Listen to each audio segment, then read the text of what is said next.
Let me know when everybody's. Shout out to Clearwater, Florida. Florida in the building. Somebody said, what's my announcement? I ain't got no real announcement. Like, I'm not making an announcement. I just said big things are going to happen. Just like stay alert. That's it. Everybody stay on their feet this week. It's an important week. Just stay on your feet.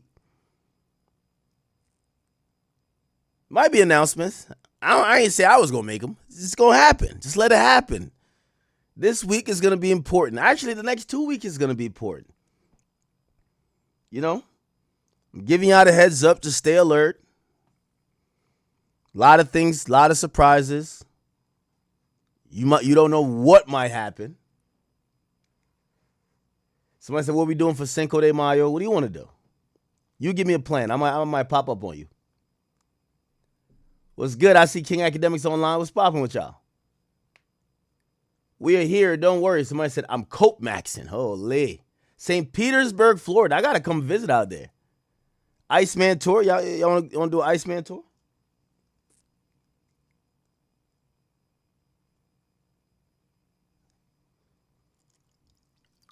Okay.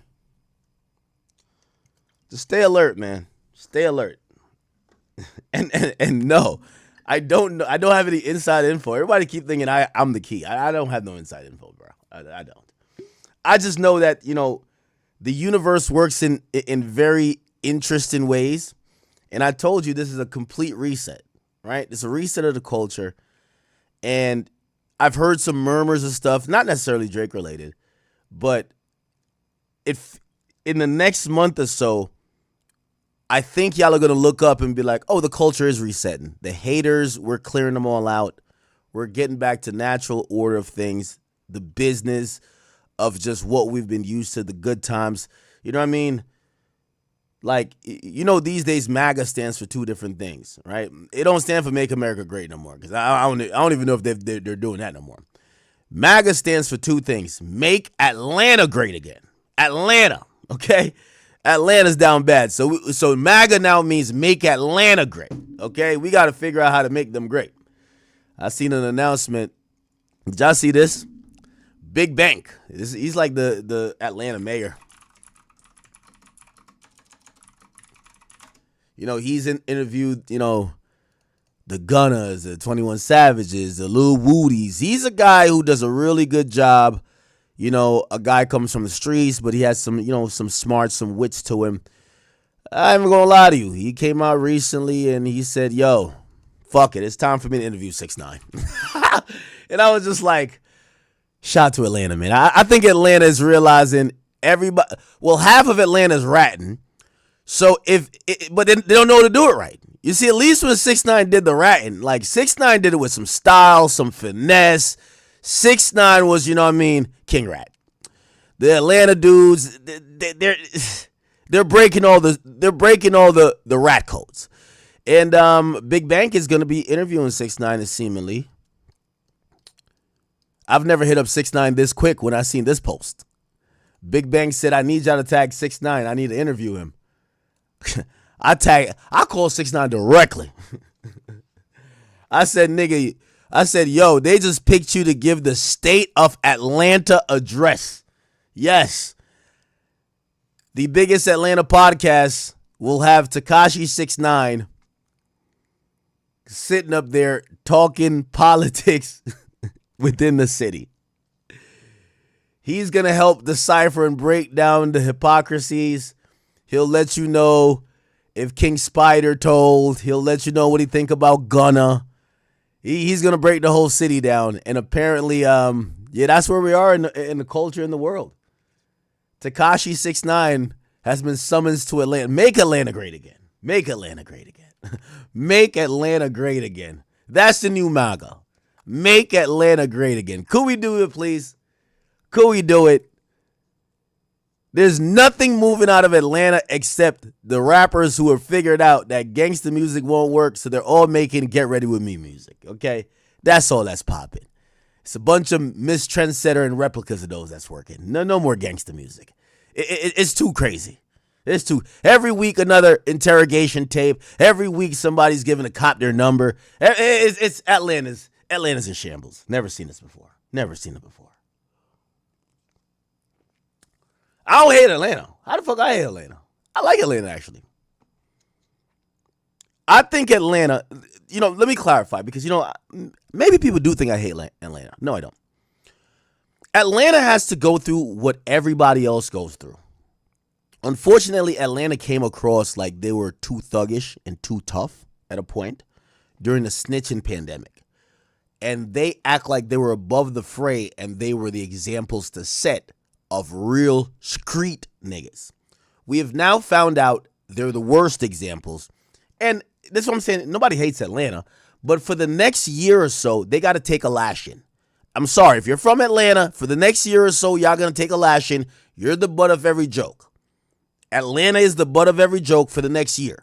There's going to be a couple new rappers that's really on that shit, really about that life. They're going to come and switch up the feng shui. Don't you worry. Nobody's just hating Atlanta. Like, nobody would. Atlanta's a great place.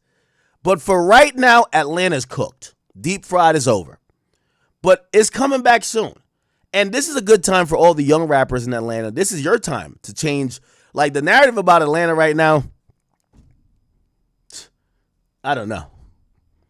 Just leave Hartsfield Jackson Airport and leave a bunch of rat traps. You probably catch half the rappers. You don't know what's going on. I ain't gonna lie, the jokes write themselves. I'm sorry.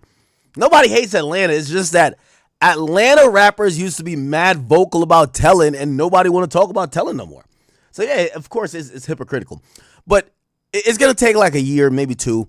So Atlanta is going to be the butt of all jokes. By the way, New York was the butt of all jokes for a while. When Tekashi first, ratted, right, in 2020, people were like, yo, these New York niggas, da-da-da-da. Yeah. New York was, people had all the jokes. At New York, the place, if you've ever been to New York City, it's filthy. It's infiltrated with actual rats. Rodents run through the streets. They grab pizza and run into the fucking, the subway, and they're fucking running into the sewers and stuff like that. It's really that nasty. So you see a lot of rats. So then when you have a Tekashi 6ix9ine, the jokes write themselves, right? And it happened for years. And niggas in New York had to live with that. And matter of fact, you know how they actually cope with that? Most of New York went so anti-6ix9ine to show and prove that they don't believe in what he did. Atlanta is going through their own snitch gate. And here's the problem with them. They don't want to do what New York did. Yo, there's nobody in New York. There's no rappers because fans still love 6ix9ine. There's no rappers in New York that's like, nah, man, like, nah, we rock. No, they blanketly was like, yo, ostracize, like, get him out of here. 6ix9ine lives in Florida, right?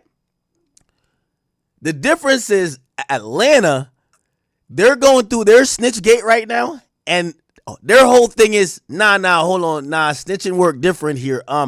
Gunna's a snitch, but that nigga right there, he ain't snitch. He just said too much, but that's our guy. We fuck with him. We could sweep this up.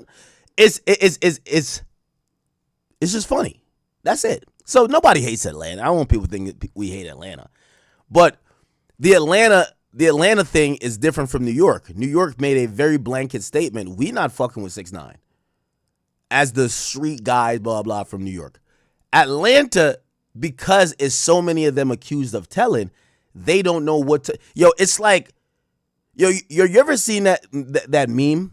No, it's not a meme. It's a video on I've seen it on YouTube. It's a nasty video where like the rats are running from like under some like hole, and they run onto the sticky thing, and you're like, damn, how many rats are there? That's what Atlanta's going through. Atlanta's just in denial about what they're going through. You know what I mean? So they keep acting like they're not going through what New York went through. No, y'all are going through it. So that's the only thing. So, it might last a little bit longer than New York because I don't think that they have cohesion. And this interview is going to prove exactly that. When Atlanta needs to interview the New York rat to kind of still, Big Bank podcast popped off because of the idea and the topic of snitching in Atlanta. Let's be honest. By the way, he's a good interview. I'm not knocking him. But that's why he popped off. He interviewed Thug. He interviewed Savage about Make the Streets Great. He interviewed Woody. He interviewed like all these people.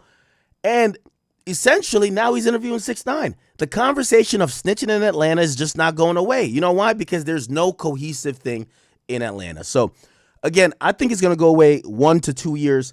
But for the 1 to 2 years, Atlanta, yeah, y'all street music is cooked. I'm sorry. Right now, like when you hear a nigga from Atlanta talk all that killing and spinning, you're like, okay, when do you start telling though? What part of the plot is that one? You know what I mean? So they'll get their little licks from like, you know, social media clowning for like the next year or two. But then people move on. Like, you know, no one hates Atlanta, right? No one hates Atlanta. It is what it is. Somebody says, oh, talk about OTF Jam. OTF Jam. Somebody said Drake and Game linked up. How you know they linked up? Y'all just be saying stuff. Yeah, OTF Jam.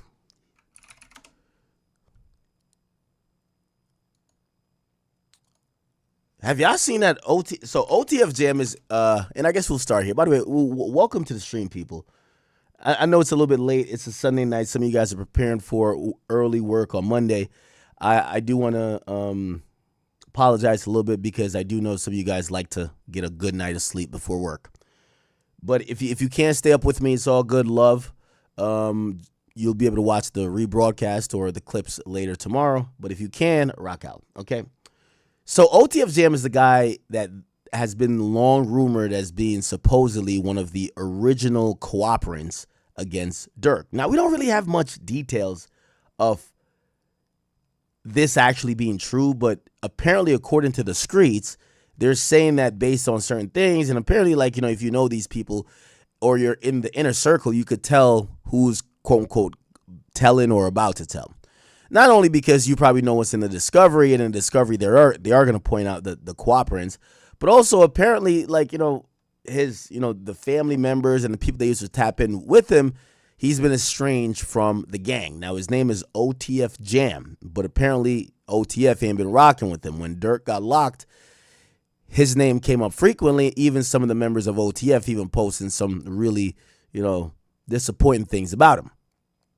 Now, is he a cooperant? I don't know.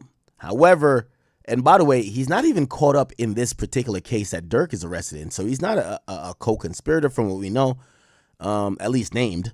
He's not, I mean, he's not charged. He's held on some other charges. Now, the reason why he's important is because Durk rapped about him, you know, a bunch of times. You know, Jam got, what's that lyric? Durk raps about OTF Jam. I forgot the lyric.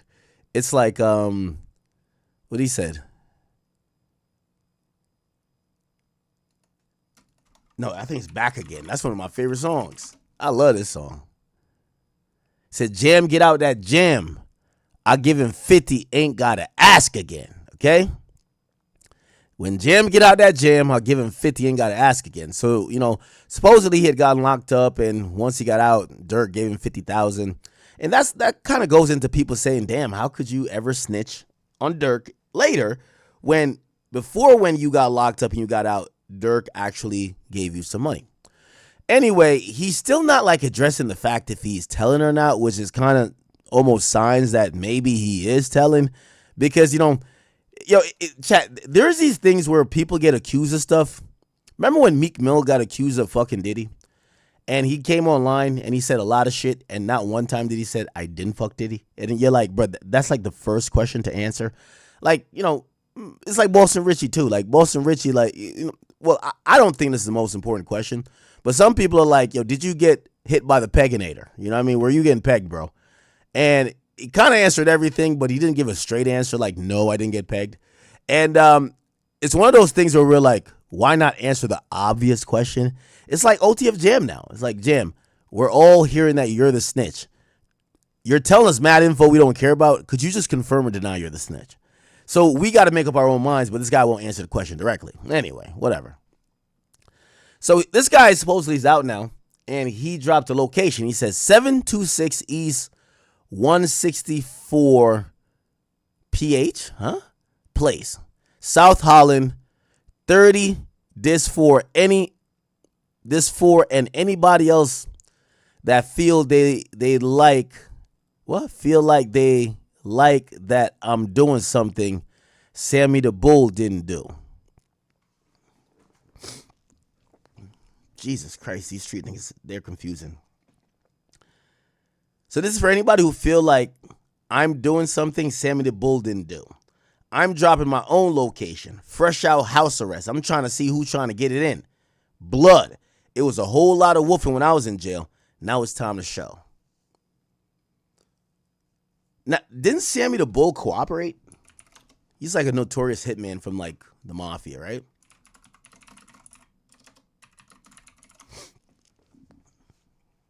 Yeah, so he snitched, right? This is Sammy the Bull.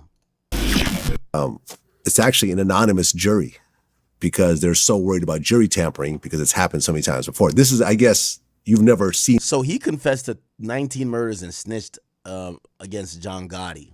This in a Brooklyn federal case before. Like they're really kind of almost changing the rules in a way because of what happened before.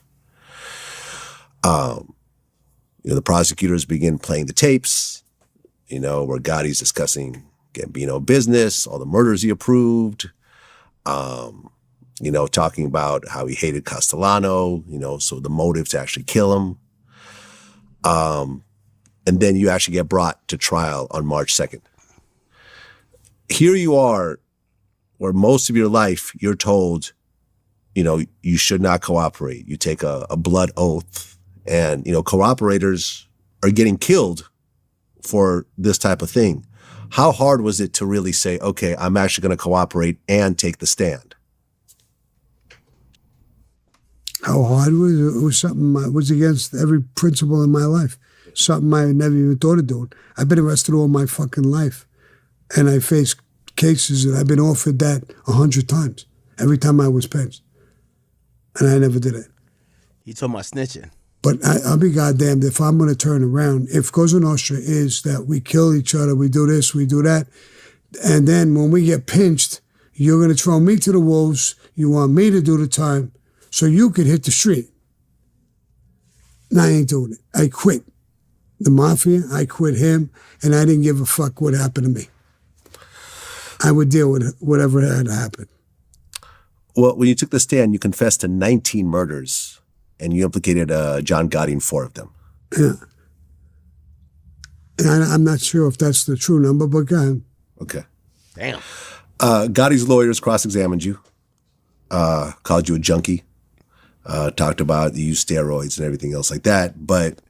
So in this case, if we're trying to compare it to the Dirk thing, OTF Jam is kind of saying he would be Sammy the Bull. And based on this post, he's like, this is the address for anyone who feel like I'm doing something Sammy the Bull didn't do. Right? So he's saying that he is cooperating, right? And not only is he cooperating, Sammy the Bull infamously cooperated against John Gotti. It appears that if he's comparing himself to Sammy the Bull, he's probably alluding to the fact, or alluding to Lil Durk being John Gotti. I don't know if you guys know, John Gotti was this infamous member of the mafia, whatever, that basically the police had a hard time pinning down and tying him to actual crimes. They needed people to try to implicate him by saying, hey, he told me to kill this person. So if he's using that reference, look like he's saying he's down to play the Sammy the Bull role. Says, feel like I'm doing something Sammy the Bull didn't do. I'm dropping my own location, fresh out. Wow. Am I reading this right, chat? Somebody said just like how Al Capone got bagged on taxes. That was the only way to get him, right? Yeah. Yeah, and some people in here know. Wow. So, chat, what do y'all think about that? I mean, I guess this is like admitting, like, yeah, I'm telling. What's the problem? And I guess he's looking at it like, you know what I've realized about this idea of snitching is that outside of like the Mexican cartels, where they'll literally, they still send messages with snitching. Like they'll kill someone's family and leave body parts, or send somebody a finger to let them know that, yo, listen, you snitch, you break like this code that we have that is a crime code. We're going to torture you. We're going to torture your family. You're going against the code, right? It feels like in American culture, whether we're talking about the mob, the mafia, and even definitely like black street culture, where like these guys are like, what's OTF? These guys are basically saying, and I think they've even learned from Alpo. I know Alpo got killed, but they said Alpo didn't get killed because of who he told on, or even who he killed. They said Alpo got killed because he was fucking someone's girl. And that feud escalated into him dying. But basically they're saying that now, like, you could tell, drop a location, and then he's ain't gonna do shit to you. So he dropped his location. He said he's fresh off house arrest, and he's trying to see who's trying to get it back in blood. He's challenging the streets. So he's saying he's on some Sammy the Bull shit. Wow. Interesting. Now they're saying somebody named Goldmouth hopped in the mix after OTF Jam posts his location, and he's not feeling it. I don't know who this guy is, but let's check this out. They got this dude right here named OTF Jam. First of all, you ain't no OTF no more, man. Like, you probably used to be a part of the family, but nigga, this the nigga that snitched on Lil Durk. They say the nigga is out of jail and on house arrest, right? The nigga had the audacity to post on motherfucking social media his whole address and location, and talking about anybody that feel like they doing something or they want to do some shit to me, here go my location, pull up, nigga, I'm on that. Hold up, bro. Listen, man. Just to be clear, I'm talking about another snitch right now. I'm not talking about Lil Woody. But this nigga that snitched on Lil Durk, get out of jail, on house arrest, drop. By the way, we're still unclear about how he snitched on Durk. Now, there are some unnamed co-conspirators on Durk's case. We don't know which one is Jam. Now, there's a shooter. There is a shooter that is named co-conspirator 4. No, not 4. 2, sorry. 2. 4 is the guy who gave the low, but he's a rolling 60 Crip. Co-conspirator 2 is a shooter, but I don't think that's not Jam. It can't be. You know why it can't be? It can't be Jam because you would never give the shooter bail. At the end of the day, the shooter kills someone. You would never give them bail. So that couldn't be Jam. All right, let's go back to the indictment real quick. Because we keep hearing that Jam is a snitch. And there's nothing that names him in the case, even though people that are associated with OTF, they keep saying that. By the way, the case is kind of like stalled out. The order about continuing the case, I'll tell you when it is. The trial date now is August 20th. Okay, August 20th. So Durk is scheduled to go on trial like in less than like 3 months. Or in less than 4 months, actually. I do want to go back to, let's see if we can find the superseding indictment. There was a few indictments here. The reason why they did superseding indictments, some of the info was wrong that they presented to the grand jury, so they had to go back again and get it. Hold on. All right, we'll just use this. OTF, all right. We'll just use superseding 1. And all we got to look at is co-conspirator. Okay. So co-conspirator 2 to 5 were members and associates of OTF. Remember, 4 is a rolling 60 Crip. He just gave the location. 2 is the guy who was in the shooting. So that's the guy who's he's definitely locked up. He's telling though, but he's locked up. And he wouldn't get out. You know what I mean? Like, obviously, he killed someone. Like, why, even if he's snitching, they're not going to let you out on bail, right? Let's see if we could see a little bit more. So co-conspirator 2 travel, blah, blah, right? He traveled from Chicago to there. They use, he was in the vehicle that was hopped out by these people, okay? Well, no, actually, no. He was one of the shooters, but there was 2 vehicles. Let me try to, okay. So co-conspirator 2, so here we go. These are the people who I think they claim did the shooting. Co-conspirator 2 and these other 3. Okay, co-conspirator 3 is the person who purchased the airplane ticket. So this is like some assistant. This person was never on the scene. So 2 is the shooter, 3 is an assistant. Look at OTF Jam.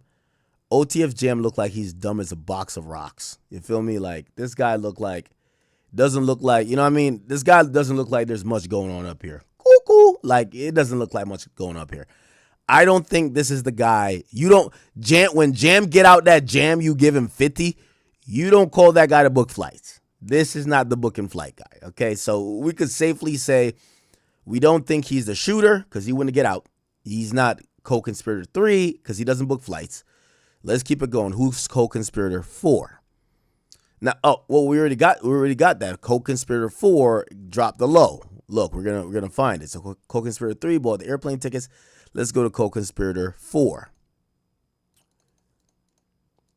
Here we go. Sorry. Let's go to. Oh, and by the way, here we go.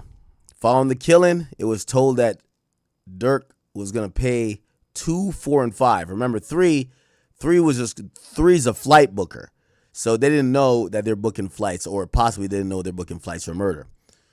2 is the killer or the shooter. 4 is the guy who gave the drop. So look, here we go. Co-conspirator 4. Oh yeah, I can't see. Sorry. Co-conspirator 4 learned that Taekwon Bowman, Kwando, was visiting California and staying at a hotel, so he gave the drop. So we know co-conspirator 4.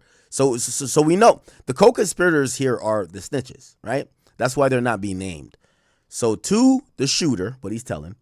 3, he's cooperating, but he's probably cooperating that he doesn't get a murder charge. And whoever this person could even be a woman. Oh, I just booked flights. I didn't know what's going on. All right, you're a co-conspirator 3 because you're going to testify to that even if you don't know nothing about the murder. Co-conspirator 4 is the person who dropped the low. Okay? Now, I would believe this person is also telling, but we're not sure. We're not sure. But we would think they're telling because they're not named, right?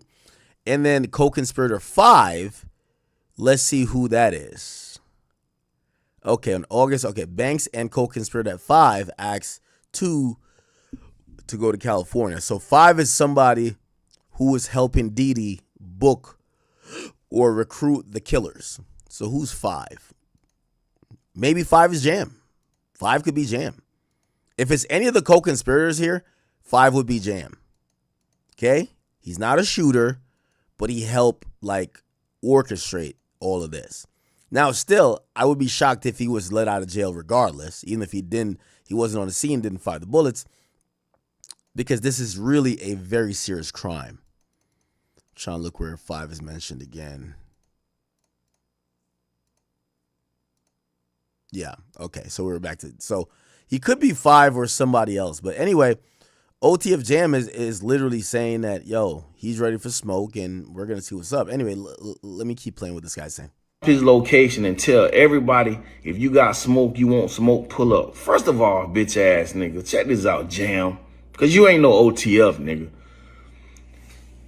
You told because you didn't want to be in jail. You was trying to tell yourself out of a jam that you was in. So why would you come to the internet, my nigga, acting like you really want to commit a crime? Bitch, don't you know that crime places niggas in jail? You told to prevent yourself from going to jail for a crime that you committed. So now you get out of jail trying to act like you tough and you hard. You want to drop your location after you done told on him, man. You done got Lil Durk put in motherfucking jail, taken away from his family, taken away from his fans, from his loved one, a whole motherfucking man with kids incarcerated, and you want to get out of jail and brag like you a motherfucking gangster, knowing you told on Lil Durk, tried to set the man up so you can motherfucking get relieved of whatever other crimes you was accused of. So why the fuck these snitching ass niggas get out here and try to act like they motherfucking hard, like they gangsters, like they motherfucking want to commit crimes, like they want to be in jail? Criminals are in jail. You don't want to be in jail. I beg to differ. From this young man. When will the streets finally accept that cooperating is part of it? You know, this idea that there's these codes and everybody follows the codes, it's not how anything works. You get what I'm saying? Like, people go over the speed limit. People break the law. When they say form an orderly line, people cut the line. I don't know why street dudes act like snitching is not part of the streets. That's exactly part of the streets. By the way, here's the thing. If you don't do crime, you have no opportunity to snitch. Right? You know, I've always said, like, yo, I like when rappers claim that other rappers are snitches, yet they've never been ever charged with anything or put in a position to tell. Technically, I've never told on nobody. Why? I've never gotten a chance to. You know, I'm a willing participant. I want to tell. I got a lot of shit to say, but I never really got the chance. I never got a chance to sit up on the stand and point that nigga. He right there, y'all. Right there. Yo, Johnny, what up, nigga? Right there. Yo, D Monique. Yeah, it's you. Yeah, of course. But so the idea of like telling is part of the streets. I don't know why these guys act like, yo, this is like, no, it's part of what y'all do. That's the reason why you motherfucking told in the first place. So, man, y'all niggas that be snitching on niggas, man, stop acting like y'all niggas own that and living like that and want to crash out, bitch. Because if you wanted to crash out, bitch, you would have never told in the first place. This is where I disagree. Alpo has set the trend. 6ix9ine has set the trend. Here's the thing. Don't get in front of a camera and make a video or do what these other rappers do, get on Clubhouse or whatever and be like, man, he snitched. Do something about it. That's what these niggas is trying to tell you. If y'all so street, these niggas is telling y'all, they telling on y'all. I'm going to be honest with you. It's kind of coming off to me like the snitches are the biggest gangsters. Because the street niggas, every time when the snitches tell them, all right, so what I told, do something. The street niggas tuck their tail and be like, man, you told I can't do nothing anyway. So basically, it's like it's a cloak of protection. You can stand jail. If jail don't bother you, if you don't give a fuck about laying down in prison for the rest of your life, you would have never told. So stop getting out here acting like y'all motherfuckers still gangsters after you done told on niggas, man. That shit ain't cool. Either you gonna be a motherfucking snitch or you gonna be a motherfucking gangster, man. Snitches ain't gangsters, man. Straight up. Okay. Anyway. We'll see what ends up happening with that. I want to know what info he does have. I really want to know what info he does have. Hernandez Govan spoke on this as well. Hey, this message for the OTL jam. Nigga. Hey, bro, you got to have a strong ass stomach to be able to look yourself in the mirror after what you did to your brother. Smirk, a.k.a. Lil Durk. Nigga. Then you jump on Instagram and drop your low, which I think is a fake low. Drop your low and talking tough with your chest out like you done did some commendable shit. You put the in jail. They gave you $50,000 when you got out, helped you get a crib, car, and took care of your people while you was gone. Man, friends like you, man, don't need no enemies, boy. Boy, you a dirty, rotten to the core, motherfucker. Man, y'all need to take that boy immediately. Okay. Yeah, so we don't know. I'm gonna leave a possibility open that maybe he's not involved at all. But he is challenging people, you know, for all we know, he could just be challenging people because remember, they threw his name out there early. They're like, yo, he's a rat. And we never really see nothing. We've gotten mad months of motions and paperwork. Nothing actually mentions his name. But of course, if he's a cooperator, they might protect it until trial. So we'll see. Anyway.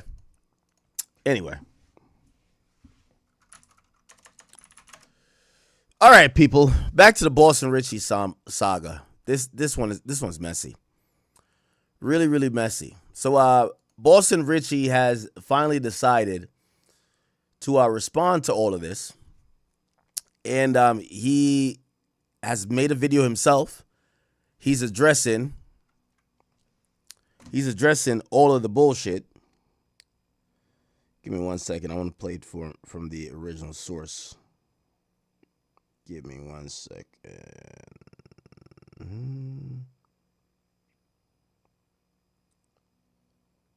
Wait, where is it?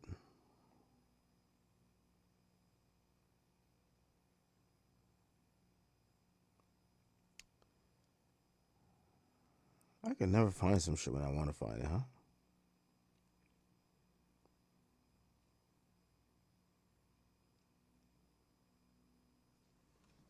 Hold on.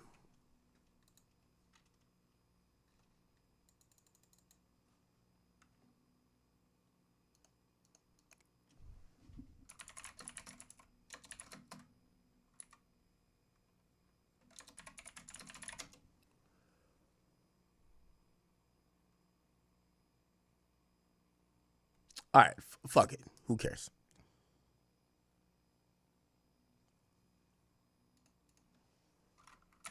All right, anyway. He released this video on like his Finsta or whatever, like it's like a fake page. And this is Boston Richey addressing multiple rumors. Now, if you don't know what rumors exist about Boston Richey, I'll kind of give you a breakdown. He was dating this girl, her name was Tatiana Chanel. Okay? After dating her, it seems like they've finally broken up. He had gotten locked up recently because of a probation violation, and apparently after he got out, he wants nothing to do with her. They've kind of had like a little back and forth, like she's kind of, been really saying, yo, don't speak on me. He drops a song. The song seemingly is taking aim at maybe somebody he was involved with. She believes it's her. The song sounds like it is kind of about her. And she then starts exposing him with all type of things. Here are the few important details. She says, you dated me when I was 16. That's the biggest and most explosive thing. I think that right there is a mic drop. I don't really want to hear anything else, but she mentioned a bunch of other stuff. She said, you beat my ass a bunch of times. I have multiple pictures and whatever, and you were an abuser. Then third of all, she claims that in their sexual escapades, he required her to buy sex toys, one which is called a peginator, never heard of it, but something that is a strap-on pegger that you could, that a female could utilize to fuck a man in his anal cavity. Yeah. So anyway, those are the rumors. Then she started saying, hey, I'm not the only person who's a victim of his. There's other victims. And she started posting mad messages of supposedly other people who were victimized by Boston Richey. And Boston Richey, seemingly having enough of all this, has finally responded, because before he did not respond. He just kept promoting his song. This is his official response to her. Check this out. I'm going to say this, bro.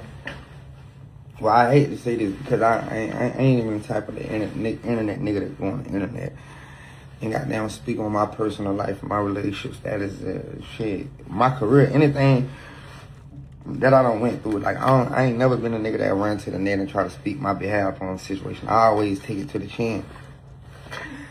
But it shit damaging it when it's like a person you love take advantage and bully you at all costs. When I'm a nigga that don't sit back and sacrifice everything for this girl. To my nigga, I don't want to against my mama, my sisters, my BM, nigga, my label, nigga, I don't want to against the world about this girl. And since day one, the first time a motherfucker seen me and Shawty together, it been negative. It always been negative. Like even with the age shit, the underage shit, I ain't never going to that and tell nothing about that, tell the truth about that. I always live by one thing. I'm gonna protect you. I'll take it to the chin. As long as you go up, I'm cool with it. Now, I hate to cut it off and interject here. By the way, I'm very transparent, and I don't give a fuck what nobody thinks. So anyway, last night I saw Boston Richey last night. We were in the same spot at a club in Jersey, and I did have a few minutes to have words with him, but I also spoke to his team and his brother, and number one, in criticizing this video, I guess they made this video after I saw him, but anyway, in criticizing him, I think he didn't answer the most important questions directly. When I spoke to them, this is what they said to me. They said, listen, the young woman, Tatiana, is 20 years old now. Okay? I want to try to confirm this. Tatiana Chanel age. Okay. She is 20 years of age. She's born in 2006. Okay? So she just turned 20 years old. From what was told to me is that they had a 2 to 3 year relationship. Which, again, I didn't pry, but that's what was told to me. All right? Which I think was more of an answer. Did he date her at 16? Their answer to that, I guess they were answering to what she said, because she kind of came out and said, yeah, he was dating me at 16. They said, and they gave me some dates so we could verify together, right? I haven't verified this before. They said, just do the math. They're like, obviously this girl knows this is an angle the internet is going to latch onto. They're going to go full force in trying to push this narrative, or she is going to go full force in pushing this narrative because it's the easiest thing to try to get him with, right?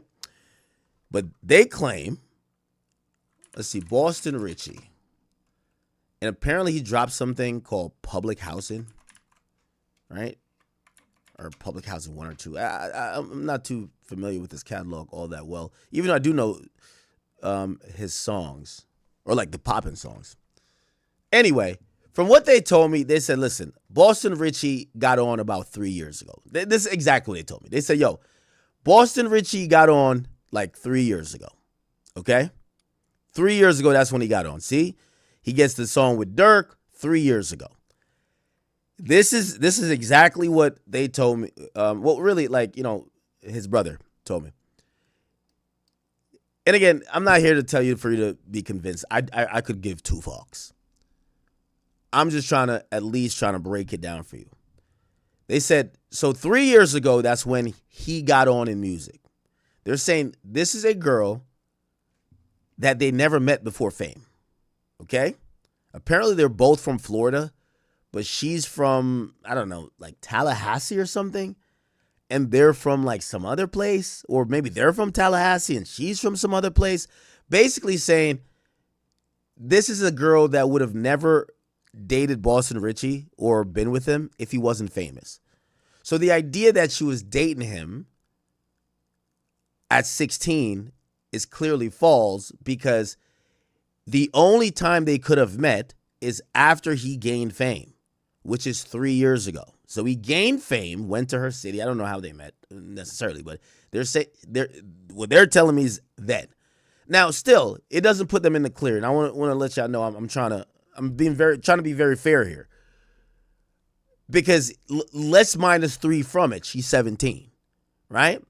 But how long did you meet her? I don't know if these guys are really making sure she's fucking 18. So maybe she's not 16, but she's 17. I don't know. I really don't know. And I don't want to, say neither here nor there, but I'm giving you what they kind of gave me in terms of an explanation. And I'm like, all right, let me try to make sense of this. And also, if y'all align, it'll clearly come out like that, right? So they basically say rapper finally gets on 3 years ago. He gets on 3 years ago. He starts going around and he meets this girl, right? He's like, yo, I'm broke before. I would never have a chance to meet this woman. This woman would not give me a chance today if I was some broke guy coming from where I came from, which I believe, right? These type of girls don't date broke niggas, right? So I do say 3 years, but 3 years, she's 17, and I don't know if it makes it better. I don't think it makes it better at all, right? So, but obviously, like, you know, I'm pretty sure some people would play with the date, be like, nah, maybe they met then, but they really started talking at 18. I don't really want to get into that, all of that. But I think their thing was trying to knock out the 16 type of thing. They're like, they didn't know who this person was at 16. Whatever. So you guys got to take all this, process it with a grain of salt if you do care, right? All right. So that would be the explanation that I got that seemingly would suggest, hey, he kind of started fucking with her at 18. I'm going to criticize him for this video, though. You should just say it rather than alluding to it, because you alluding to it kind of makes you seem mad guilty. Anyway, I'm going to continue the video. But it gets to the point, like, I done went through everything with this girl, bro, from the lawsuits, bro, from the blackmailing me, put me in jail, nigga, I don't, nigga, you name it, nigga, I done went through this shit, nigga, I done went through this shit, nigga, with my chest up, nigga, my head up, nigga, my chest out, nigga, I done went through this shit privately, nigga, just as a man, and it genuinely, and it kind of like, we gonna speak on the real of this shit, like, fuck all the Instagram shit, fuck all the keeping up an image, we gonna speak on the real of this shit. It hurt when a motherfucker can just sit right there and bash you, put a false narrative out on you, and say this about you, you gay, you this, and man, this is what it all come down to, cause we broke up. You can't say I made a song about you. My song ain't about you. You know I got 100 hoes. I got 100 girlfriends from 1 million followers all the way down. I got 100 bitches right now. Yeah, but you're kind of making a song about her. Like, she's your popular ex-girlfriend. You're kind of like digging into one person. We're not thinking you're talking about a random whore. You're talking about your ex-girlfriend, bro. But I get the sentiment, though. 50 followers, all the way to an M. I'm fucking them, and that's the reason we broke up. I can't stop cheating. But I move on gracefully, because get what? I done cheated and you done cheated too. But the difference is between B, I don't go to the internet and put out, Shawty do this, Shawty fuck this nigga, Shawty goddamn was over here with this nigga. I don't do that, bro. I'll protect you at all costs. I don't never speak on you negative for the 2 years. Oh, by the way, and for anyone who think I'm being impartial, I did have a chance to speak or communicate with Miss Tatiana Chanel yesterday too. And I made sure, because she was correcting me on a few things, and I told her to watch my entire first video to, you know, make sure she knew exactly what I said about every single thing. But she did try to correct me on a few things, and I'll let you know what those were in a second. Years we've been in a relationship. You go on the internet, that nigga look like shit at the bottom of my shoe. I still in my bed the next 2 days, 2 days after that, in my bed. But I don't go on the internet. Yeah, I always thought that was a little bit odd. You know, kind of, but I think, you know, me not being a woman, from what I've heard from women do that. Women will call you ugly. Women will say very nasty things about you, but go right back to you. It doesn't mean that, it means that they're hurt. You know, a hurt woman will be like, yo, his dick small, yo, your breath stink, yo, you broke, you a bitch. You know, but once they're reconciled, they just kind of take everything back. But it's usually signs of a toxic relationship, if you ask me. And then they got a proof point. I don't live through ego. I don't live through none of that. I move gracefully with this shit. If we don't broke up, it don't been countless times. You don't went on screen with hoes and be like, oh yeah, this nigga this nigga this. This nigga goddamn, I use this nigga, I never loved him. If that's what the narrative you want to push, I still take it. I deal with it. But get what? I move with a purpose, and I move with love. If I'm bossing a bitch up and a bitch feel like she love me for the money, that's your down. That's your downfall. Cause I'm loving truthfully. Like my mom and dad have been married for 33 years, bro. You can't think I don't know a real love. I can spot real love from across the street. I know you ain't love me, but I loved you.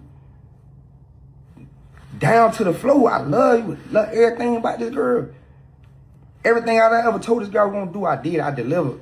Even going to jail, nigga, get right back out of nigga, let's go do this here. Here go 50,000. Here go 100,000. Every time I ever got caught cheated, I made it right. Yo, here go 100, here go 50. I'm finna wire you 50 right now.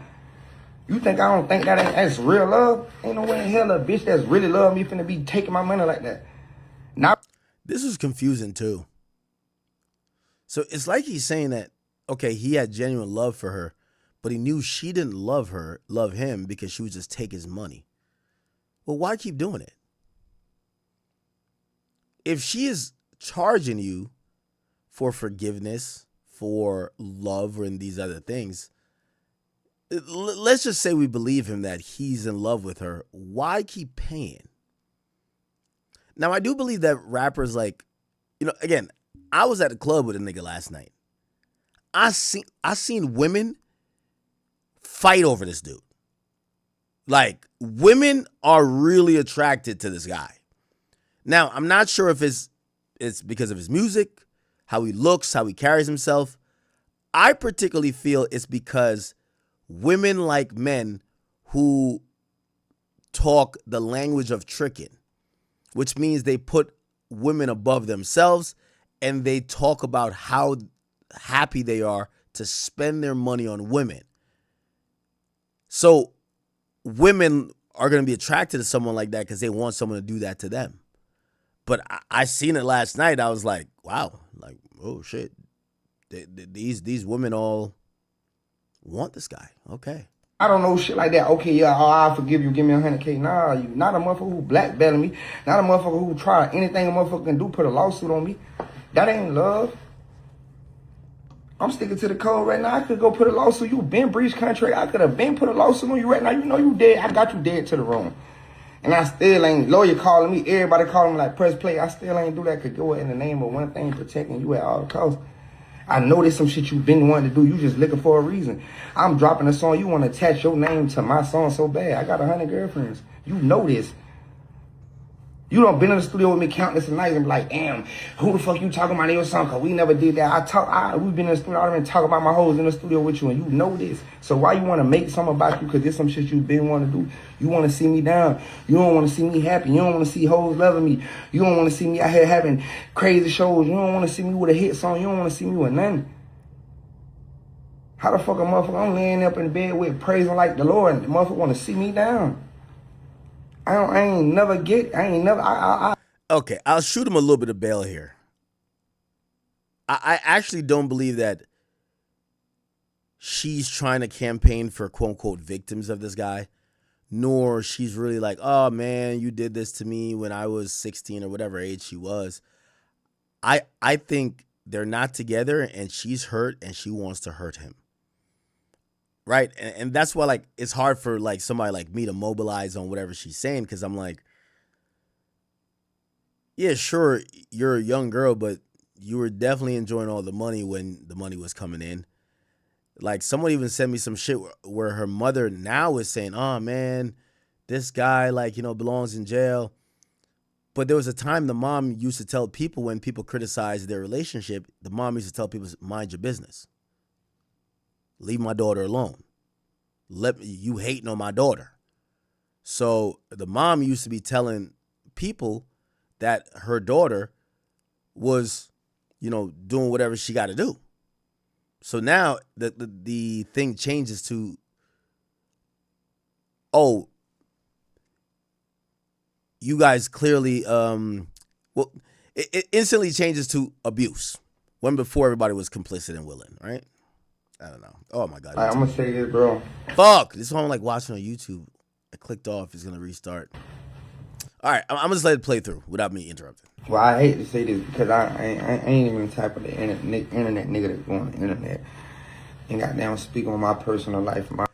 Somebody did say this, and I do agree.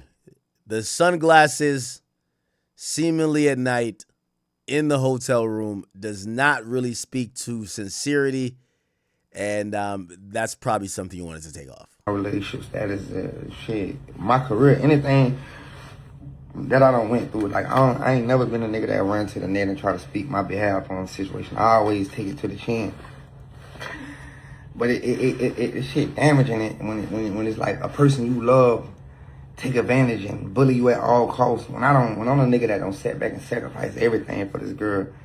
To my nigga, I don't want to get my mama, my sisters, my BM. Nigga, my label, nigga, I don't want to get the word about this girl. And since day one, the first time a motherfucker seen me and Shawty together, it been negative. It always been negative. Like, even with the age shit, the underage shit, I ain't never going to net and tell nothing about that, tell the truth about that. I always live by one thing. I'm gonna protect you. I'll take it to the chin. As long as you go up, I'm cool with it. But it get to the point like I done went through everything with this girl, bro. From the lawsuits, bro. From the blackmailing me, put me in jail, nigga. I don't, nigga, you name it, nigga. I done went through this shit, nigga. I done went through this shit, nigga, with my chest up, nigga, my head up, nigga, my chest out, nigga. I done went through this shit pridefully, nigga, just as a man.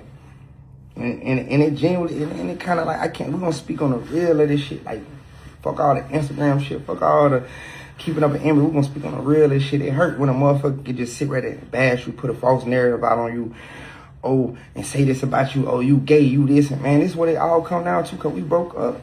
You can't say I made a song about you. My song ain't about you. You know I got 100 hoes. I got 100 girlfriends from 1 million followers all the way down. I got 100 bitches right now. 50 followers all the way to an M. I'm fucking them, and that's the reason we broke up. I can't stop cheating, but I move on gracefully. Cause get what, I done cheated and you done cheated too. But the difference is between B, I don't go to the internet and put out, shawty do this, shawty fuck this nigga, shawty goddamn was over here with this nigga. I don't do that, bro. I protect you at all costs. I don't never speak on you negative. For the 2 years we've been in a relationship, you go on the internet, yeah, that nigga look like shit at the bottom of my shoe. I still in my bed the next 2 days. 2 days after that, in my bed. But I don't go on the internet and got a proof a point. I don't live through ego. I don't live through none of that. I move gracefully with this shit. If we don't broke up, it don't been countless times. You don't went on screen with hoes and be like, yeah, this nigga this nigga goddamn, I use this nigga, I never love him. If that's what the narrative you want to push, I still take it. I deal with it. Cause get what? I move with a purpose and I move with love. If I'm bossing a bitch up and a bitch feel like she love me for the money, that's your down. That's your downfall. Cause I'm loving truthfully. Like my mom and dad have been married for 33 years, bro. You can't think I don't know what real love. I can spot real love from across the street. I know you ain't love me, but I loved you. I know you ain't loved me, but I loved you.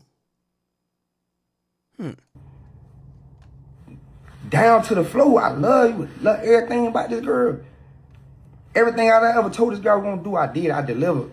Even going to jail, nigga, get right back out of it. Nigga, let's go do this here. Here go 50,000. Here go 100,000. Every time I ever got caught cheated, I made it right. Yo, here go 100. Here go 50. I'm finna wire you 50 right now. You think I don't think that's real love? Ain't no way in hell a bitch that's really love me finna be taking my money like that. Not on no shit like that. Okay, yeah, I'll forgive you. Give me 100K. Nah, you not a motherfucker who blackbailing me. Not a motherfucker who try anything a motherfucker can do, put a lawsuit on me. That ain't love. I'm sticking to the code right now. I could go put a lawsuit. You been breached contract. I could have been put a lawsuit on you right now. You know you dead. I got you dead to the room. And I still ain't, lawyer calling me, everybody calling me like press play. I still ain't do that. Could go in the name of one thing, protecting you at all costs. I know there's some shit you been wanting to do. You just looking for a reason. I'm dropping a song. You want to attach your name to my song so bad. I got 100 girlfriends. You know this. You done been in the studio with me countless nights and be like, damn, who the fuck you talking about in your song? Cause we never did that. We've been in the studio, I've been talking about my hoes in the studio with you and you know this. So why you want to make something about you? Cause there's some shit you been wanting to do. You want to see me down. You don't want to see me happy. You don't want to see hoes loving me. You don't want to see me out here having crazy shows. You don't want to see me with a hit song. You don't want to see me with nothing. How the fuck a motherfucker, I'm laying up in bed with praising like the Lord and the motherfucker want to see me down? I never be able to understand that. Anything will come pertaining to you, bro. I don't took this shit to the chin. Never spoke on it, never tried to clear my face, all in the name of protecting you, who you are as a person. Everybody around you know this shit. Be love that girl to the floor, man. Be a die for that girl. Everybody know this shit. Went to jail about this shit. You the first motherfucker I called. Hey, I'm sorry, man. Goddamn, I love you. Shit, what we gonna do? What we gonna do to make this shit right? Now, what he's not addressing here, like, I have main things. Like, I kind of get what he's saying. Like, he's saying this girl wants to hurt him, hurt his career, and he feels like she never loved him. She loved the things he provided, and that's fucked up because he loved her. Right? We all know a guy that's getting taken advantage by a girl. And maybe this is that. But he's still missing the important things, the things that I care about. Like, bro, I don't care what he does with his booty hole. I don't care. Like, some of this stuff, like, yeah, he could deal with this stuff personally. The two main thing is she's now trying to say you date underage women. That should be addressed. Okay? And then secondly, the domestic violence part. She's claiming that you were very physically abusive. All of this talking that he's doing, I kind of get it. I'm not going to say it's not worth nothing. But those two things he should have addressed really quickly. He could have took 3 minutes. Hey, listen. I started dating this girl. Yeah, she just turned 18. Blah, blah, blah. If that's the case. I don't know if that's the case. And then secondly, I don't know how you do address this domestic violence stuff because she's posting pictures. Maybe you could be like, nah, yo, this chick hit herself. She fucking be beefing with other girls. I don't know what he could say if he's actually innocent. So those are the two things I wish he had addressed directly before all this other, speech. If a motherfucker ain't goddamn, why you ain't leave? We broke up right now because I can't stop cheating. Do it hurt? Yeah, shit. Because get what? I don't got cheated on before too, so I know how it feels. And I know how I can bring a person down, but it's like I leave gracefully. Like, I don't bring you into my mix. You going all on the internet saying, oh yeah, this motherfucker goddamn sending videos out, but then you posting saying if this you on this video, DM me. Yeah, because them fucking videos, you took out my fucking phone and me busting hoes. These my videos, man, I made with girls. How you gonna go through my phone, send yourself all my sex tapes out my phone to your phone and then want to do a lawsuit on me because I'm fucking hoes? It don't work like that. This ain't no videos I sent out. These videos you went in my phone and got. Like, but this shit, that shit I take to the chin. Like, and I don't never believe in bashing girls. Like, my whole team, like my A&R, bro, my publicist, my manager, my travel agent, everybody, my whole team is women. So it's like, I don't never take it to the point where I'm gonna go in there and straight smash on this girl.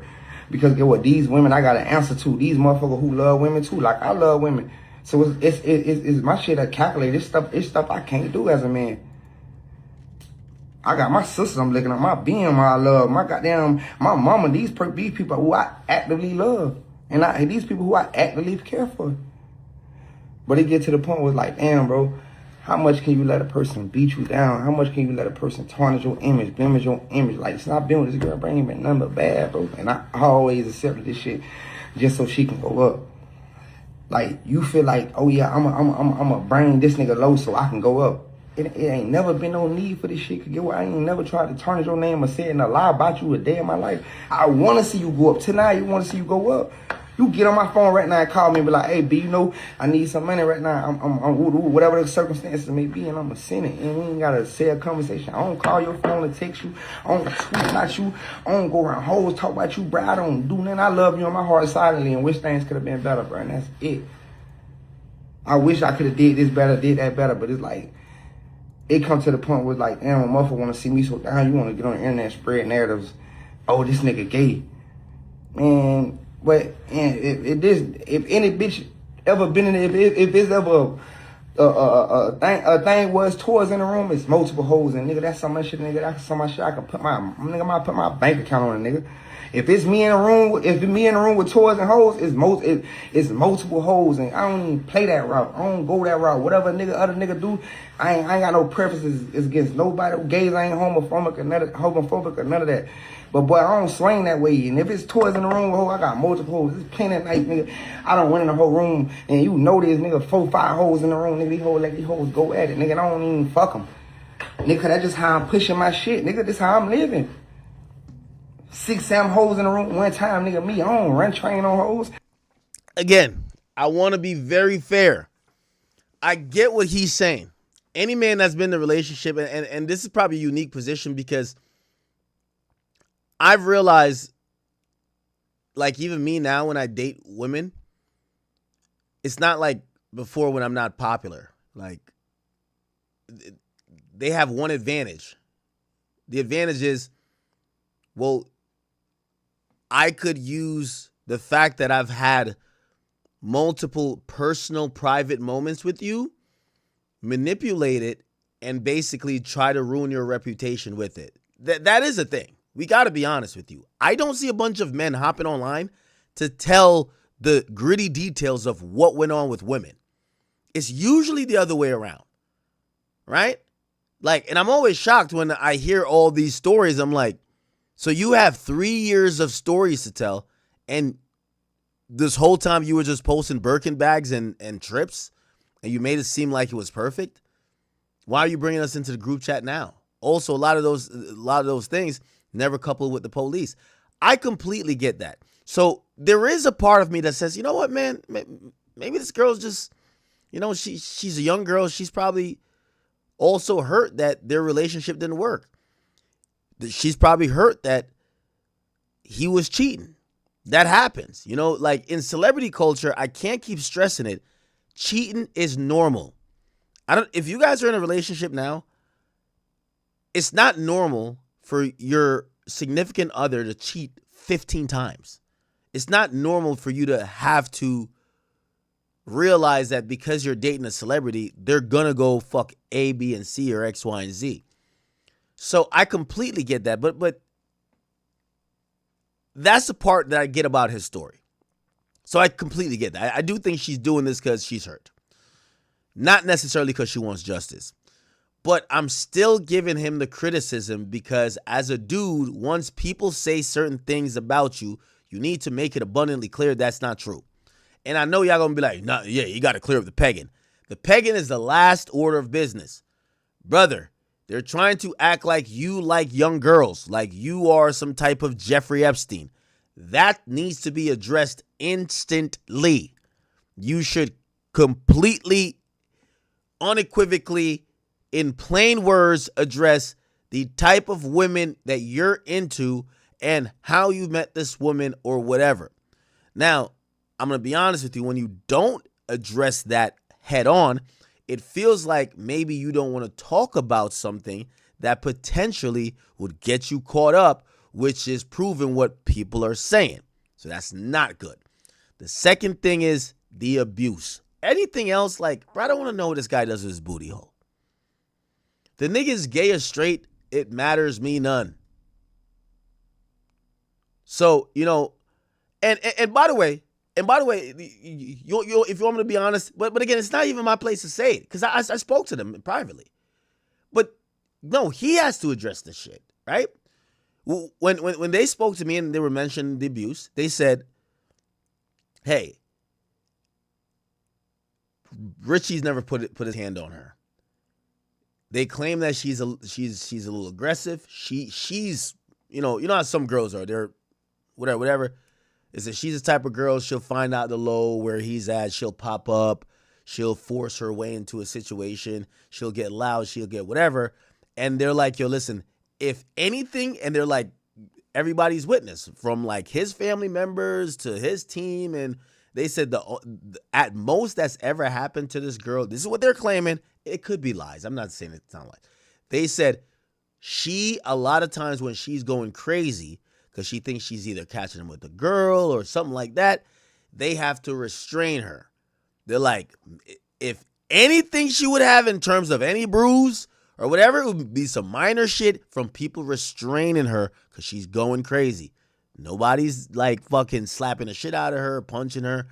Now, I got to be honest. I've seen the pictures. She's like, Shorty looked like she was documenting every fucking thing. You know what I mean? Like this chick was... You know, it's not funny, but like she was documenting everything. She's posted just a lot more pictures and videos that that kind of suggest that, you know, like maybe a busted lip or something like that. And that kind of suggests maybe otherwise. But yeah, it's going to be up to people to kind of like digest this. I also want to say, I don't believe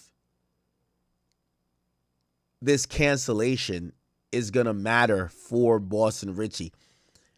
You see, cancellations only work when you're too big. Pause. Like, if he was in bed with Nike and all these, like, big companies, or, like, his career was at the place where he's selling 100,000 first week, I could see this outrage canceling so many stuff for him and people stepping away from him. But I think he's in, like, that middle level where, you know, as long as his fan base doesn't turn on him, which I told you, it's a bunch of girls, I think he's okay. Anyway, yeah, I said what I needed to say, which is the two things, and he should address that. If you know, if I had seen this video, I would have said, hey, listen, let's delete this video. You don't need to talk for 15 minutes. All you need to do, you need to address the age thing. You need to address the, like, were you beating the shit out of her, or were you kidnapping her? You know what I mean? I seen somebody say something funny. They're like, yo, how the hell did he kidnap her when he ended up paying the ransom? So he's like, how he kidnapped her and paid the ransom and won? Because eventually, you know, he would give her money after all these like little incidents they had. Anyway, let me keep playing. My home, man, my dog, them know that, nigga. When I go in the room, my whole nigga, I go dolo. Nigga, from a B&B to a room, nigga, I'm going in the room, nigga, Sam 8 hoes, nigga, one time, nigga, every other night. This shit easy for me, nigga. I ain't never swinging that way. I ain't never no gay shit about little beat anyway. Okay, so I guess he's saying that he's dismissing the gay stuff, right? Okay. I'm a player, like, and again, I'm not a spokesperson for them. I felt uncomfortable like asking men or asking another man like, yo, bro, were you really getting fucked in the ass? So the info that they told me was volunteered, and I didn't really go deeper. Pause. But they claim that, you know, some of those messages were either fabricated, or that anything that would happen to be any toys or whatever, and I don't think they were talking about the Peganator or whatever that is, it's for some girls shit, like girls fucking with girls, not him doing any gay stuff. But you never know, right? I hate it to the fact that even like, cause this some shit niggas will be able to run with. Cause nigga, I'm Mr. Paper Shit. I'm fucking all these niggas hoes. A nigga fuck my hoe. She don't fucking is. And I'm willing to pay. I'm willing to go in the red by the hoe. That's just how I'm kicking it. But it's like, you ain't got to try to bring me low for you to go up. I want to see you up. I'm ready for a motherfucker, tell a motherfucker, shop your brand right now. I don't want to against everybody for you, shawty. And it's still how to this day, the motherfucker can't say out of 2 years of a relationship, bro, I never went on Twitter and said nothing about you. I never went on my songs and said nothing about you. Never. Still to this day, I the shit you know I can go in here and say that you doing and nothing did. You know I can kill your face. But get what do I get out of that trying to kill somebody who I love? Trying to kill somebody's face who I love. I don't get out of that, bro. You know those who we love, we don't speak on. And that's some shit you know. I sit in my bed days straight before I speak on you. I bring you down. I try to tarnish your name. Like, I don't want to do everything with this girl, bro. Like, when is enough gonna be enough? You would sit right here and probably say, yo, I use this nigga. Okay, that's cool, bro. You use me, you won. You got the money. What's the problem? I don't give you millions of dollars. I don't speak on how you going there and be like, oh yeah, send me 30,000. I'm gonna call the prosecutor, get you arrested in Houston right now. Oh, if you go to this after party right now, I'm gonna get you violated. I'm gonna do this. I don't never speak on how you do me behind closed doors, bro. Never. I take this shit with pride. I'll give him one small W. He comes across like he's hurt over how she's doing him, and like he still has love for her. Now, some people might be like, that's manipulation, but this is a decent angle to take. I don't never show the world who you really are as a person, bro. Because get what? I can't, I've been in a relationship with a motherfucker 2 years. I can't go on the internet and be like, oh yeah, this bitch, this is the person I love. I don't never want to see a motherfucker down. But it's like when it come to be, it's like you got the mind frame of like, oh damn, if he ain't with me, or he ain't doing what I say, or if he ain't sending this money right now, when I say send it, then go, I'm gonna crush this nigga on every chance I get. It's money with you, bro. Everybody know this. Everybody know you with a nigga going to the road and walking on you ready. Oh yeah, I'm gonna put a lawsuit on you. I ain't real love. That's never been real love, bro. Motherfuckers who love a motherfucker genuinely, wholeheartedly, I ain't never pushing their game like that, bro. But it just, I ain't never going on no platform, bro, saying I'm a saint, I'm a good nigga, I'm perfect. No, I ain't. I done fucked up a lot. There's a lot of things I wish I could have took back and made our relationship more better and more stronger. But it's like, it came to the end. Shit, that's just what it was. Like, I ain't here to this day, I ain't here to goddamn beat down on you about who you are as a person. I love you as a person. That's just what it is. Like, I'm gonna say this, bro. Okay, all right. Now, she responded expeditiously. She responded expeditiously with a message. She's on his head top. And let me see if I can find her response. Check this out.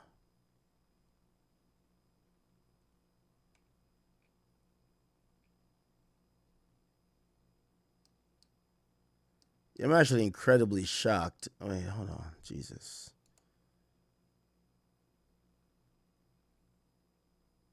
Okay. Sorry.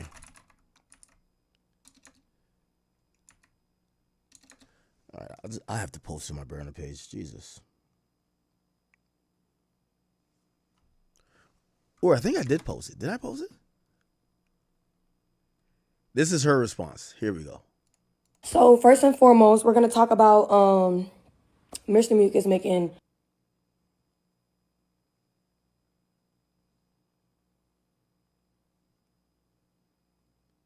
Is that paused?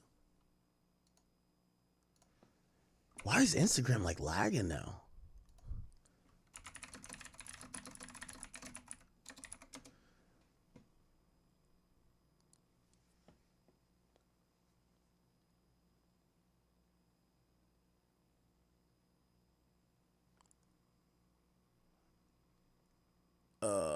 Hold on. I know, chat. This kind of becomes a little bit stupid after a while.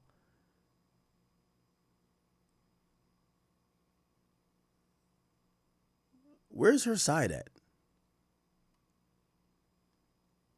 Okay, I gotta post it. Jesus Christ.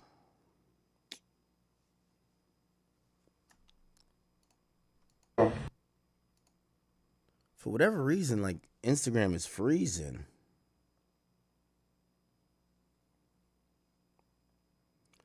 Give me 1 second, chat. Her response is like 5 minutes long. This shit's long as fuck. This feels like a melodrama that we're just kind of like going through on both sides.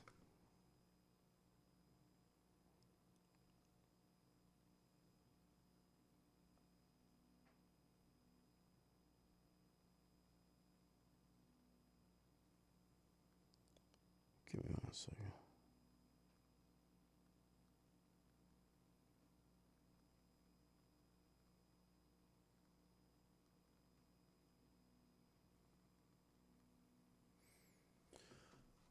All right.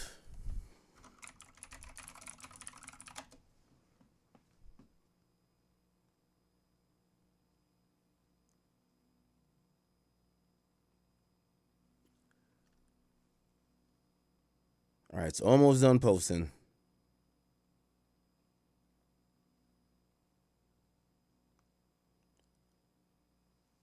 Any minute now.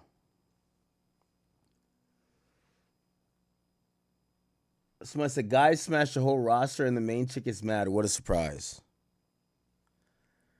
Yeah, but part of this is like that type of shit. I don't know why everybody cares so much about this shit. I guess it's about like, you know, him potentially fucking a kid, right? But like nobody wants to talk about that part. They want to talk about if he's gay. First and foremost, we're gonna talk. Here we go. Are you kidding me?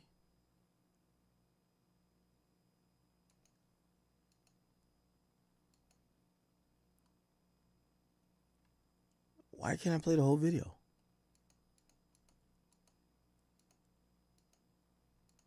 So first and foremost, we're gonna talk. All right. Instagram is acting the fuck up on me. I don't want to post it to my main page. Can I post it to a burner?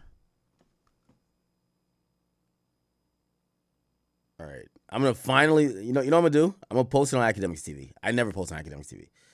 I think I got to log in here. I don't want to post it on my main page.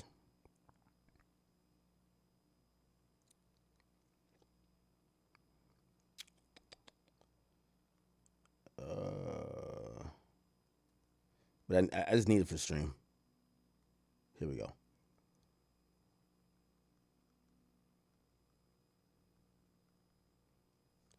So for anybody who ever asks if I ever make a post on Academics TV, this is one I've definitely made. I just made it now. Academics T. The rest of the posts I don't make. Oh, we got 200,000 followers over there. I like that.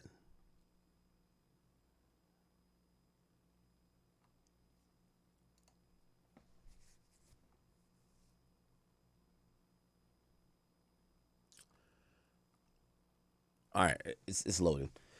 Yeah, so I mean, if you wonder what I said to Boston Richey yesterday, I said this, man. I said, bro, you need to realize how lucky you are in terms of entertainment. You've gotten a million chances, and this is another thing. Yet again, I don't think his career is over. I told him, I said, you need to move better, bro. This woman. And you clearly, we're not just blaming her. Y'all actions have jeopardized what you're so lucky to have. He never had this perfect reputation. You're going to have some people who come away from this and say, hey, I'm not fucking with this guy anymore. But I'm going to be honest with you. I think other than this being the latest drama, I think people are still going to listen to his music. He makes pretty good music. And I think the crowd that he appeals to is not the cancellation crowd. Right? It's not the crowd that cares about, oh, he was in the interrogation room, he said this. Or they also knew he was dating this girl all along. So they're not looking at him any different now. They just look at him like a big old trick. And they like big old tricks. So he'll be fine. However, every time this boils up where everybody in hip hop is talking about him, and that's the thing about being like a dope niche artist where like you're getting a lot of love and support, because he gets a lot of love and support. But right now, when everybody's talking about him, you're talking about him with these like topics that, yeah, it's pretty much threatening everything he's worked for. And I know some of y'all might be like, yo, who gives a fuck what he's worked for, because these things are nasty. But the truth is, nothing's gonna happen. Like I don't know if people want to like. I think people want like fans or someone else to like make an example. Nothing's gonna happen. He's gonna go through hell for 2 weeks, then he'll be fine. He's not the biggest artist. Yesterday, like I had it planned. So my school, I went to Rutgers University, they had like their end of the year event. He was booked to do it, right? I live kind of close to my school. I was gonna go regardless. They canceled him. I'm not going to lie, right? So, like, perhaps he's not going to be able to do an event with, like, a college or, these events where, like, people would not want to be able to stand next to him. But he's not had a clean reputation. So, I don't think nothing happens. I think he's going to still do his club appearances, still have that little ratchet female crowd. It is what it is. But his primary audience is females. And I don't think they're switching on him. Because here's the thing. Most women are attracted to money. They all want to be Ari. They all want to be Tati. Right? So they're going to look at it like, we just want to be the girl that you just got rid of. I seen it in person. Anyway, hopefully it's posted by now.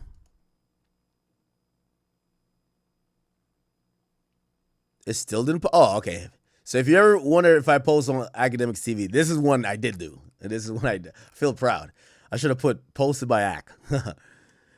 The rest of them. So first and foremost, we're going to talk about Mr. Mucus making a long ass video and lying the whole time. Like, am I tripping? So now all of a sudden he has 100 hoes in the video. It's not about me. Now that I gave you the ultimatum to take it down before it dropped, now it's not about me. I disagree with this. Mrs. Tatiana Chanel, like, I've dealt with women who at a certain point what you're doing is blackmailing, ma'am. Take this down or else I'm exposing you. If the nature of why you're going to say something depends on that person's actions and them complying with you, it's called blackmail. You're blackmailing someone. And in reality, if these guys are street dudes, like, imagine them sitting here because it wasn't going to stop here, right? Let's say he takes it down. You're not going to be like, oh, okay, all right, I'll never put this stuff out. You're going to find another reason. And then you're going to tell him, you better do what I say now, or else I'm putting this out. So blackmail is blackmail. Again, I've seen the stuff you put out. I get it. I'm not going to say you shouldn't put it out or whatever, because I guess you're telling your story. But I do think it's incredibly lame that what you tried to do was blackmail. That goes into blackmail and extortion. Do this or else I'm going to do that. That's blackmail and extortion. I don't like that. I would have much rather you just have put it out regardless of what he did.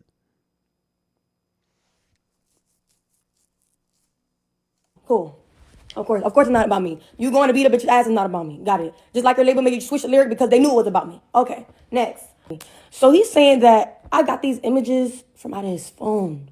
No, love. You actively send multiple women every single day videos out of your phone of other women. You actively send multiple women videos out of your phone of other women every single day. I spoke to over 100 females who you've sent videos to of other women today, just alone. So make it make sense. And then lie number 3, it's the biggest lie.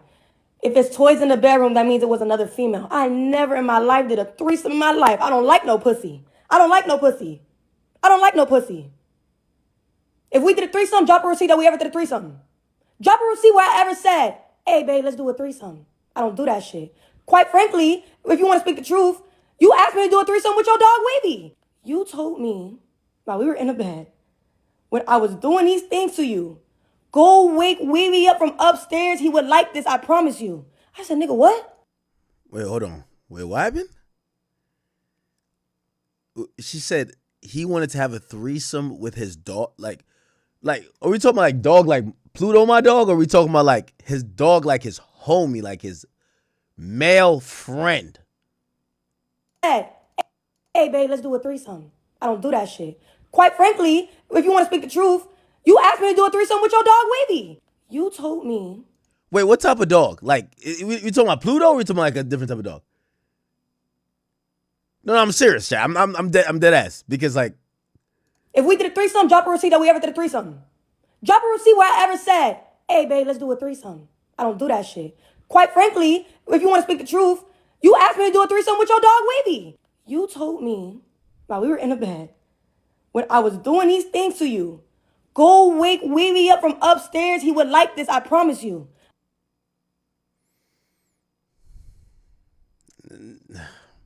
Now, we always got to take everything from a disgruntled girlfriend with a grain of salt. But let me just say unequivocally,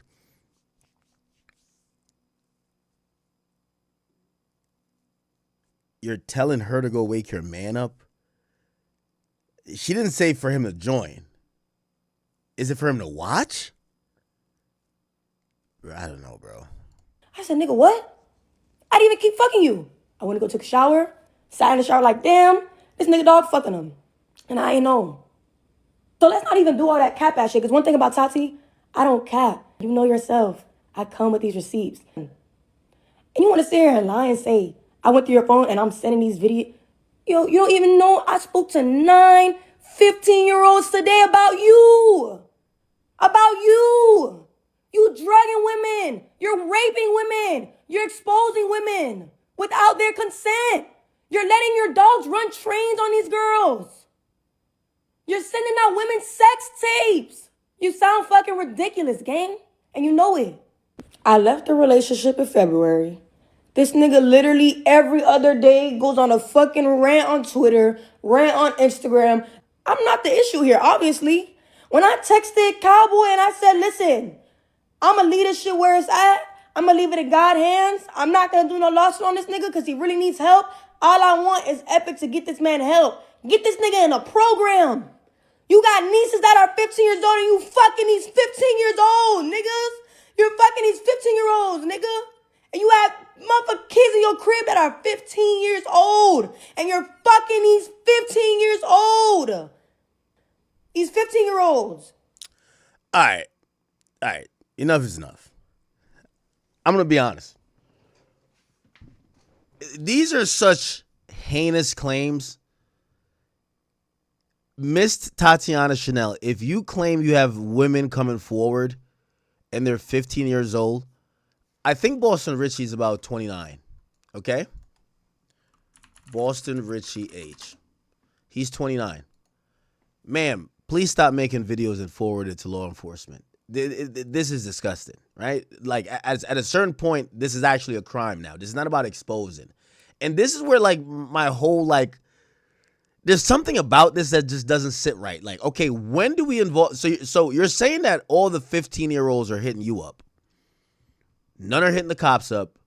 Well, if you're now 20 and you've now seen the error in your ways and you're consulting with your mother, how about you forward everything to the police that something could happen?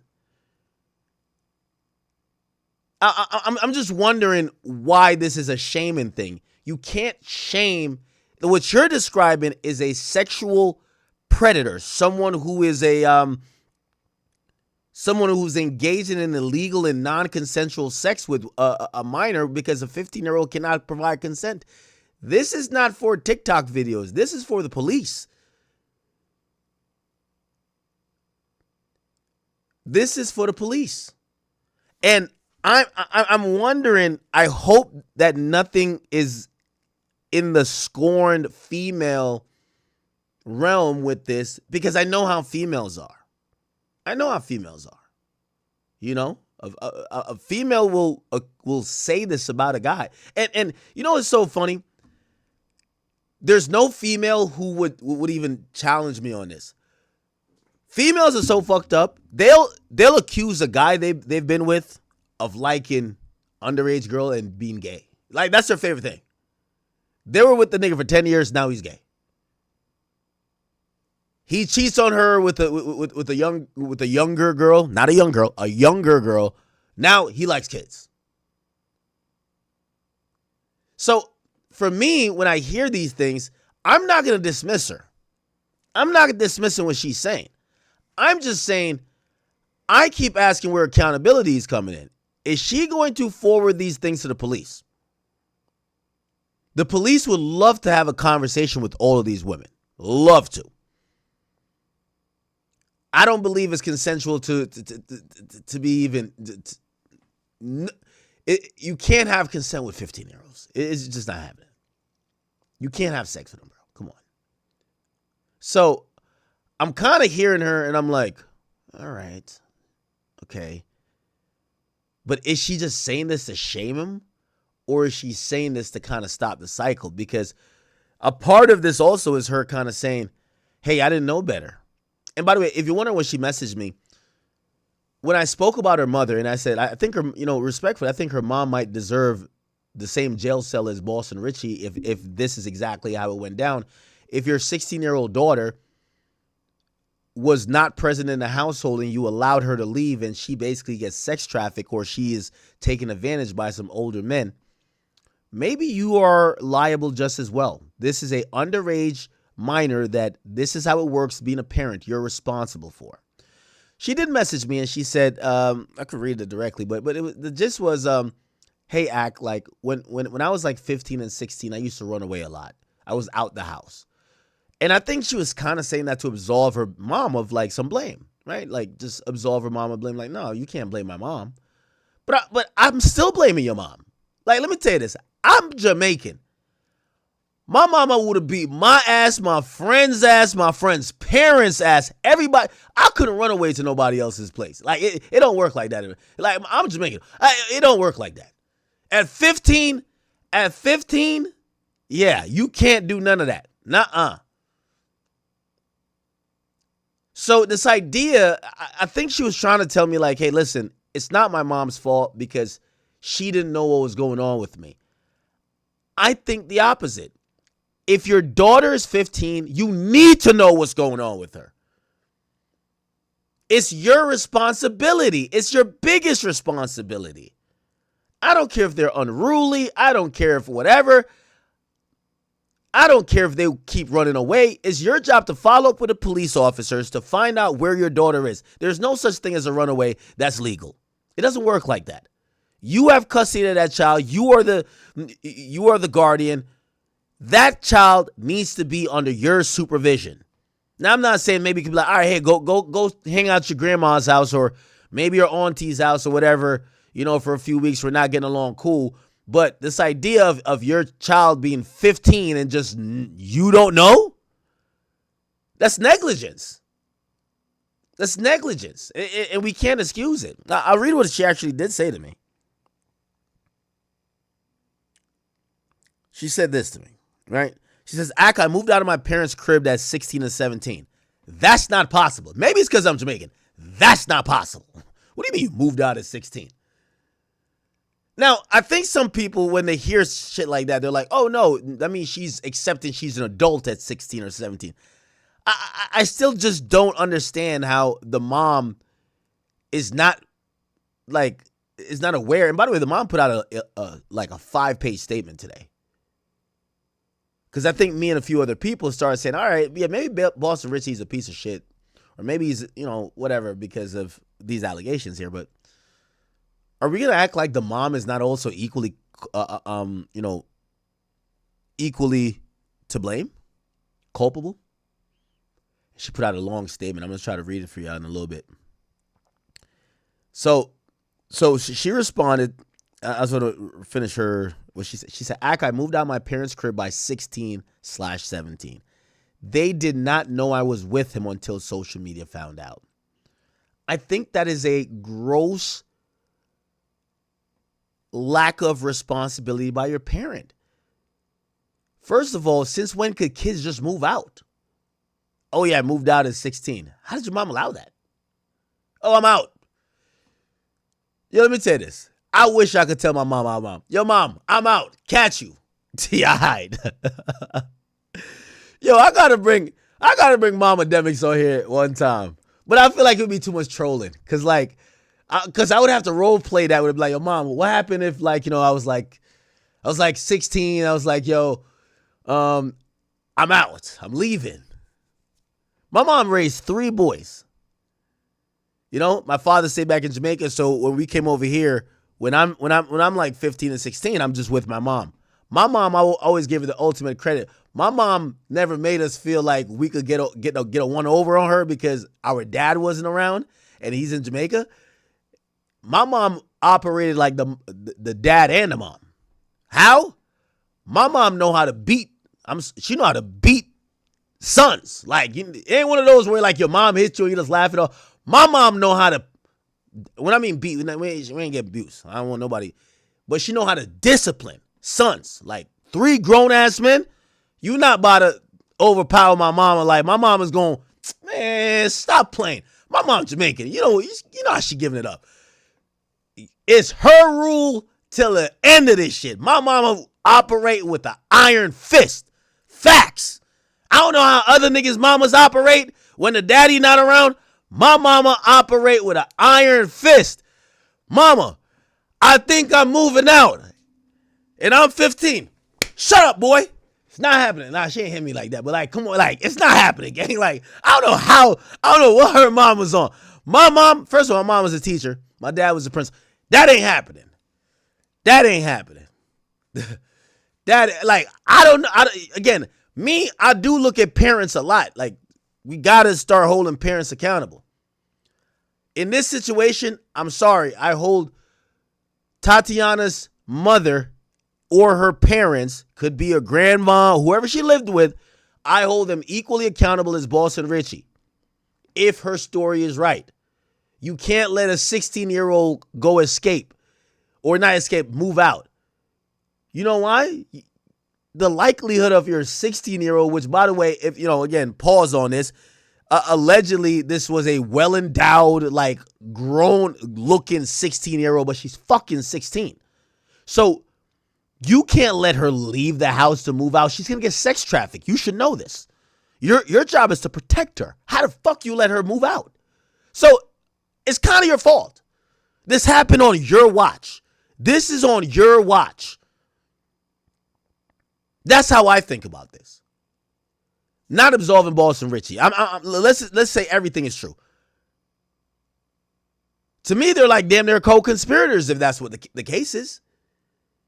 A 16-year-old cannot move out from. Maybe is there a rule or something that say you can? Because I know when I don't got no kids, but when I got kids, I wish my 16-year-old son or daughter gonna tell me he moving out. Moving where, nigga?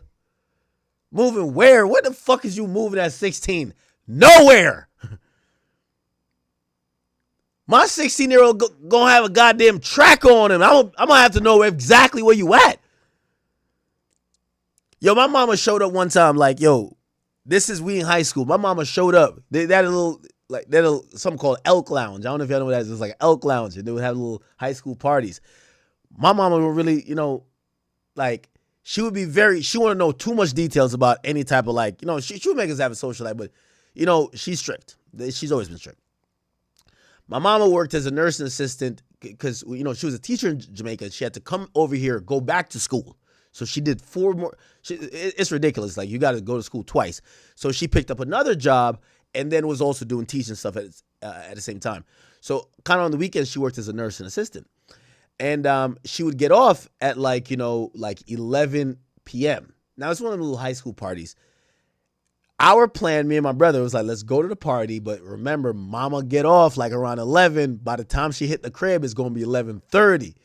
And I forgot what we kind of told her, but for some reason, she kind of got off like a little bit early. Anyway, we didn't beat her home. And also, I think there was a friend of hers that was kind of always snitching on us. Yo, tell me how my mama shows up to the party. She shows up to the party and is with the DJ up front. Hey, if these 2 people are in here, your mama is here. Yo, and I'm over here like trying to shrink into the wall. That's my mom. My mom is like that. My mom is she'll embarrassed. My grandma was like that too. Oh, you get embarrassed. Oh, you a child. You get embarrassed. Oh, you get embarrassed. You getting embarrassed. Oh, it's happening. Oh, it's happening. You listen, maybe that's how it turned out the way I turned out. You couldn't just be chilling. Like, oh yeah, you know what I mean? Like, I get home when I get home. In what fucking world? You get what I'm saying? And low key, not only you gonna get embarrassed there, you get to the crib, it might be an ass whooping ready for you. Might be an ass whooping ready. Yeah. Somebody said, Livingston, you sneak. It wasn't even a sneaking out. No. My mom, because me and my dad got the same name. My mom called me Junior. So like she called me Junior. Oh my. The whole time I'm like looking around. Good. Everybody at school know me as Livingston. So when she say it, I'm like, but she say my brother's name right.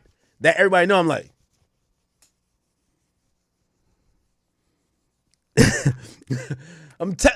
yeah. I only say that to say, bro, like, yo, we gotta.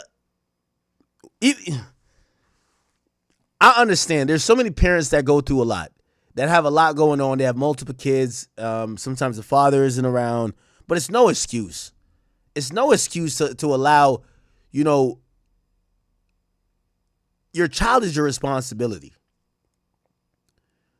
So maybe I'm beating this dead horse a little bit too much, but honestly, like, it pains me to hear, even though she's salty at this guy, part of what she's saying is the trauma that she went through, and she's only 20. And for me to just only blame Boston Richey is like neglecting the fact that her mom allowed this to happen. Anyway. It's not okay. The nigga really needs help. He needs help, and nobody's helping him, bro. The nigga needs help. Y'all motherfuckers let artists get away with anything they want to get away with. This nigga needs real help. He's sick. It boosts his ego to expose girls to other girls. Nigga, there's no reason 30 bitches should have a video of me sucking your dick.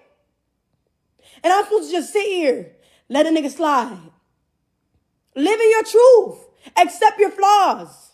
Give your life to fucking God, gang. Get some help. Why your mama not helping you? Why is your family not helping you? Now, another problem I have with all this is that she drops a lot of hints of things that if she really feels, if these things are really true and she feels this way, these are crimes. If you're saying that he has a bunch of videos of underage women having sex with him and he's sending around, that's called child pornography. That's a very jailable offense. This is not to be added to the fucking expose. This is to be added to the police report. And I'm continually like questioning if these things are true, how are they not being escalated? You, gang, you need help. The shit you're doing is sick. And I didn't know because I was underage too. I didn't understand. And now that I understand and I see everything for what it is, you're fucking sick. You're sick. You and everybody around you knew I wasn't even supposed to see the day of light right now. All the shit you was doing to me, I wasn't supposed to be here right now. You know that. Your friends know that. Your family know that. So don't get up on this internet and lie. You put me through a lot, gang. You put me through a lot. Every morning I wake up and wash my face and I look at my neck. I see all your scars on my neck, nigga. You put me through a lot. So don't front on this internet like you protected something. Why you ain't protect me in real life? What you protected now? You couldn't protect me in real life. You're sick. Tell these people the truth. Live in your truth. You can't even look us in your eye and say I'm lying right now. You can't. She has an accent. I think she's Caribbean. I would like to know. I would like to know. A lot of this could have been avoided. Like I said, I gave the option 10 hours prior for all that stuff to be taken down before it dropped. You, big badass, said, nah, fuck it, let's drop it. Because you thought I was never going to post this shit. Because I told you I was never going to post this shit. But guess what? A person can only take so much. A person can only take so much. Out of everybody, you know what you put me through, gang? You know what you put me through. You know what you put me through. And I said, I just don't want to be bothered. And you continuously provoke me. And all that extortion shit, Cap, I don't got to extort nothing. I could post 20 screenshots right now of all that money shit you be talking. I don't got to extort you. What I got to extort you for? You got what you wanted. Now live in your truth. I'm out.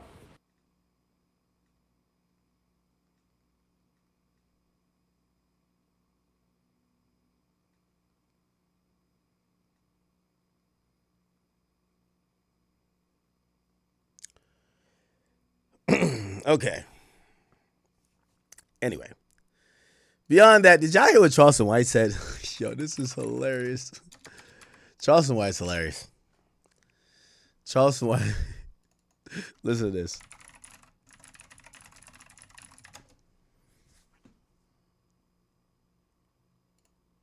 Listen to Charleston White.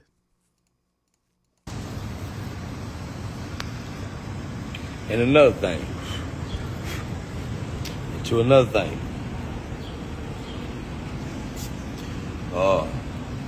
We don't want to hear about it. To all the young ladies that's underage fucking. I want to say this to all the young girls that's underage fucking. I want to say this to all the young girls that's underage fucking. Bitch, we don't care about you young hoes getting fucked underage. 15, 16, 17, you fucking niggas in their 30s. He wasn't the first grown nigga you fucked. You didn't tell when your uncle molested you. So don't come back trying to tell him, well, he fucked me when he was underage. When you enjoying the dick, somebody in your household was turning a blind eye, letting you fuck older niggas. So don't come back trying to shame the older nigga you was fucking. Is it wrong? No, it ain't wrong. Is it wrong? No, it ain't wrong. Is it wrong? No, it ain't wrong. It's illegal. It ain't wrong. It's illegal. Because in some households, if they don't call the police, it's right. The mama knows she getting fucked by that grown nigga. It ain't nothing wrong with it. The parent gave consent. Well, the mama in wrong. That's their child. Why you?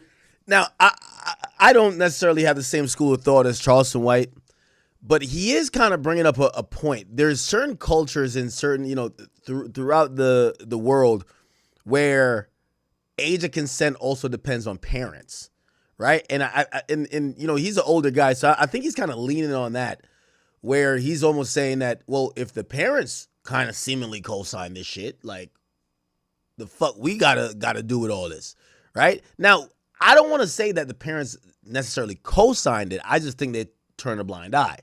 But he's kind of conflating some of those things. Again, I'm not in the same school of thought as him. And when he says this whole thing of it's not, what do you say? He says it's not wrong, but it's illegal. Well, usually legality kind of mixes with our morality, right? Like legality is usually the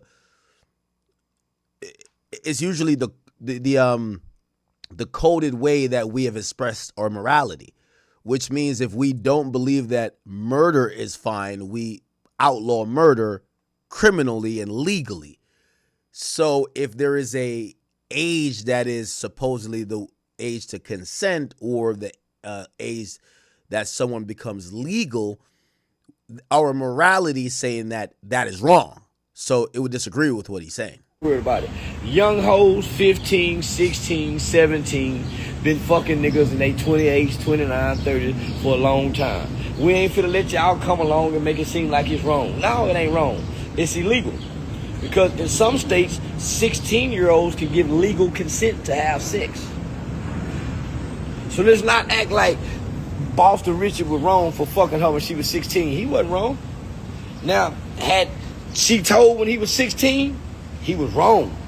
But bitch, you can't come back and tell at 18, you little hot pussy little whore. Your little pussy been molested or touched on by your cousin or your uncle, so you brought that pussy out here to a grown man with some money. Your mama and them taught you how to sell that pussy. So we don't want to hear from you or your mama, little pretty bitch. Little 19-year-old pretty bitch. We don't hear about when he was fucking you was 16. The record label was in on it. Everybody was in on it. Your mama was too. Wasn't you and your mama enjoying some of that money when y'all were catching them cheating? So, bitch, was it wrong? It was wrong had you said something when you was 16, little bitch. But you can't grow up with a little hot pussy whore. 16, that pussy hot, and you trying to fuck your teacher. Lord Hybrid, thank you for the $100. He says, yo, Ak, it's best to be with a female who you know don't love you. Yo, hold on now. He says, just pay her and take her shopping and enjoy her.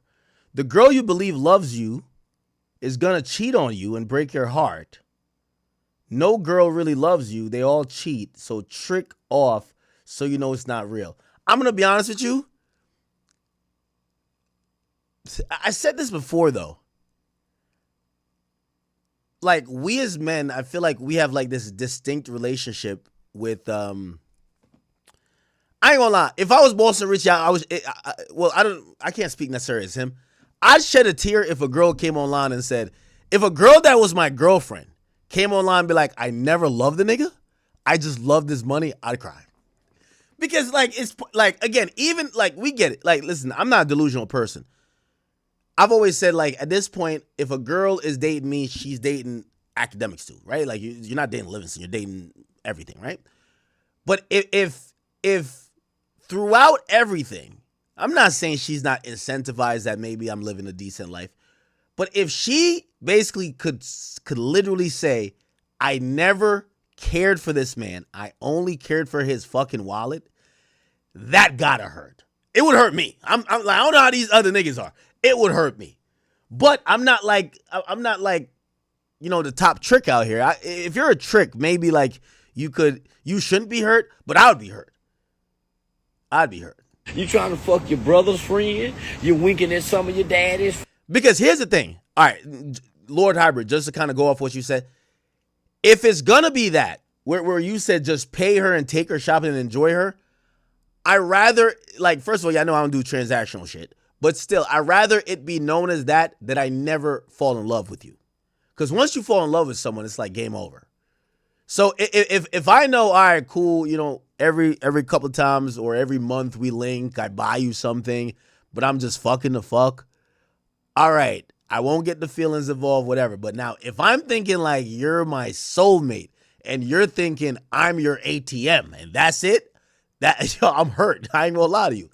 Friends, little bitch, that pussy been touched on for that 29, 30-year-old man thumped on that motherfucking clit. Bitch, so don't try to act like he wrong and you been putting that pussy out there for grown men to fuck on, little hot pussy, bitch. Is it wrong? No. It's illegal. It was wrong, bitch.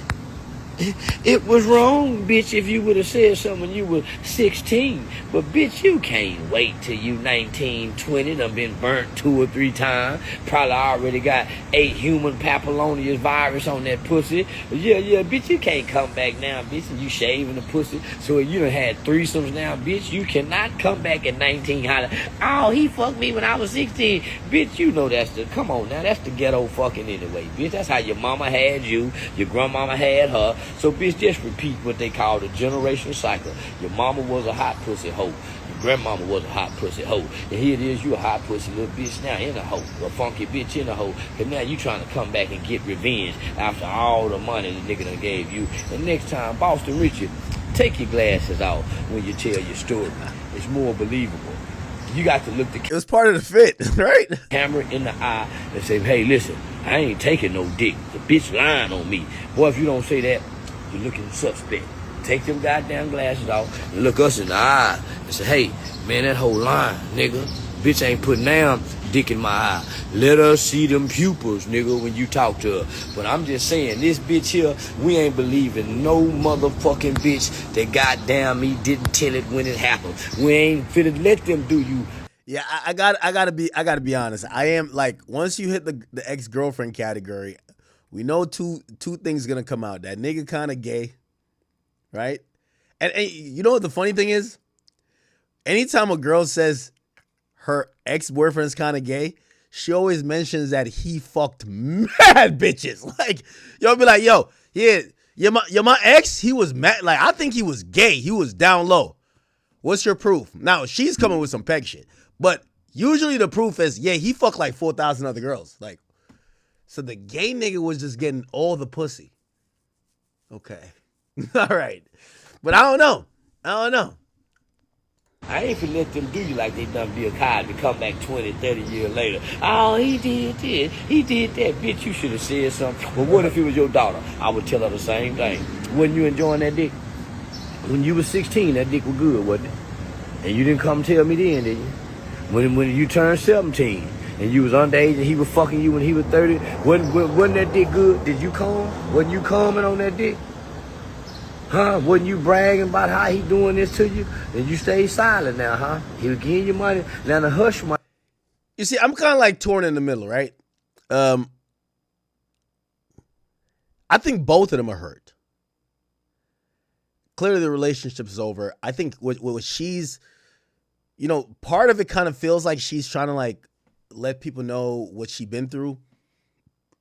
But also I'm kind of looking at the future for both of them. But even her. You know, somebody told me something yesterday, and it's true. It's true.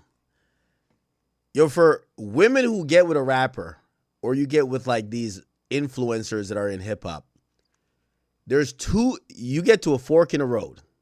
There's two paths to go to. You could either be Ari or you could be India. India Love. It's not India Love though. No, not India Love. No, never mind. She's worse. I mean, what's it? India Royale. Dirk's girl. Like Dirk's girl is like, yo, Dirk's girl. Yo, the more like time goes on, we look at Dirk's girl like, yo, that might be the Savannah James of hip hop. Dirk's girl is the Savannah James of hip hop. Yes, she's been mad at him, but she ain't never told us nothing that we ever could use against Dirk. You know what I mean? Like, imagine one day India got mad at Dirk and just be like, yo, this nigga killed like 3 niggas, man. He was paying for mad murders. She ain't never exposed that nigga, okay? By the way, he never did that. But still, in this game, you could be India or you could be Ari. Ari, her mentality, man, fuck these niggas. I'm bigger than the program. Fuck these niggas, man. Remember, before Ari turned Ari, she had to sink that nigga G Herbo. She had that nigga G Herbo doing laps in Chirac, nigga. Y'all remember this? Ari G Herbo. She had that nigga stressed out, nigga. I'm getting my son, bitch. I'm not. Yo, she had that nigga stressed out. Before she clouded up, you see when a chick get into it, like she gotta. So this is what I'm looking at. I'm shorty. What's her name? Tati. I'm like, all right. I think she going to Ari route though, low key. I'm like, yo, Boston Richey gotta go. She got a G Herbo that nigga right now. She ain't got no kids with him, but she got a G Herbo that nigga. Like, yo, get that nigga out the paint. India held it down. India held it down. Yo, India held it down so much, nigga. There's a whole story that India was shooting guns in the crib with Dirk. You feel what I'm saying? So it's two ways. Like, it's a fork in the road. It's either you gonna be Ari or India Royale. And I don't know. It appears, I don't know what this shit gonna do. I don't know. Anyway, what did I say?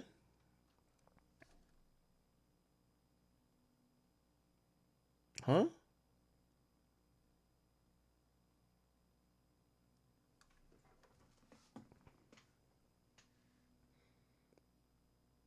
Wait, what y'all say in the chat?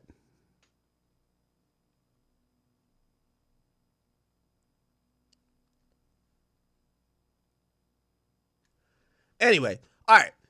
What are y'all saying about this whole thing, man? Do y'all believe Boston Richey? Do you believe her? You know, I'm still like, obviously, I think the relationship is definitely done by now. I'm wondering, why are we all in the group chat? Apparently, this started where he said something and she said something, and then he said, like, I be reading all the nonsense on this page right here.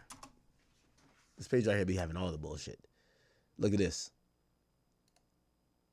Like, they're into I don't know some of this bullshit. Like, there's another chick named Ari. Like, what the fuck?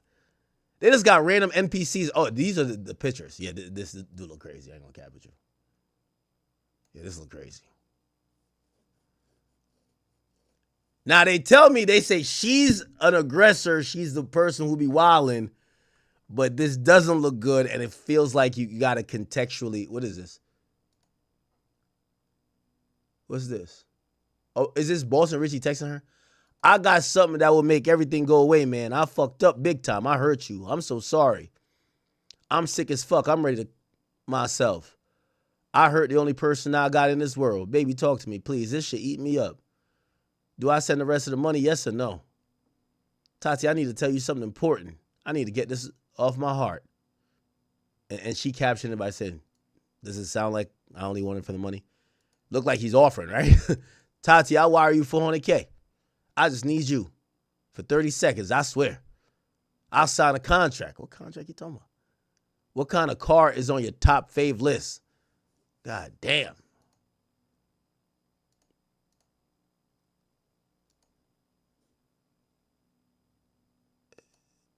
She said, what? Hey, King. Jesus. I don't know why you said something. You already know them papers on the way to your address, and all them names will be absolutely on the paperwork with all their date of births. What the fuck? Funny thing is, you're the same man Boston used to hide me from in the Airbnbs because you knew my age. And when you found out he was dealing with me, I was a minor. You told him he was dead ass wrong. So he used to hide me from you till I turned 18. I have proof of that too. Let me know if you... Oh, man. Oh, Jesus Christ.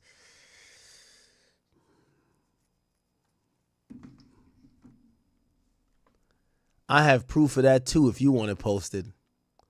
Water cut off. I don't know what lies he telling you, but that's the last issue over here. I'm living good, overly good, better than you actually. Mr. Hop House to House. He used to get so mad every time you use him, I guess, for money. You want those messages too? Also, what blackmailing? I told him don't drop the diss. He still did. That is blackmail though. That's black. Like you can't tell an artist he can't make music. Come on. I didn't know that was blackmail. How you mad your friend like his ass played with? And you in denial. You in denial and going around telling people it's AI. Don't let me drop the...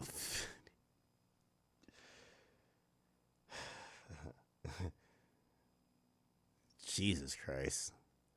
Let me drop the video. You 50, don't speak on me or to me because I'm going to come with receipts. Oh, boy. This is...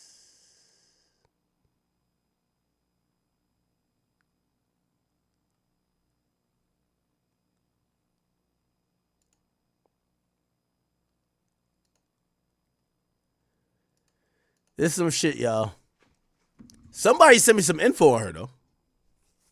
Somebody sent me some info. Hold on. I'm gonna put it as a... What is this? Is this playing or no? His phone or whatever the case may have been. Well, it was my 18th birthday, and I found out he slept with my best friend of 7 years. Oh, wow. Yeah, that's normal, man. That's rapper shit. Y'all gonna keep it a bean with y'all. Yo, Tati, I'm gonna keep it 100 with you. We got no sympathy for y'all getting cheated on. Y'all gotta stop dating rappers. Yo, Meg Thee Stallion, we got no sympathy for you getting cheated on either. You gotta stop dating basketball players. When y'all date these men, you accept cheating. Like, that's right on the dotted line. I don't care what he told you. It's your job not to go looking for it. If you go looking for it, you gonna find it. It's niggas. The New York crowd is popping out. They're like, yo, dog, she's not innocent. I have no idea about these things. They said, bro, how is she mad that he was fucking whatever girls he said he was fucking? They claim this is her with Lil TJ. Yo, Lil TJ's a dog, bro. Yo, Lil TJ must be stopped. They gotta be neutered. This don't really mean that they're fucking though, but how niggas even... Is this her? I can't even tell if it's her.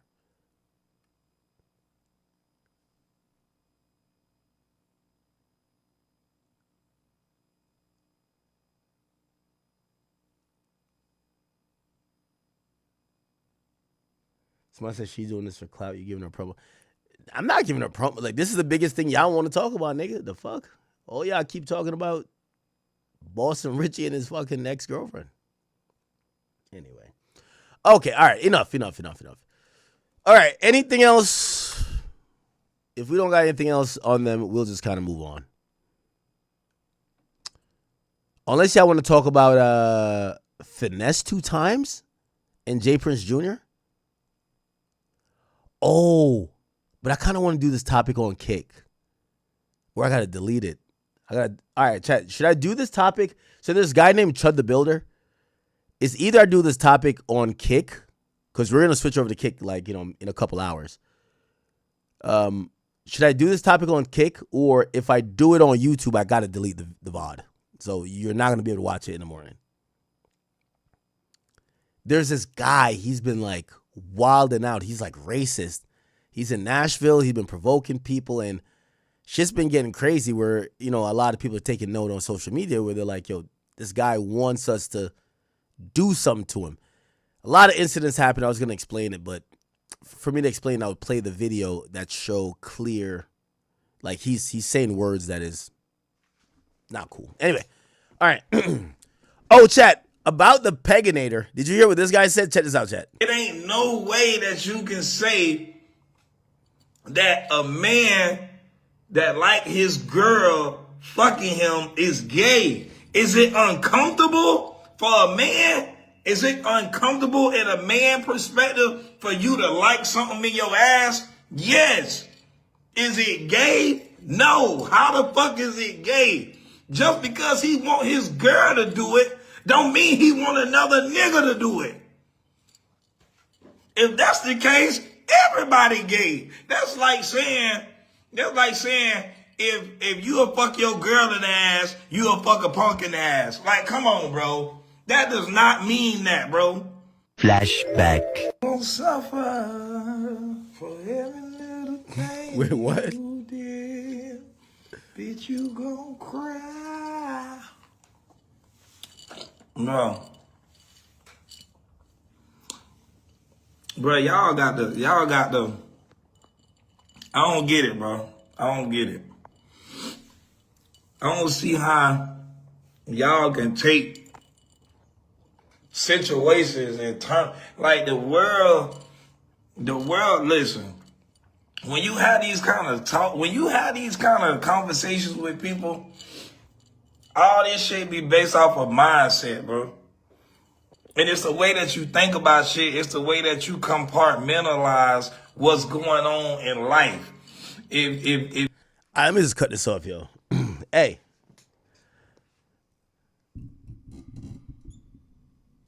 Speaking as a Jamaican-born man, that's some Batiman thing, you know what I mean? Like, yo, straight up, yo, I gotta just keep it 100. Yo, Boston, cool, I rock with Boston. I don't know if this is true. I'm gonna keep it a bean. I don't know if it's true. So, like, I gotta put both of them on a lot of they told me they ain't true. She kind of doubling down that it is true. If a nigga getting pegged, any type of shit like that, you gay. Straight up, gay. You're getting penetrated with the piccolo peginator. Like, yo, come on, bro. You're gay, bro. You're gay. You're gay. You're gay. But we don't know if it happened. We don't know if it happened. But if a nigga getting pegged, you're out of here, bro. It's over.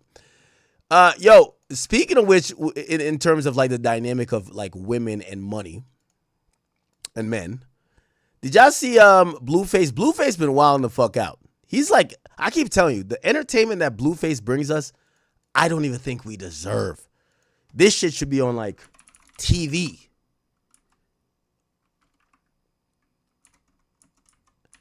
So he got his girl pregnant, and you got to hear this. This is hilarious. Okay, so first of all, ever since he got her pregnant, he has to give her the harsh reality, you know. And Blueface is one of those guys. He's letting these chicks know he's the prize. So he's been trying to take her serious ever since she got her pregnant. Remember, he got her pregnant ever since he got out of jail. Got the scribble on his face, and she's been starting to thinking that she's like the love of his life. He broke the harsh reality to her that he only is even entertaining her because of the baby. And he's saying that the shit wasn't planned. Check this out. That's what I'm saying. You don't be thinking before you talk. You just start saying shit. You just be saying shit.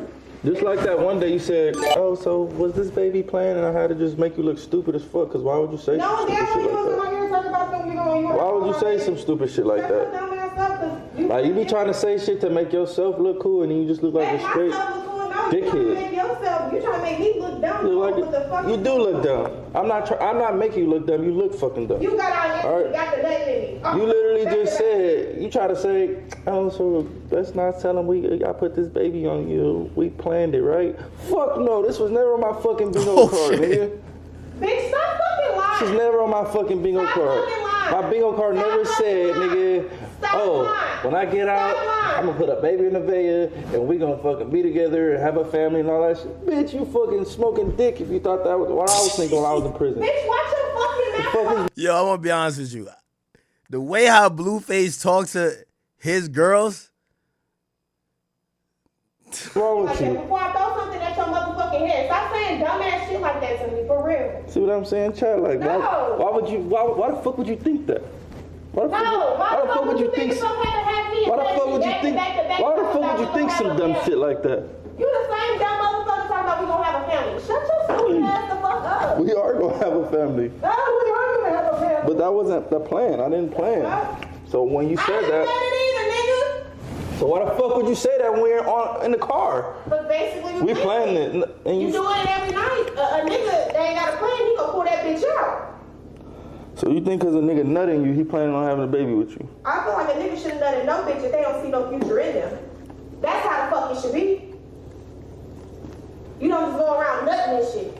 Ejaculating and shit. Well, you shouldn't let a nigga stick raw dick in you if you don't see no fucking future. You raw for so many years. You never knew what a condom was. What the fuck are you talking about? There was Yo, this is too good, Chad. I ain't gonna lie. This is too good in terms of entertainment. So then what happens, listen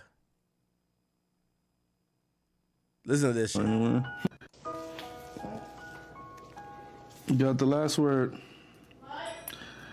Yeah, Chad, she's not going anywhere. Yeah, Chad, they always be talking that shit like, I'm gonna find somebody that loves me and treats me better. Bitch, no, you not. How the fuck you think you ended up with me, bitch? How the fuck? Bitch, I'm the final boss.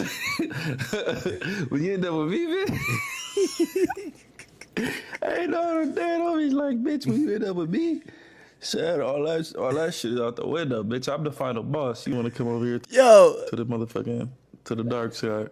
Yo, this is why I can see why he fuck with like the bottom of the barrel chicks. Listen to this one. Listen. Kisses. So apparently Blueface gets to, like, he got her pregnant and he still fucks 2 to 3 girls a night, raw, and he might nut in them, he might do whatever. And in the morning, he leaves those chicks and he comes back to his pregnant baby moms. Chat, this is not, do not readjust your sets. This is not a drill. This is actual factual. That's what I'm saying. This shit is too good for Kick, Twitch, anything. This shit should be paid subscription, bro. This is how good entertainment this is. Look. You eat pussy on a daily. Why do I? So he tries to kiss her and she's saying, yo, you just fucked 2 girls last night. Like, you're probably eating her pussy like you got pussy on your breath. Don't kiss me. And Blueface don't give a fuck. You eat pussy on a daily. Why do I want to keep giving you kisses? Who pussy I eat? You probably ate some pussy. Bitches ain't never said none of that. They would have been happy to say that. Yeah, I might fuck them raw. Like the girl you just got pregnant. I might even nut in them. You ate that pussy. Yo, now Blueface is a movie, bro. He's telling his baby mama that he might fuck the other girls raw and nut in them. Happy to say that. Yeah, I might fuck them raw. Like the girl you just got pregnant. I might even nut in them. You ate that pussy before the gumbo. I fuck them raw. I might even nut in them on occasion. That's not. But my eating problem. pussy, they ain't never said that. That's a lie, but that's not my problem. That's your kids, not mine, not my problem. Okay. So what you talking about it for then? You're just gonna be in debt. Why you always worried about the next bitch? You're in debt. You worried about the next nigga. You bringing up all my old niggas. You were worried about them. You got recent bitches. I don't have recent niggas. Niggas can't post messages of what you would from yesterday, from the day before, from the month before, anything. So what the fuck are you talking about? This is like some ghetto love story. This is like some bottom of the barrel shit. It's like I can't even. It's like, yo, she looked like one of the Simpsons, and this nigga this is Blueface, bro. You try to make me look just like a piece of fucking shit. You got recent people. I don't. That's the difference. I know how to lock in with somebody when I'm in love. I don't just play around. Mm-hmm. I'm playing around. Ain't you in love? It's okay. You can keep playing. It might just turn into lust. You never know.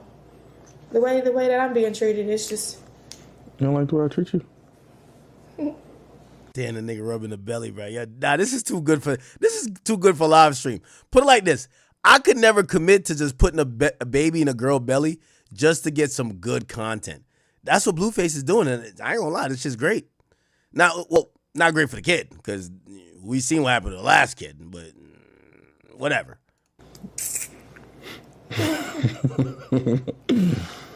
Bro, you made $12,000 last month. I'm broke. What'd you spend the money on?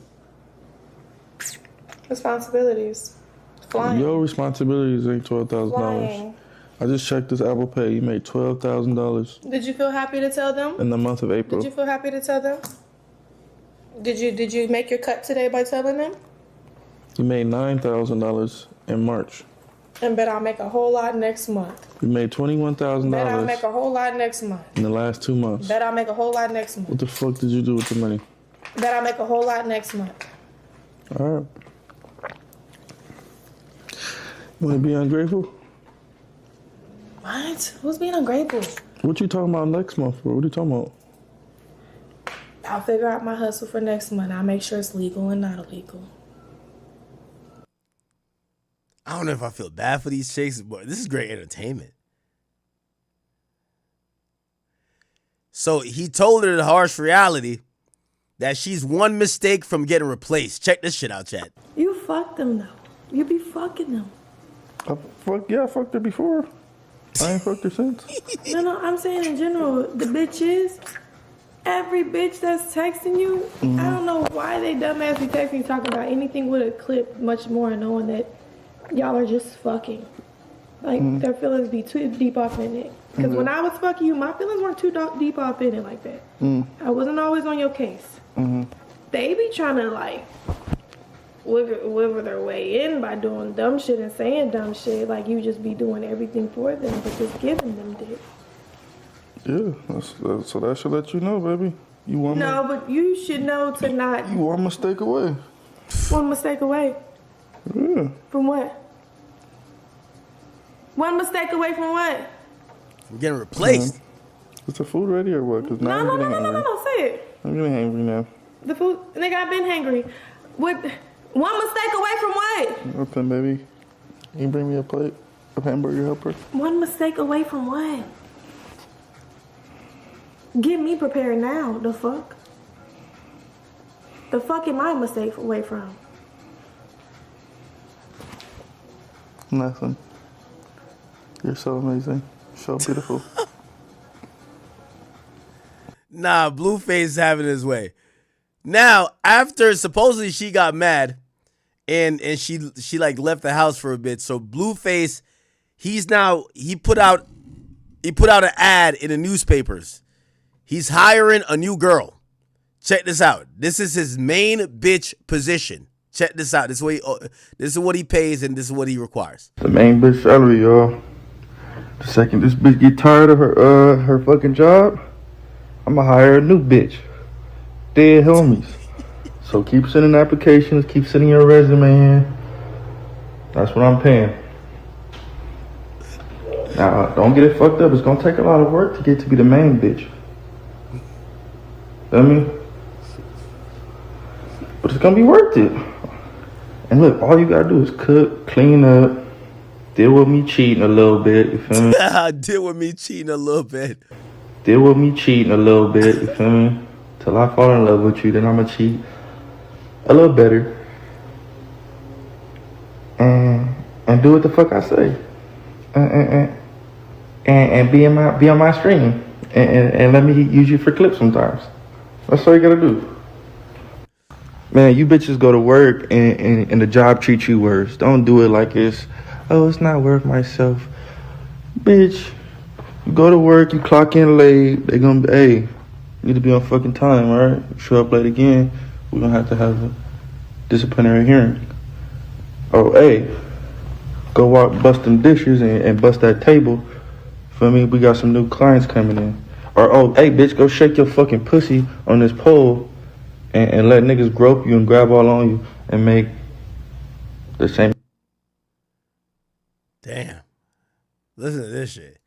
We are not the same. We are the same. You get fucked raw. You let niggas nut and you raw. Yes, you do. You just admitting to fucking 3 niggas in 3 months and I fucked you raw and nutting you raw. So why the fuck didn't the other 2? This is prime entertainment. I don't know how we're getting this shit for free. Did I get pregnant by them? It'd be okay if I became a hoe though, so we could be 2 hoes, right? You already a hoe. What you mean became a hoe? I'm a hoe. I would say so. After as many people has posted you, I would 2 say. people posted me, so it makes me a hoe. NBA Youngboy. He didn't post me. Almighty Namir. The last nigga that Namir fucked her? said you did pills with him, and this nigga, that's 4 niggas. What do you mean? Where do you get 2 from? So Yes or no? I fucked 1 nigga in October. We're talking about September, baby girl. Yeah. How many niggas did you fuck in September? 1, and that was How many niggas did you fuck in October? 1, and that was November. 2 different niggas, right? How many niggas did you fuck in November? 2. Okay, that's 3 niggas in 3 months. What the fuck are you looking in the sky for? Is that, what do you...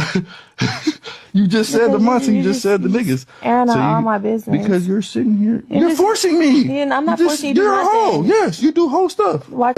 Damn. Imagine telling your baby mama, yo, you're a hoe. You just said the months and you just said the niggas. Airing out all my business. Because you're sitting here... You're forcing me! Yeah, I'm not forcing you to do You're a hoe! Yes, you do hoe stuff. Real shit. Don't do that. Don't even play with me like that. Don't even play with our child like that either. That's fucked up. That's I'm playing or he's playing? He's playing. But don't play. Don't do that though. Don't. So another guy had posted her. So Blueface says, I don't know if that's my child. do that. What am I supposed to do with him? All these dates match the fuck up. Don't do that. Don't What am I supposed to do with him playing? Don't do that. Don't do that though. Really, don't do that. Don't do that. Your word is not bond. Your word doesn't supersede his or mine. What are you So you putting up a date saying September has nothing to do with a motherfucker saying it might be his baby and you're not 6 months pregnant. Why are you showing me anything for September? So the last time I fucked If a motherfucker saying that might be my baby, that means they fucked you since you conceived. That's not true though. Says that's not who? fucking true. Me, I can be truthful. That's not true. Prove it. How the fuck am I supposed to prove it? Man, this is some good shit, man. I'll walk it out with you. Come on. I don't need you to walk out with me. Oh, Can you just give me that? Get that right there? Get that right there? What? That on the table? This recording thing? Yeah? Okay. No. Come on. No, I don't want this shit. Okay, so come on. Nowhere near me. I don't give a fuck. No. You gotta. The exit is that way though. I know. The fuck? So why you want the camera? If you don't want the camera on you, come on. Go. Why would I walk out before you? Nah, this is crazy. This is some good entertainment. This is some great entertainment, man. All right, anyway. Shout out to Blueface, man. I keep saying this type of entertainment shouldn't be for free. However, I'm going to be honest with you on some real shit, and I'm not wishing bad for Blueface, but I wish Dyfus or CPS, as soon as his baby's born, just takes it from them. Like, enough is enough. We've seen what happened with Krishan. Okay? Just take the baby away. We don't even want to see. Don't have the baby in the circus. Take the baby away. Let them just, be breeding factories. But even then, we got to make sure this girl doesn't start drinking or some shit like that, like Krishan. But, yeah, CPS, man. We got to get CPS. As soon as the baby is born, all right, man. Good looks for having it. Y'all go back to streaming. Y'all good. Y'all look good. Anyway. Yo, this is crazy. I know. This said Blueface showed up to his crib after fucking another girl. This is gangster. Hey, Bookie Butt. You look so cute in the bed and all white. Waiting to me like you on a cloud or something.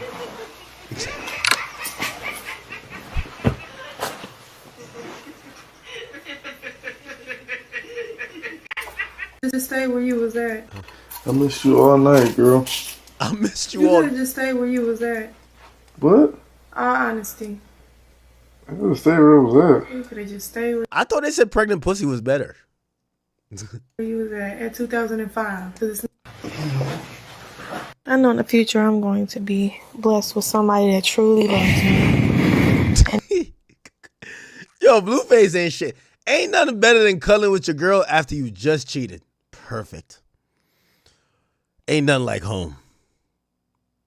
Ain't nothing like home. Don't try to embarrass me or out to try to make me look like Just like the nigga that posted you today. He probably truly loves you. You should call that He nigga. probably do. I don't even know the nigga number. Shit, he probably missed the fuck out of me. Ain't got nothing to do with me. So he trying to spark something up. I get it. He gotta come with better facts and more realistic shit. No, one day I'm gonna find me a bitch that ain't nobody gonna post. Nobody gonna know that bitch. Well, guess what? You a known bitch. So it's like, ooh, You's a known hoe. I'm not a known hoe, actually. What? This nigga cuddling with his girl after fucking another girl. In the last 4 months, how many people have posted you? Okay, all right. Enough. All right, okay. Enough Blueface stuff.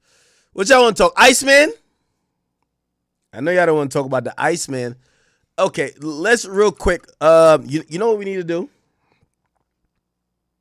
I got something for y'all. Your call has been forwarded. Oh, nah. Why they doing this to me, chat? I forgot we stream late. People are like sleeping and shit. I'm over here like, is 2 o'clock late? I guess it is. Fuck. I forgot people got bedtime. The only person I call and he never sleep. You know who that is? Whack. Anytime I call Whack, he never sleep. Ever.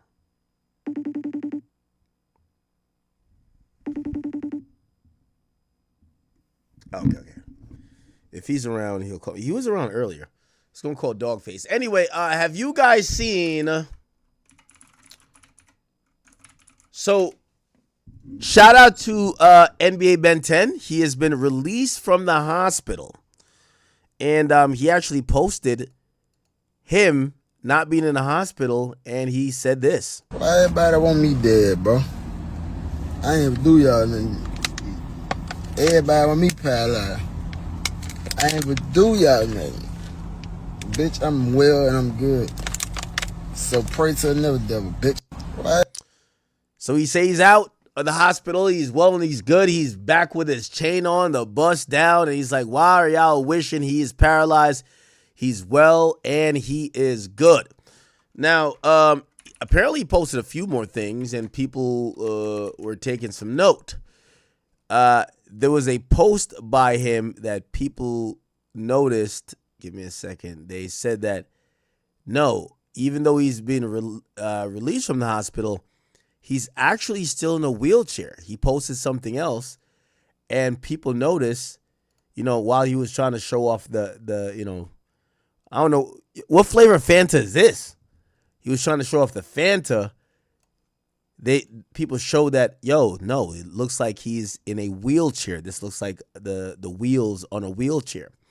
And people are saying, Ben 10 is in a wheelchair following his release after the All-Star JR shooting, which is leading people to think, damn, maybe he still can't walk. Now, we don't have confirmation on whether he could walk or not, but this is kind of like telling he has been released from the hospital, and it appears that maybe his mobility is still severely stricken. Now, not too sure how this is going to go. It's a possibility that he could be, going through rehab or some type of physical therapy that could possibly help his legs or his limbs get a little bit stronger, and he'd probably be walking in no time, but we don't know if that's a possibility. However, he's out of the hospital, and you know who else is out of the hospital? We also have Dead End Ron, who was the other person who got shot with him, and he actually posted a few things up, and the caption of what he posted was this. He says, they said the one time you ain't got it, that's when something happened. Then he said, hashtag never again.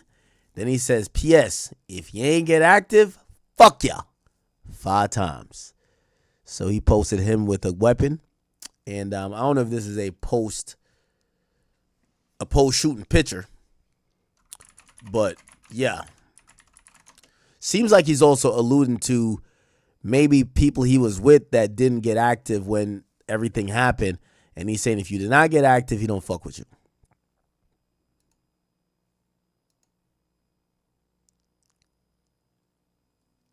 Yeah, this might be a pre-shooting picture that he's posting now. Because the word is that he lost some fingers. And we can't see here where anything is lost. So it's kind of interesting. Now, clearly what this has told us is that NBA Ben 10 has not been arrested yet. A lot of people have thought that he was going to be arrested for potential murder. Not murder, robbery or attempted robbery. Except he's not arrested. All-Star JR is in custody. He's been sent to Houston, Texas. And if we're now seeing that, by the way, I believe the incident happened on April 8th. So just shy of a month. That's how long it took. Ben 10 to get out of the hospital. And people are wondering if he is paralyzed. So we're going to see. But Dead End Ron is out. He posted a picture that seemingly is old, but he's basically sending the message through that, he'll never not have it on him again. So this is, if you want to believe some of the conspiracy theories about this, apparently it's not his gun that fell. Okay? Because he's saying the one time you ain't got it, that's when something happened. So he's almost saying that he didn't have it on him. And now he's saying never again. Interesting. Very, very interesting, chat.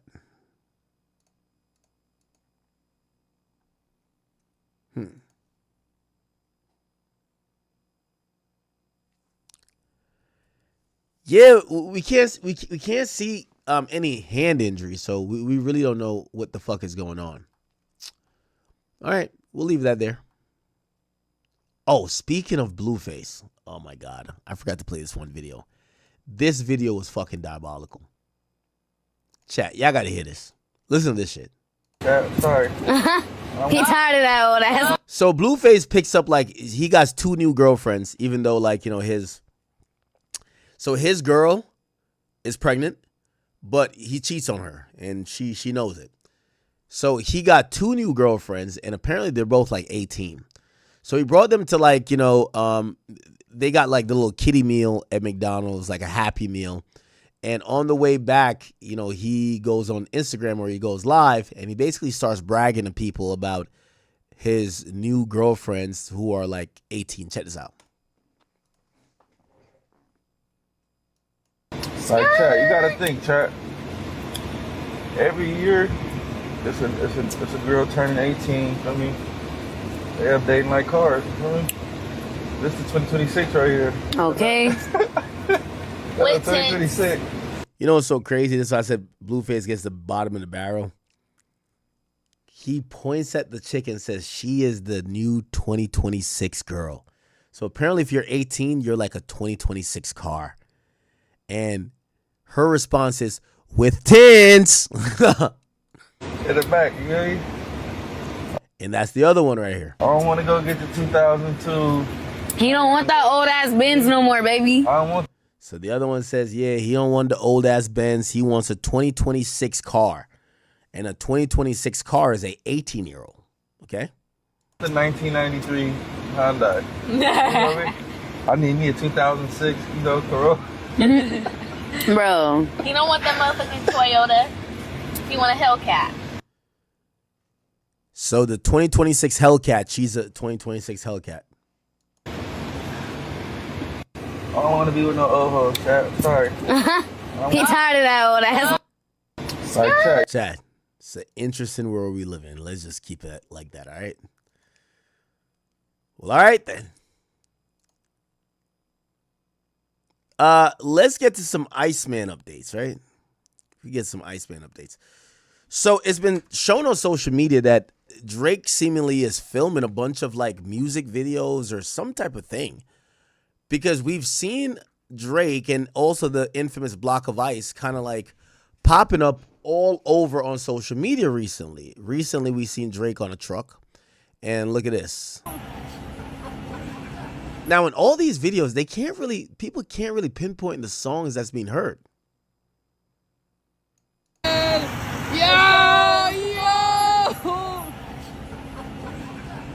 No way, yo.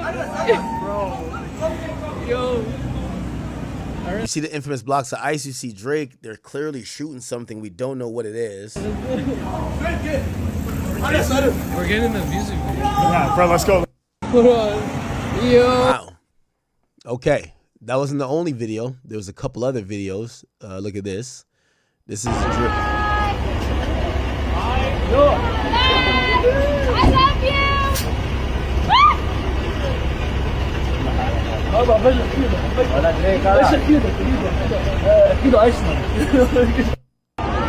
Okay. And this is another video. No audio in this one. But he's standing in front of the blocks of ice. Looks like he's chilling. By the way, he was being escorted by a lot of police and other people who are flanking him, making sure that the shoot goes uninterrupted. Yeah. They were blocking off the road and things of the sort. That's kind of interesting, right? Huh.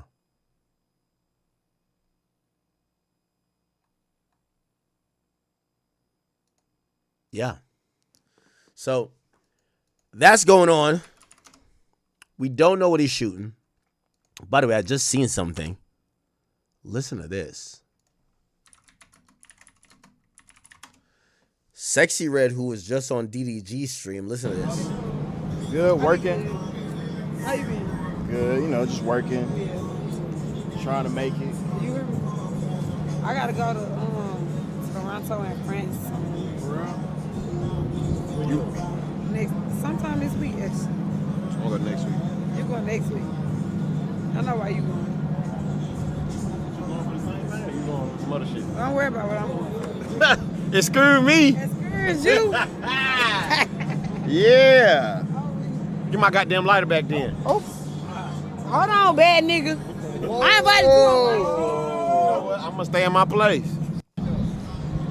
So maybe Sexy Red is pulling up to Drake in Toronto. Okay. That would be dope. That would be dope. Do y'all want to hear Sexy Red on IceMan? Also, Drake was spotted filming a new music video, but this time in a cemetery. Apparently, this is Drake in a cemetery filming a new music video.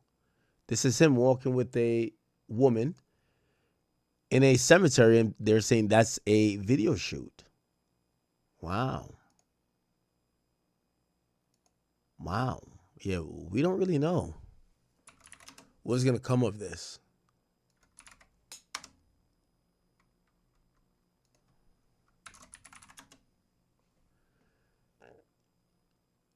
I got to go to What's the Dirt to get a proper breakdown of what the hell is going on. Niggas swear they passed us, they doing too. Here's another look at the shoot.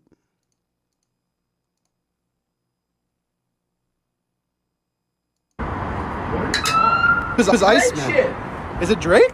Oh yeah, he's rapping right there. It's fucking Drake. No way. Yeah, it's Drake. That's actually hilarious. It's IceMan shit. It's Drake. It's IceMan. It's Ice. It's Ice. It's IceMan. Who is IceMan? Is it Drake? Oh yeah, he's. By the way, I do want to say this in terms of the whole rollout. I, as a Drake fan, and I know y'all think I have the keys and the plugs to everything, I don't. I am so excited about IceMan because Drake is clearly planning shit. I feel like sometimes Drake has like let shit fall into place. This feels like an elaborate, I'm going to wow people. I'm going to go crazy. And the mere fact that he's planning this rollout, it gives me great hope of not only how confident he is in his album, but how much he wants this album to be a namesake where it's going to stick, it's going to do what it needs to do and last. And that's going to be the important part. But the mere fact that he's like planning shit is really exciting to me. Really exciting. He's rapping right there. It's fucking Drake. No way. Yeah, it's Drake. That's actually hilarious. It's IceMan shit. It's Drake. It probably is. That's hilarious. Look at his crew.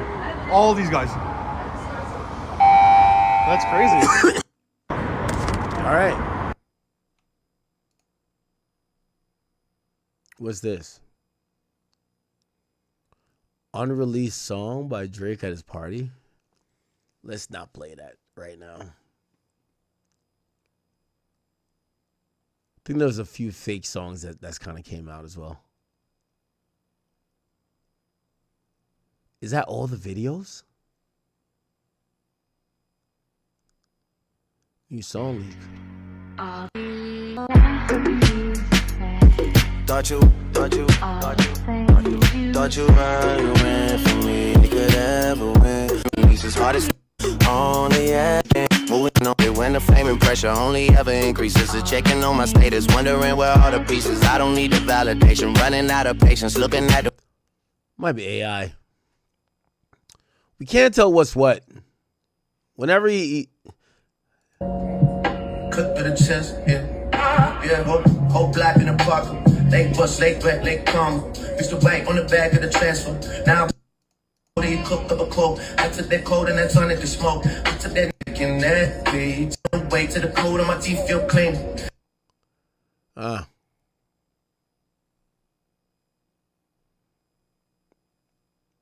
It's looking like it's time, y'all.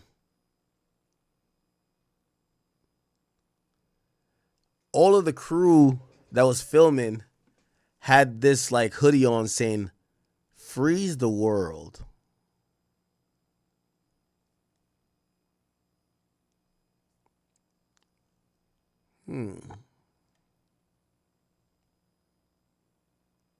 Experience whatever it is you're giving me. So now I'm like, I do want a new Jay-Z album.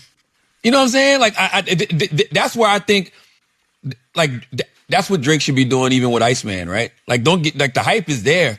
But, yo, this guy is, if you've been around for more than a decade, the last year or so, when everybody was like, yo, I miss Drake, start feeding them little bits of nostalgia. You'd be, like, yeah, you'll remember that summer. But that is going to be happening. That's probably already happening. And like, we might notice it when it comes up through certain like Instagram pages, which are like more direct. You go, oh, okay, this page really loves Drake, you know, huge fan for decades, blah, blah, blah. That's direct. Like, you could see the chain. The way where it's really subversive is when the account got nothing to do with it. It could be a made up account, but it's pumping stuff out. And now you don't see stuff from the people you follow. The algorithm gives you what you see based on your interests. And what the fuck are they talking about?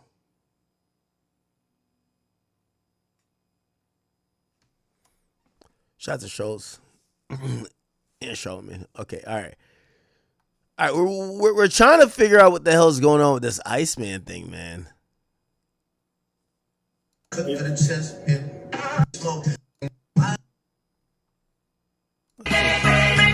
old texts like some kind of sinister reminder of the man I was before I built these walls. Before I learned to catch your feelings means you're bound. Yo, most of this shit probably just AI.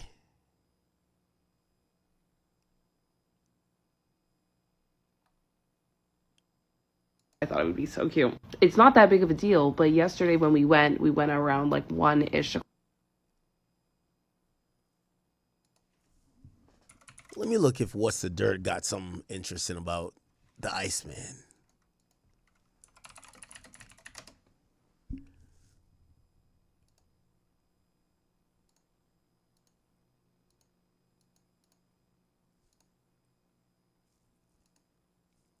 I need one of his like regular videos.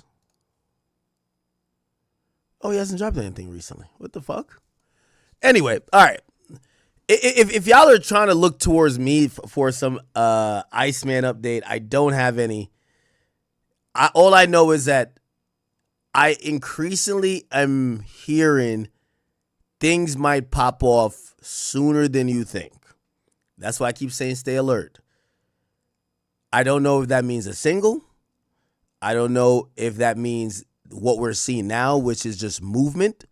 Clearly he's filming something. But I do hear that things are starting to snowball and things are starting to happen in motion. And fans who are interested in the entire process and album should stay alert now. Okay? So we're going to see what that means. I see the constant conversation of what is his album going to be about? What's the theme? What's the theory behind IceMan?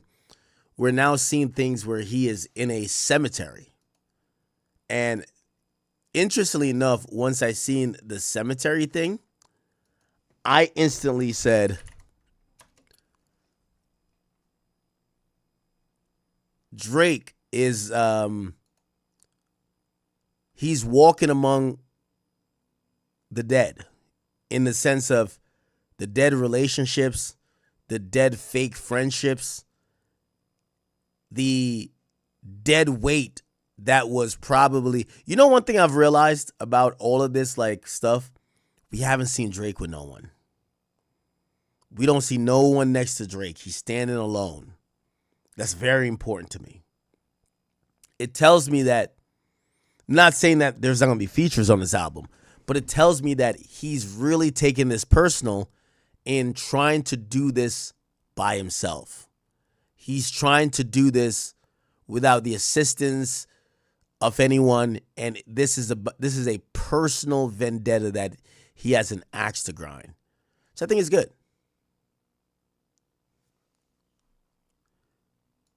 Going to Academics TV. Oh, the Twitter. Let's see. Serena Williams danced to a song attacking her ex-boyfriend, Drake, at the Super Bowl. 100 million people saw it, and almost nobody clocked why. Rock Nation runs Super Bowl halftime. Jay-Z's company, $25 million 5-year deal with the NFL since 2019. Jay-Z picks the performer. Rock Nation picked Kendrick. And the structure goes deeper. Complex Music, which is one of the most influential hip-hop platforms, is Rock Nation affiliated. Complex ran 2 polls during the actual Drake-Kendrick battle in May 2024. Family Matters versus Meet the Grams, 80% Drake. Heart, Part 6 versus Not Like Us, 76% Drake. 130,000 votes from a Rock Nation affiliated audience. The platform that should have leaned against Drake voted 4-1 for him in real time during the battle. Then the machine got organized. 6 months later, Kendrick won, became the received wisdom. The data never agreed. It still doesn't. Today, Drake gets 58 million Spotify streams a day. Kendrick gets 19, 3-1. Drake hasn't released a song in 2026. The catalog itself voted. The narrative said one thing. The marketplace said another. Serena and Drake dated on and off from 2011 to 2015. Drake on Worst Behavior, 2013 quote, "I swear I could beat Serena when she playing with her left." Courtside at US Open semifinals in 2015, she left in his car. Page 6 in 2024, it didn't end well. Jay-Z has a long-running quiet tension with Drake. Rock Nation has every structural reason to favor Drake's opposition. So a Rock Nation orchestrated halftime put Drake's ex on stage to dance to a diss song aimed at him. That wasn't a cameo. That was a message. A $25 million NFL contract, a Rock Nation affiliated publication, a halftime cameo by an ex-girlfriend, Drake suing UMG in federal court, Pershing's $64 billion bid for UMG sitting at board review. That's not a rap beef. That's an infrastructure war. IceMan ships into it on May 15. This has been day 256, 13 days, salve or slave. Okay. I think homie kind of got a lot of this stuff right. There's definitely a silent war with Jay-Z and Drake. I feel like Jay-Z's motive is to not necessarily stop Drake, but kind of like put a cultural tint on what he's doing that hopefully it's not successful. And I don't think that's necessarily worked, but it doesn't mean that Jay-Z or Rock Nation will necessarily stop trying. Right? There's definitely a silent war happening here. All right? Again, Rock Nation controls exactly who gets on that stage for the Super Bowl. They put on a guy who they know is going to perform the song that everybody was interested in him for the year in performing, but it gets bigger than that. Right? It gets to be, we get other people to kind of like say our narrative and do our bidding against you. And it's a really like clever thing. The Rock Nation Drake thing is a really clever thing. But I think people kind of realize it though. It used to be secretive. I think people kind of realize it. Serena. Wait,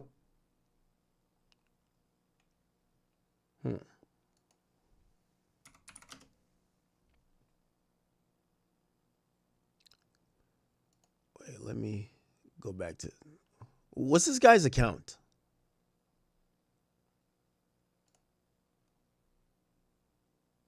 This guy, oh, Eric Jackson. Let's see. I've watched one of his videos before personally. 2 years ago, Kendrick Lamar won the battle, but right now Drake is winning the war. Kendrick won the Pulitzer for Damn in 2018. He performed Super Bowl halftime show in February of 25. He swept the Grammys. He has the entire label machine. The catalog still lost 1.3 million listeners last month. Stats don't determine who wins a rap battle. Culture does. So why is the culture moving 85,000 people a day in Drake's direction 2 years after Kendrick won the battle? 3 artists, 3 different positions right now. Olivia Rodrigo just hosted Saturday Night Live for her June 12 rollout. She's got the full UMG machine activated, late night, every press circuit. Kendrick Lamar is 18 months past GNX with no announced next album, riding the Pulitzer, the Grammy sweep, the Super Bowl halftime show. And Drake is 12 days from IceMan with a federal lawsuit against UMG. He's got no press, a flatbed of ice on the Toronto streets last night. In the last 21 days, new Spotify followers, Olivia got 531,000. Kendrick, 159,000. Drake added 783,000. Drake added more new followers than the other 2 combined. The machine drove discovery. Olivia gained 8.6 million new monthly listeners. Drake's catalog drove commitment. Followers are the leading indicator for the first week album sales, and the machine doesn't matter if the catalog is moving the people. All right, man. All right, brother. I kind of get your point. He's being super analytical. We're gonna see what all this means when Drake drops the album. It's not on the best terms with UMG. UMG obviously wants him to win, but they don't want to necessarily contribute or at least like overextend. Remember, at the end of the day, if they have a deal with Drake in place, they stand to make a lot of money as well. So they're not gonna like try to torpedo the deal. However, they might not be promoting it to the max, right? Who actually tap subscribe. The same campaign signature. All right. Yeah, I feel like we're IceMan'd out. Like you guys kind of know all the details on IceMan, right? I'm trying to think anything else that I didn't mention about IceMan. Okay, real quick. Chat. Please, I need you guys to come over. I want to cover this Chud the Builder thing so bad. Please, come on over to Kick. Come on over to Kick. This guy says the N-word a lot, and because I don't want to censor it, or I can't censor it necessarily on YouTube, you guys got to come on over. 6ix9ine has announced that he's going to be doing his first stream. This is his first stream since he's been released from prison or jail, actually. Check this trailer out. Make your next time the best time.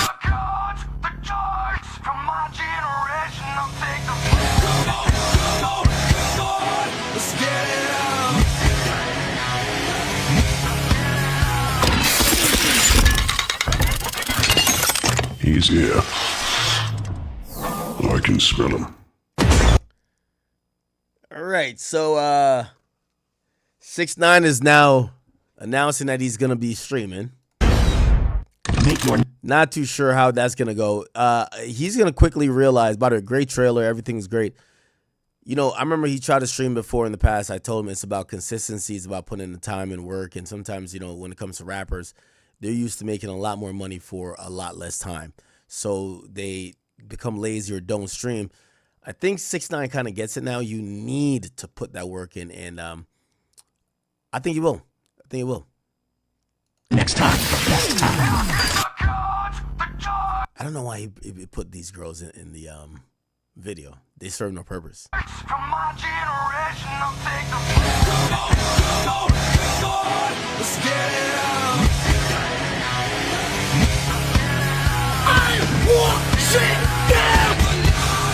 He did invite me to do a stream with him. So if you don't know, in May, his birthday is the 8th. May has a lot of people's birthday. Chris Brown's birthday is the 5th. 6ix9ine is the 8th. Meek is the 13th. Mine's the 17th. So like every 4 days you get a birthday. You get Meek, you get Chris Brown, 6ix9ine, Meek, then me, right? I think Meek is the 13th. When is Meek birthday? Oh, it's the 6th actually. Never mind. So it's Chris Brown. Chris Brown's the 5th, right? No. When is Chris Brown birthday? Yeah, it's the 5th. So his is the 5th. Meek is the 6th.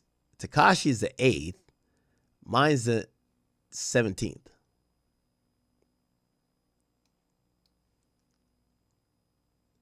Am I celebrating with him? I think I'm gonna I'm gonna do a podcast episode with him, and yeah, we're gonna have some type of shit celebration or whatever party. Charleston White? No, Charleston White doesn't.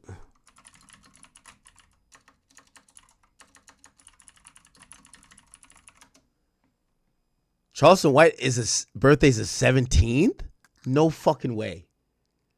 Me and Charleston White, I never knew that shit. We got the same birthday? Nah, that's crazy. That is crazy. Okay, anyway.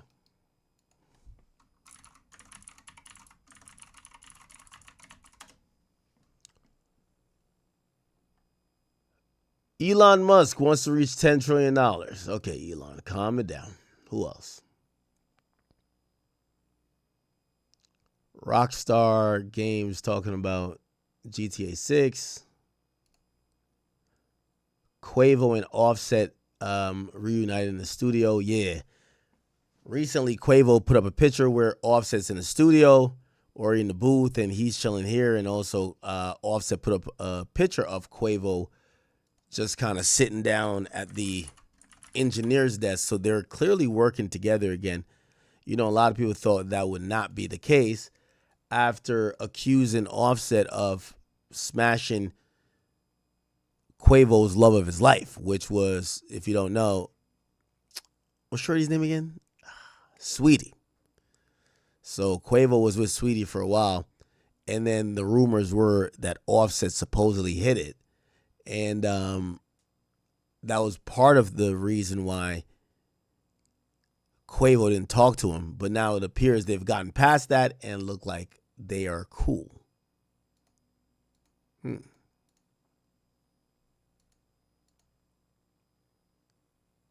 There's no music to be heard yet, is there? No. Okay. All right. Honcha say he's not doing what? Chat, I'm trying to find some topics. Am I running out of topics here? Got Sexy Red about to drop some shit. Drake's about to drop some shit. Okay, damn, I'm about to have to go to...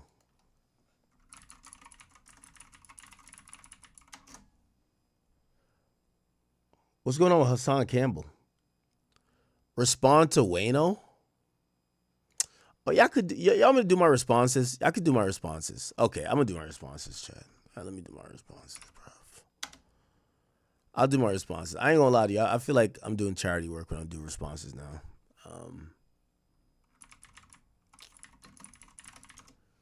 Y'all got to see this shit. Y'all got to see this shit. Hold on.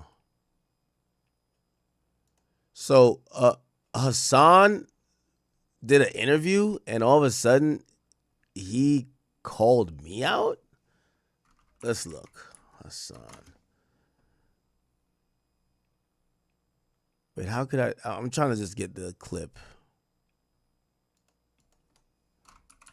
This is how relevant, like, these guys are still. Yo, they did an interview with one of the biggest streamers in the fucking world, right? And it has 3,000 views. It's kind of sad. It's really sad, actually. But I'll respond to what he said. Let me see. Is it not here? Where is it?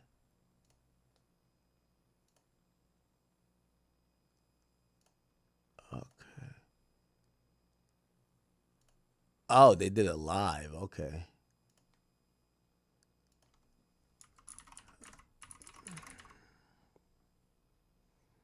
I still can't find it.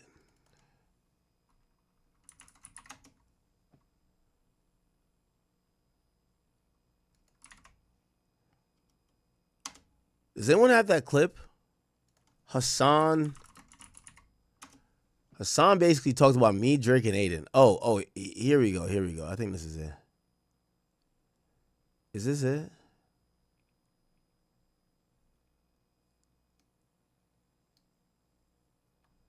All right, check this out. Drake and Kendrick at all? Yeah. Did you weigh into Drake and Kendrick at all? Yeah, I definitely sided with Kendrick. Why? For Why sure. definitely? Why you saying it like that, bro? Hey, hang on. What, you agreed? Just saying, though. I'm a Kendrick Drake watched fan, him. so, you know. Kendrick watched. Don't get mad at me. But I think he's kind of corny, which is the biggest crime you can commit on the internet. I think he's a corny guy. Who? Drake. Is Drake not corny? I think Drake became something that we didn't meet him as, and that was the critique that Kendrick used during Also, the he's a battle. big Stake affiliate, so those are my main ops too. I got so what many is the ops. Wait, tell me more. Yeah, what's the Stake It's thing? the crypto casino, Right. And they're not fond of me at all. Why? Yeah. Because I was very critical of them doing gambling ads on Twitch, and they got kicked off of Twitch. And I mean, the founders they're printing money. They're multi-billionaires at this point. Of Stake or Twitch? Stake. Then that's what they got kicked off Twitch. So they were like, all right, fuck you. We're gonna start our own competitive platform. And what'd they start? Kick. And they started Kick. Yeah. I do critique Drake, though, which is also why his fan base doesn't take kindly, right? Because what's this Aiden Ross thing we're doing, my guy? What is this? Yeah. What are we doing? Another one of my ops. Wait, in Ross and Op? Every villain that you know on the internet has had a long and extended, protracted war against. What about me. academics though? You ever battled with academics too? Yes. Wow, Yo, Ack don't like us either. Talk to us. DJ Academics is. I mean, he's aligned with all of these like right wing shitheads. So of course he. Well, yeah, we saw it.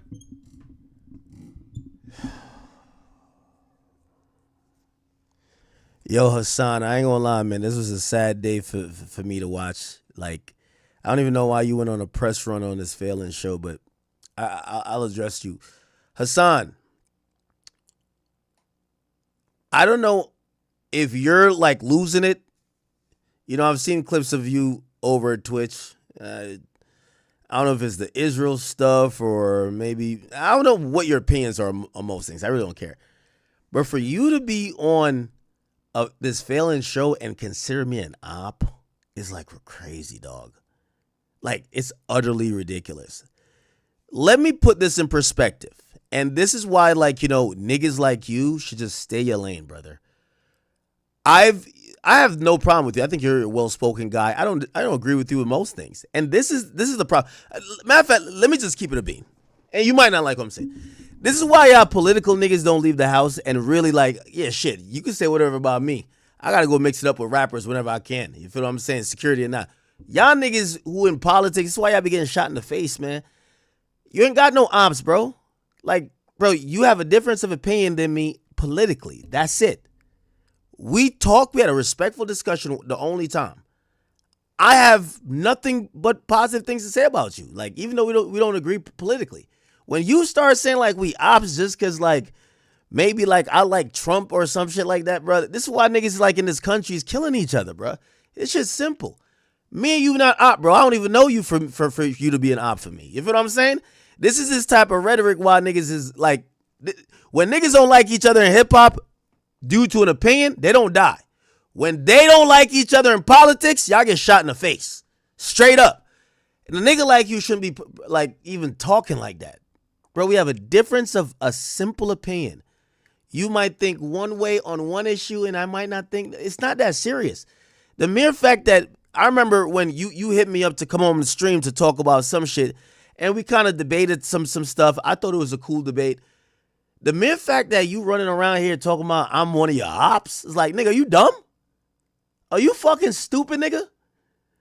Nigga said I'm one of the ops. Like, yo, like nobody thinking about you like that, bro. Calm it down. Simmer down, brother. You get what I'm saying? Like, you in the political realm. I respect what you do. Like, I be on the hip-hop stuff. Obviously, sometimes our world kind of, like, intermingle. But all this stuff you think, how am I your op? Nigga, your op is somebody that want to put a bullet in your face, nigga, because you be talking crazy.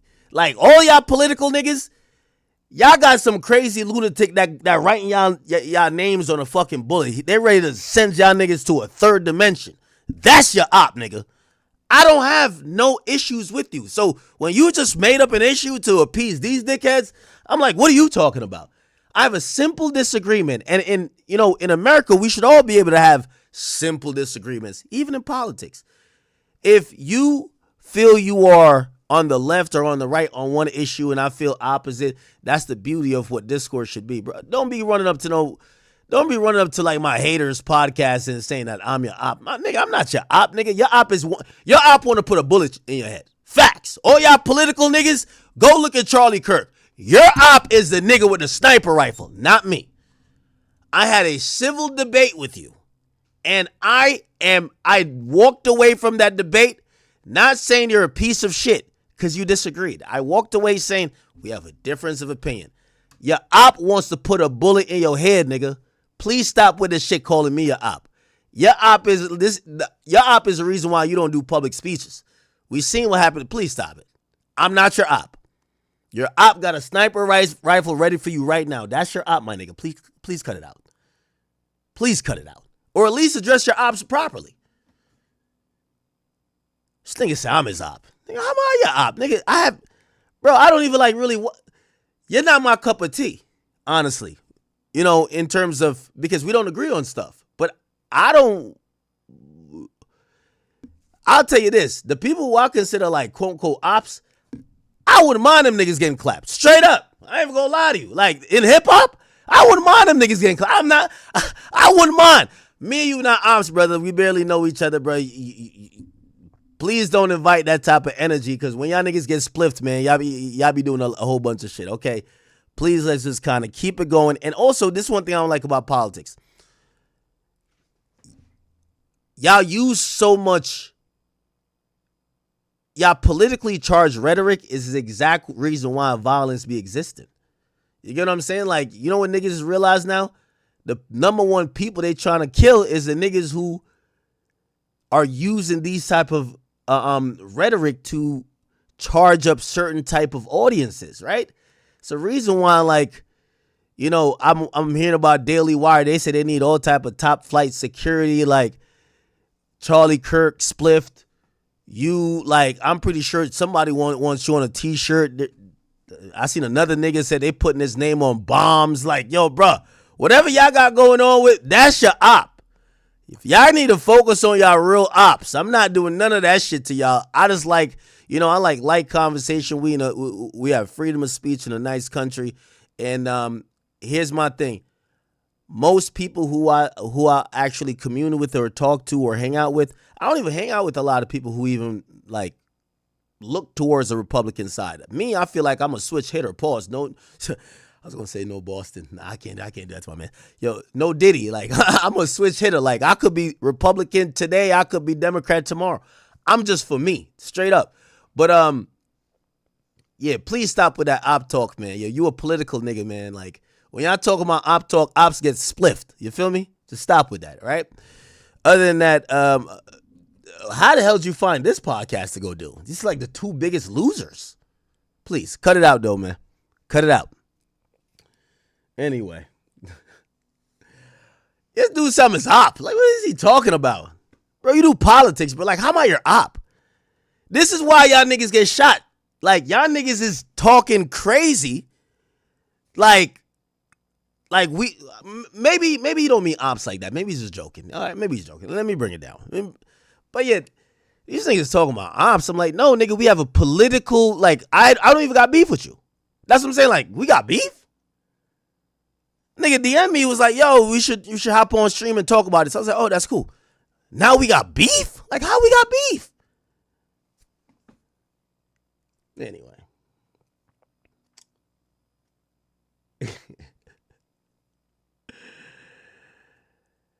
That's what I said. Bring it down as wild. Nah, I keep talking here. No.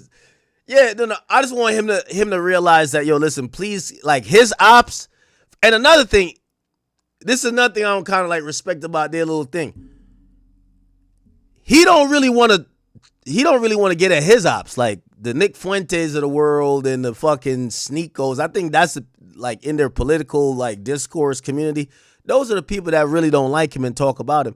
Bro, I don't got no problem with you, nigga. Like, nigga, the only thing I ever heard about you is like you the buff nigga that kind of is a little bit feminine. That's all I heard about you. They're like the buff nigga that identify with the Bati boys. I'm like, all right, cool. I don't got no problem with you, nigga. You ain't in hip hop. Feel me? All right, anyway. Who else am I responding to? Bro, I don't even want to respond to Wayne because he going to be talking that Jay-Z shit, bro. Like, enough with this Jay-Z shit, bro. I'm done with it, bro. I don't want to hear it. Like, I kind of want to respond to it, but it's just like, yo, bro, I'm about to hear about Jay-Z. Like, yo, dog, I done told y'all Jay-Z Israel, man. Like, why we so talk? I don't want to talk about this nigga no more, man. Check Lil Baby post. Show Lil Baby trying to get on the album, man. Yo, Lil Baby, bro. Yo, I'm going to keep it a beam with you. Like, I might have to start the petition. I don't want you on IceMan. I don't want your ass on IceMan. I'm sorry.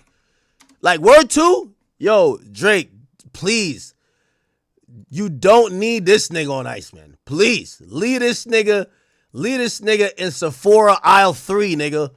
Let him keep bumping Mrs. Trendsetter, nigga. Like, we're good. We don't need that shit, bro. We don't need this for IceMan, bro.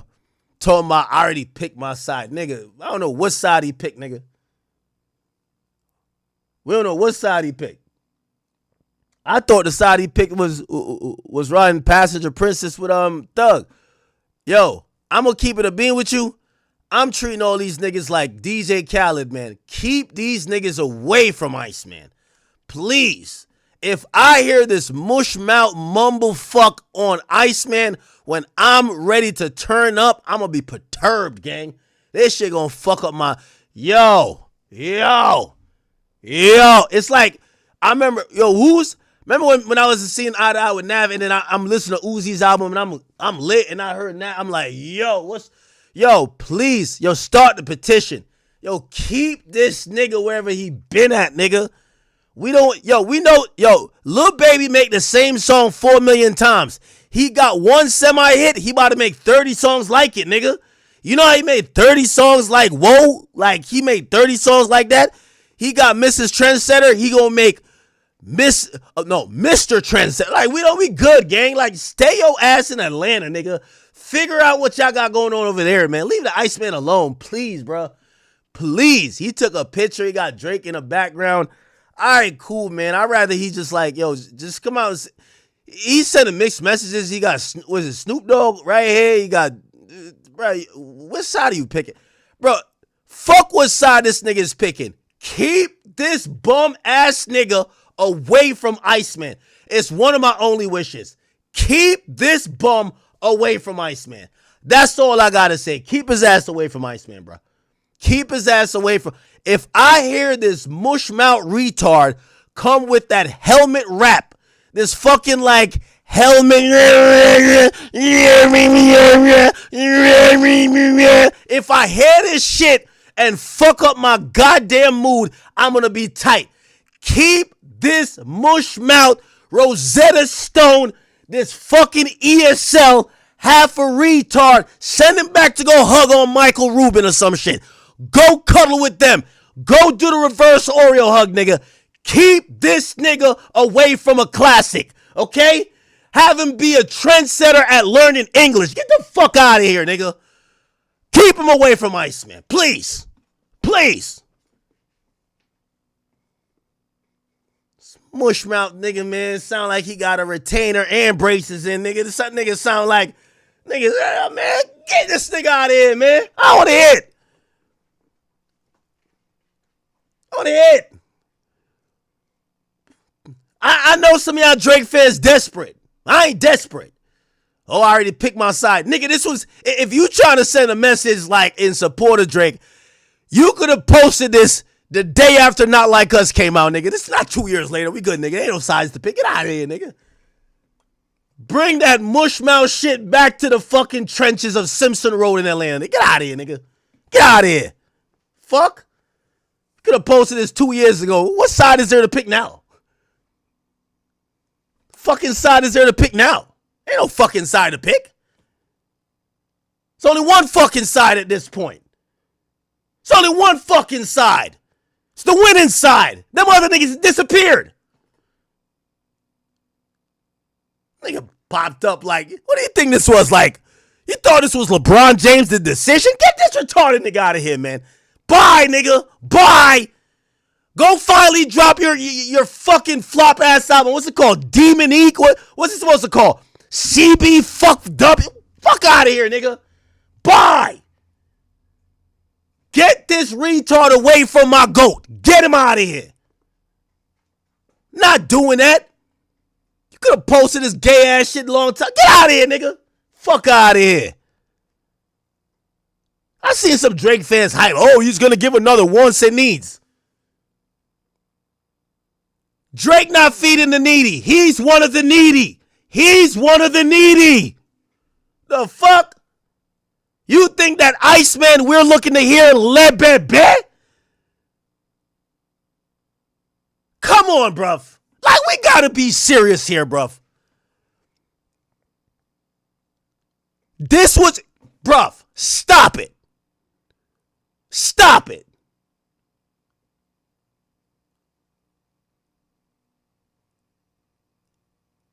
You know who should be on the fucking wall back here? Gunna. Because if Gunna was writing for this retarded ass nigga, maybe he would be starting to hit on a more consistent basis.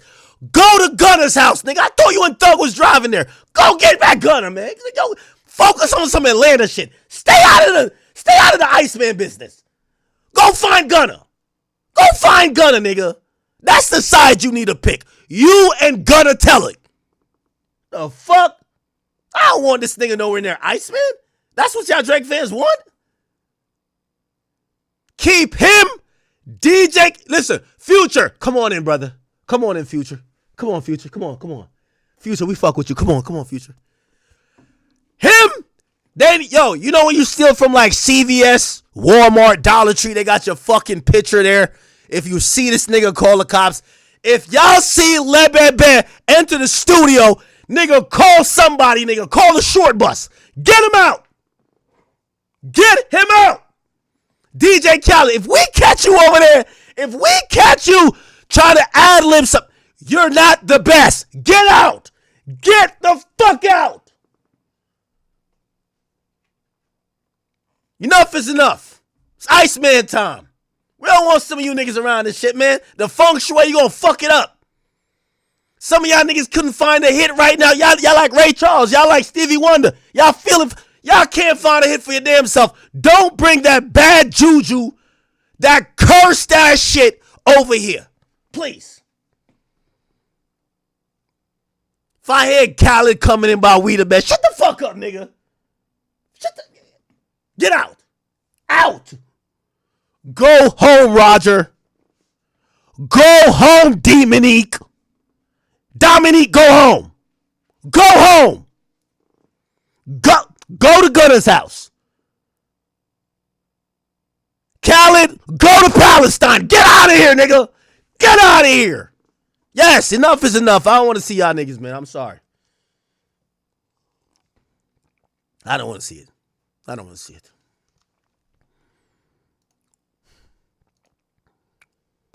I don't know what side this nigga was talking about picking, but I hope nigga, you better be talking about a different side of Atlanta. I do not want to see him. Listen, this is chat. We should probably start talking about the accepted features. On the R&B level, you know, party, you're always welcome. I wouldn't mind seeing Bryson Tiller a little link up. I can't say that, you know. Giveon, Division, y'all are all welcome to the party. Come on. Come on now. Come on. Hip-hop, rap-wise, come on, Sexy Red. Bring that tatted up ratchet ass over here. You could twerk as, like, intermission. It's all good. You've been supporting Champagne for a long time. Come on. Come on, 21. 21, come on. Come on. Just bring your bag of diapers because you know your girl might give birth anytime soon. But come on over here. You good. You good. Come on, Future. It's been a while. Come on, Future. Come on, gang. Come on. We good. Yo, little baby, stop, nigga. Stop. Please stop. Stop. I don't know if you dumb, slow, or stupid. Stop. You can't read? Stop. Go back that way. That way. Go back that way. Khaled, you like what? Who like? Nigga, get the fuck on out of here, nigga. Get back on that jet ski and ride back over that way to the horizon. Get the fuck out of here, nigga. The fuck out of here. The fuck out of here. Hey, J. Cole, if you nigga, we gonna rob you of that tricycle if you ride one more fucking meter this way, we're robbing you of that tricycle. Get out of here, nigga. Go back to Ghana. Go play on the the Shanghai Monkey League. Get out of here, nigga. Get out of here. That nigga dropped 0 points and said he felt like he scored 20. Story of his life. The nigga dropped 0 points in a fucking basketball league and wrote up a note saying he felt he dropped 20. Whoop-de-doo. Doesn't that sound familiar? Dropped 0 points in the battle and felt like he won. Get his ass on. J. Cole, get out. Get the fuck out. You wasn't ready for J. Cole. Hey, get out. Fuck out of here, J. Cole. Bitch ass out of here. Nigga trying to come fuck up the feng shui. Get your bitch ass out.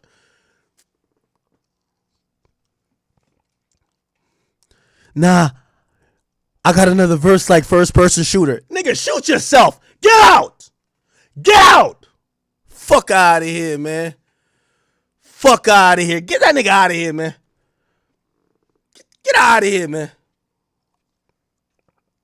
I got another verse like first person shooter. Come on, let's. Yo, Drake, remember, we the big three like we started. Get the fuck out of here.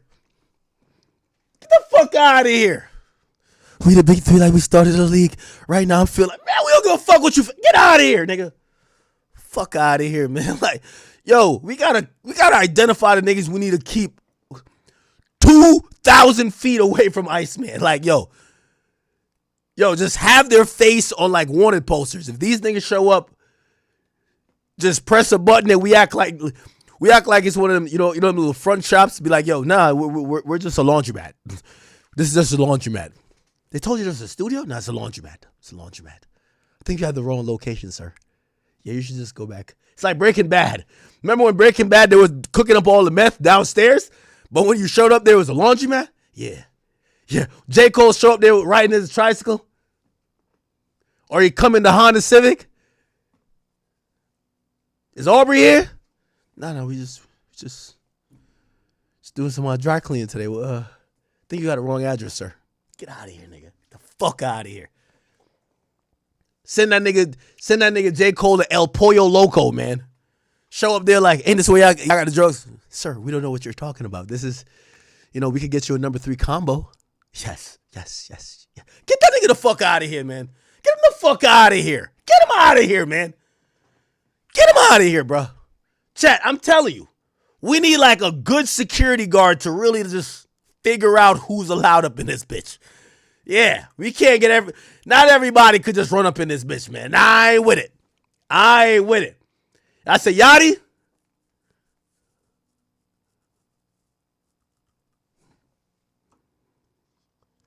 All right, if we let Yachty in, what is Yachty gonna do? Like, that's the thing. Now, Yachty good, but it's like, what is he gonna do though? Travis could get let in, but we got to take his phones and we got to have him sign an NDA. We all know Travis is a switch sider. He's on your side today and he's banging with the ops the next day. We all know. Remember Travis? I still can't believe Travis was on stage like, Future, play that song, play that, you know that one, play. I couldn't believe that. Shit.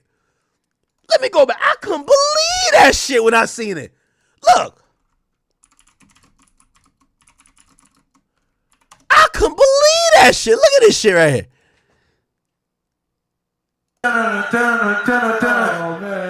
Oh, man. The glazing was crazy. The nigga just starts making up his sound. Play that one. Niggas sound like Northwest, man. Like, what the fuck? Like, what the fuck?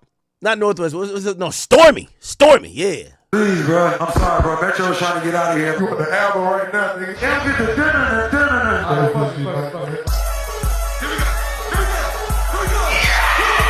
Op. Yeah, nah, op-like behavior. Op-like behavior. It's like the Selena Powell of rappers. You gotta take their phone before they come in. This nigga's like the op and a half, man. You know why you gotta take Travis Scott's phone? Travis Scott the type of nigga like he's such an op lover. He might show up to the studio with his location on for the ops that they could know exactly where y'all at. He shared his location with your op. You know one of them ones? Like, yo, you hanging out with them, but they cool with the ops, but they sharing their... That's what happened with... never mind, I ain't going to tell that story. That's what happened with Rory's side chick before I ruined his life. When we were collecting phones in my crib, she was like, oh, man. She said, oh, yeah, I've been sharing my location with Rory. Rory? What the fuck? Thug? Okay, here's the thing. Thug could come. Thug could come, yeah. All right. Young Thug could, yeah. Young Thug could come if he comes alone. If he coming on that black slat, wiping his nose shit, like, all right, brother, stay over there. Okay? If he show up with Lil Baby, like they show up like a couple, no. If he show up dolo, yes. Actually, Drake might be able to make Young Thug great again. Young Thug is invited.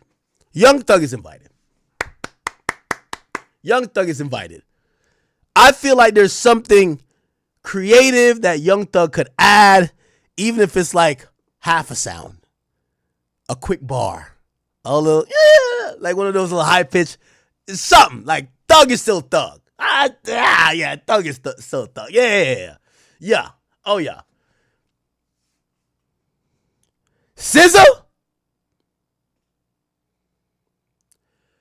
If SZA pull up to the studio session, it's gonna be like she walked on the reunion of Baddies, nigga. Get her ass, man. Get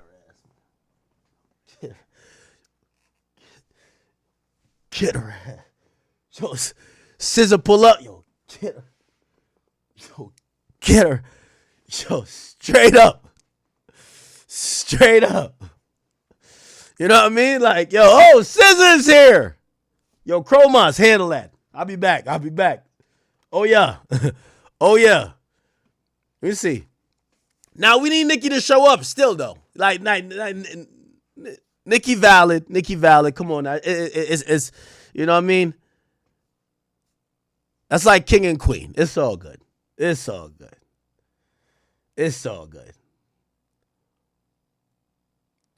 Why y'all saying Dirk? Dirk can't show up. Like, what you think Dirk gonna do? Like, pop out of jail? Schmirkio is always good. Man, stop saying Big Sean, man. Come on, bro. Nah. Yo, I love Rick Ross, but Rick Ross show up. When Rick Ross swipe his key card trying to get in the studio, this is how it's going to say, huh? What the fuck? That's the decline. Swipe his key card again. Huh? Oh, shit. Yeah, nigga. Get your ass back to Star Island, too. Your ass is back to Star Island. Get over there, nigga. Fuck out of here. You know what I mean? You better go scheme on another type of song, nigga. You ain't stay scheming on this one. It's over. Go that way. That away. Okay? That away. I'm sorry, Ross. We love you, but go that away, nigga. Yeah. Oh, yeah. Uh-huh. Yep. I'm sorry. Yo, listen. It's Iceman time. We got to make hard decisions. This is not the family plan. This is not the family plan album. This ain't the, oh, yeah, I'm cold. Let me heat back up. Yo, Drake, you know, nah. Feel me? Nah. We got to make some hard cuts. Okay? And I'm actually a proponent for some of these people that Drake might invite. Don't even put him on a song. Get that nigga, have him read an intro like Morgan Freeman. You feel me? Just have him do some miscellaneous shit. You don't got to put everybody on the song, Drake. Metro might get the invite if he come with 21. If he come with 21, the thing I know about Drake loved them fire beats. If he come with the beat and a half, ooh. Even though he violated him, shut your ass up, shut your bitch ass up and make some drums. I could see him be like, just give me the beat and get the fuck out of here. Nigga, give me the USB and get the fuck out of here, nigga. Leland Wayne, get your bitch ass on out of here. The Weeknd wouldn't pull up. The Weeknd wouldn't pull up. He wouldn't pull up. He wouldn't pull up. The Game did link up with Drake, though. Chat, if anybody else, confidential. If anybody else, y'all remember that we need to make sure do not show up. Like, there's a couple niggas who think they still friends with Drake. I'm here to tell y'all not invited to this cook-up session. Y'all not going to be on the album, brother. Please, just back out. Okay.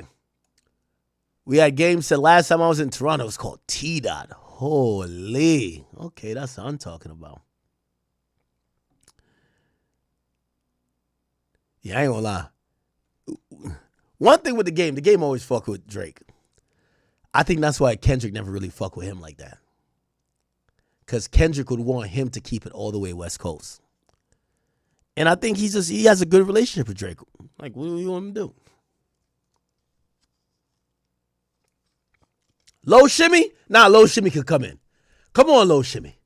Come on, Low Shimmy. Yo, I feel like Low Shimmy and Drake got a song like this in the tuck. By the way, what happened to this nigga? What happened to this nigga, bro? 4 bats.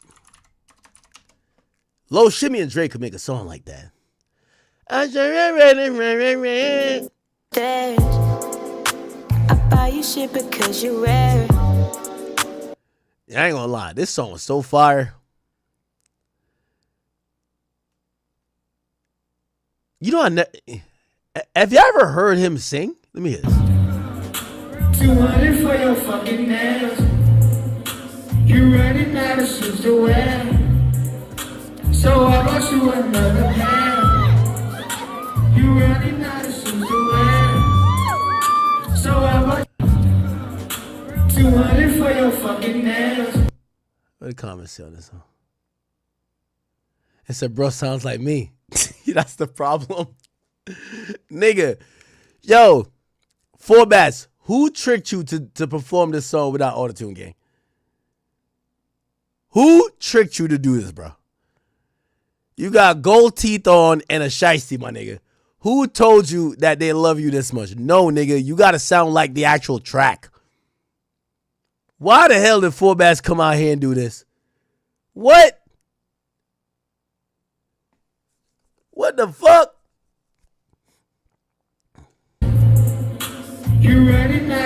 Yo, 4 bats owe his goddamn engineer the world. This is how he sound? Nah, he sound like me in the shower. Word. No fucking way, bro. You know what he should have did? He should have did the Travis Scott. You ever go to a Travis Scott concert?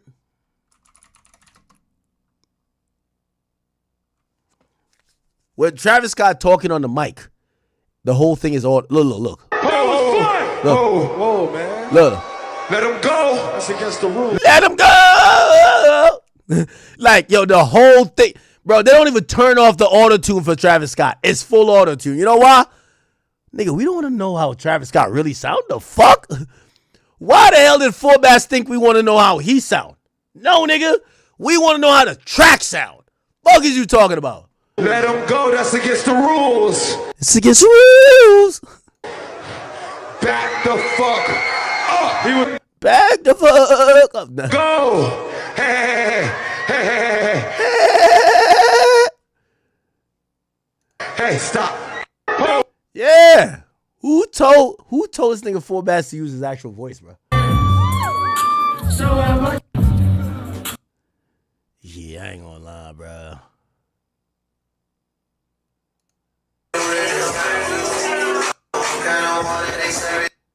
Is this his only like performance? They said this is when Drake played the song for him. What the fuck? I gotta see his performance.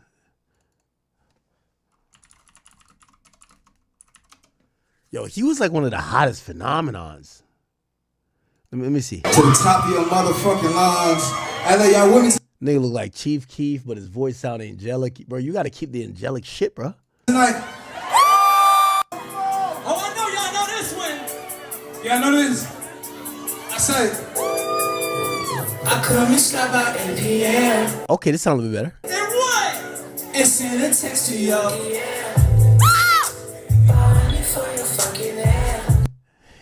Let the crowd sing it, brother. 'Cause I don't think you could right now. Damn, Four Bass, I fuck with you though. Damn. Yo, who's your engineer name, nigga? That nigga created a voice for you. That shit was so fire. Nigga, I thought you were gonna be the biggest thing in motherfucking in R&B. 200 for your fucking ass. You running out of suits to wear. So I bought you another pair. Girl, I got you another dress. It doesn't sound that bad here. But it sounds great on the track. Here we go. This one goes for Four Bass in the building, Texas time.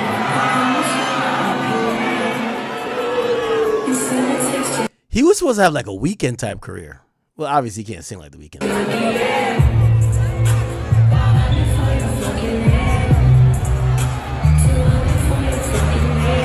Oh yeah, don't even sing the song. Just kind of like. Nah, that voice has sounded good. And on this is a kid. I guess it was up if you say so. How you get out of that body and face though? What kind of water they serving in place? Yo, the nigga sounds so angelic on the track. The nigga look and sound like Pop Smoke in real life. Yo, what's going on? Let me hear the acapella.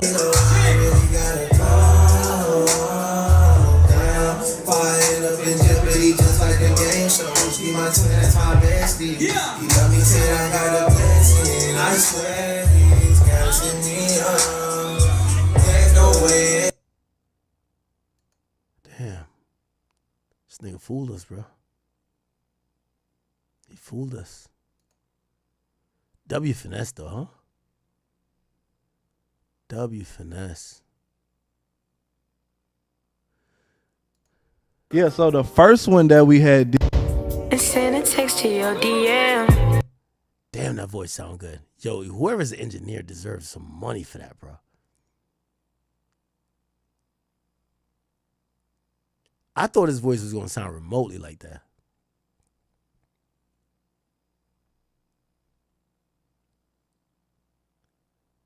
Is this him?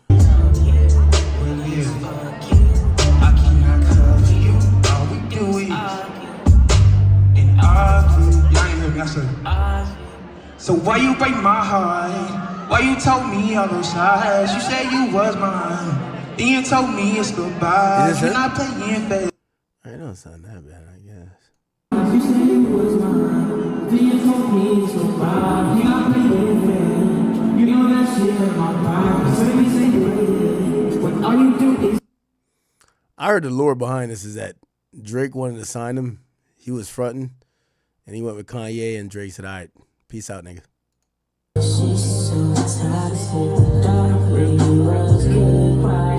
Yeah, Ye texting Bianca, I could tell right here. Look at Ye's face.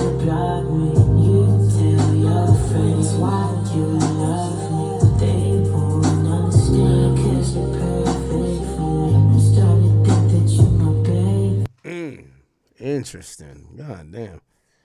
How do you even get onto that? All right, chat. I think we gave a good list. Lebebe, we want to keep you away from IceMan. I'm sorry. Who the fuck is these thugs, nigga? Okay, anyway. When's Castanet coming back?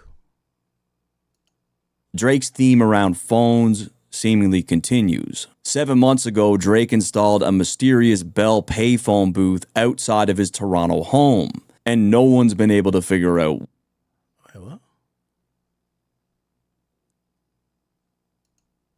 Everybody believes that Drake only dissed Common on Stay Schemin', but that's not true. It bothers me when the gods get to acting like the bras. There was at least one more rapper Drake was clearly talking to.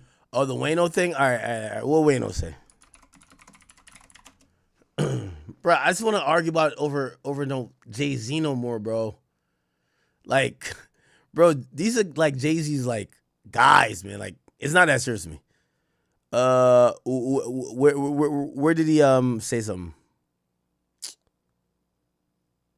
Oh my God! Yo, all right, here we go. We had a time where here we go. Be traveling back home, and I will be back at the studio.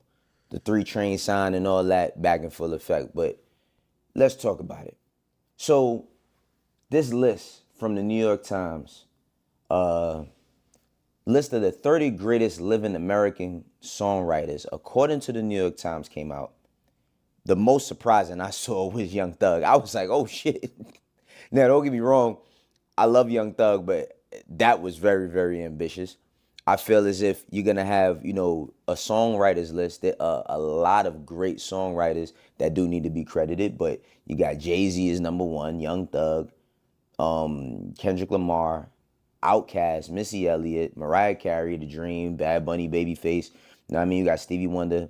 You got Lionel Richie on here, Taylor Swift, Lana Del Rey, Dolly Parton, Bob Dylan. You know what I mean? This is a My bad. I'm trying to like skip to it. Feeling like, how do you make the next one? How did you get in this? Okay. Waiting for Jay-Z to address the motherfucking Epstein files. You don't want to hear nothing he got to say. Oh, here we go. That it could have came out 96 or come out 2026. It still feels the same because it's real and it's authentic to who they are.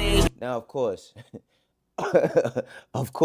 if you still waiting for Jay-Z to address the motherfucking Epstein files, you don't want to hear nothing he got to say. But let's just talk about growth in hip-hop and growth in music. This is what's complained about by so many people, that music, rap is so cooked. I personally feel like niggas ain't got no good vocabularies.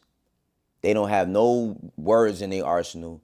They use all the same stuff. They do all the same moves. Everybody dresses alike, or not even if they all dress alike, they all sound the same. When New York started to have a resurgence when it came to the drill, and Pop Smoke was a person with a deep All right, my bad. voice. I'm going to skip a little bit of this. Now, we enter into the realm of academics, and you know, right now he going through his shit with Roc Nation. He feel like Roc Nation got the white van sitting outside his house with the sniper on the roof waiting for him to peek his head out. He done did his depositions for the Megan trial, the Megan situation and all that. Okay, he's caught up. And keep in mind, I don't think that we get any objective opinions, you know what I mean, when it comes from academics towards Jay-Z. You know what I mean? Not true. But he starts to break down what he thinks about Jay, and you know he immediately turns it into something about Drake. Let's watch. Hey, yo. You see, I'm going to say the elephant in the room, man.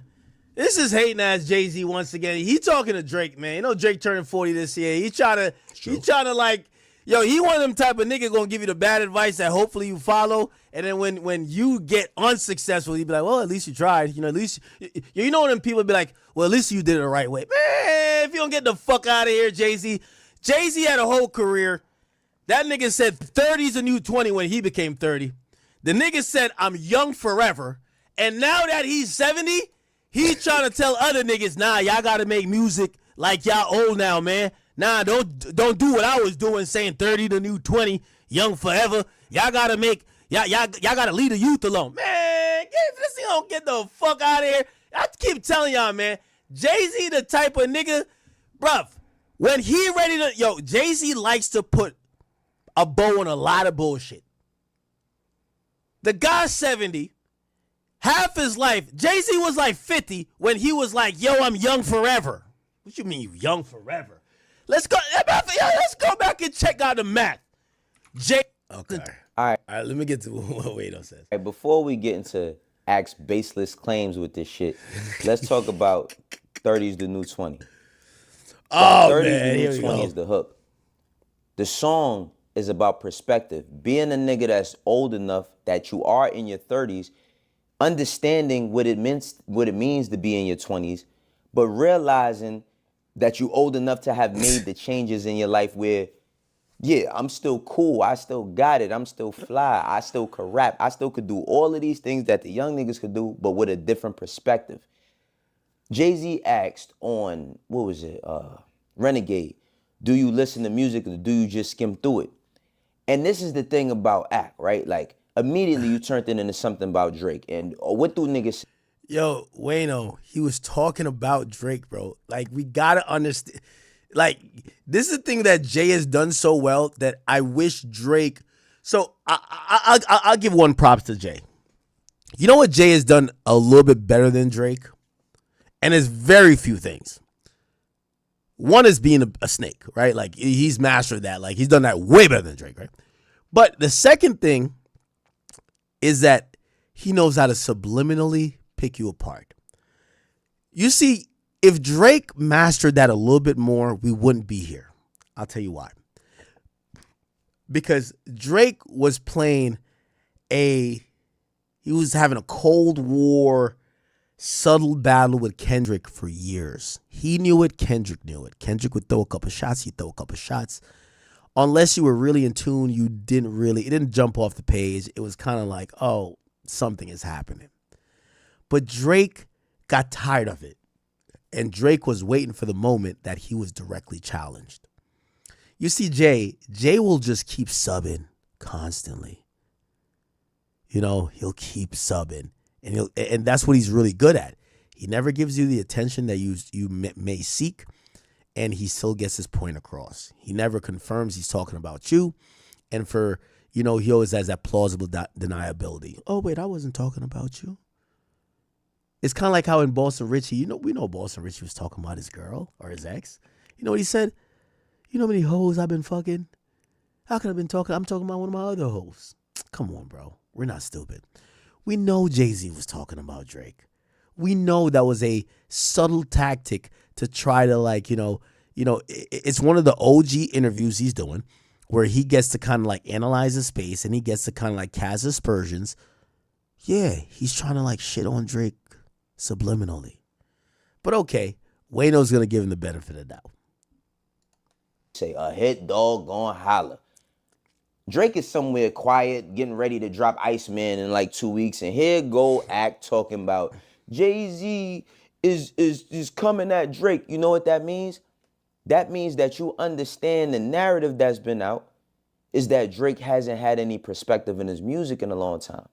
Now, we could all agree that there was one... Okay, I'm glad you said that.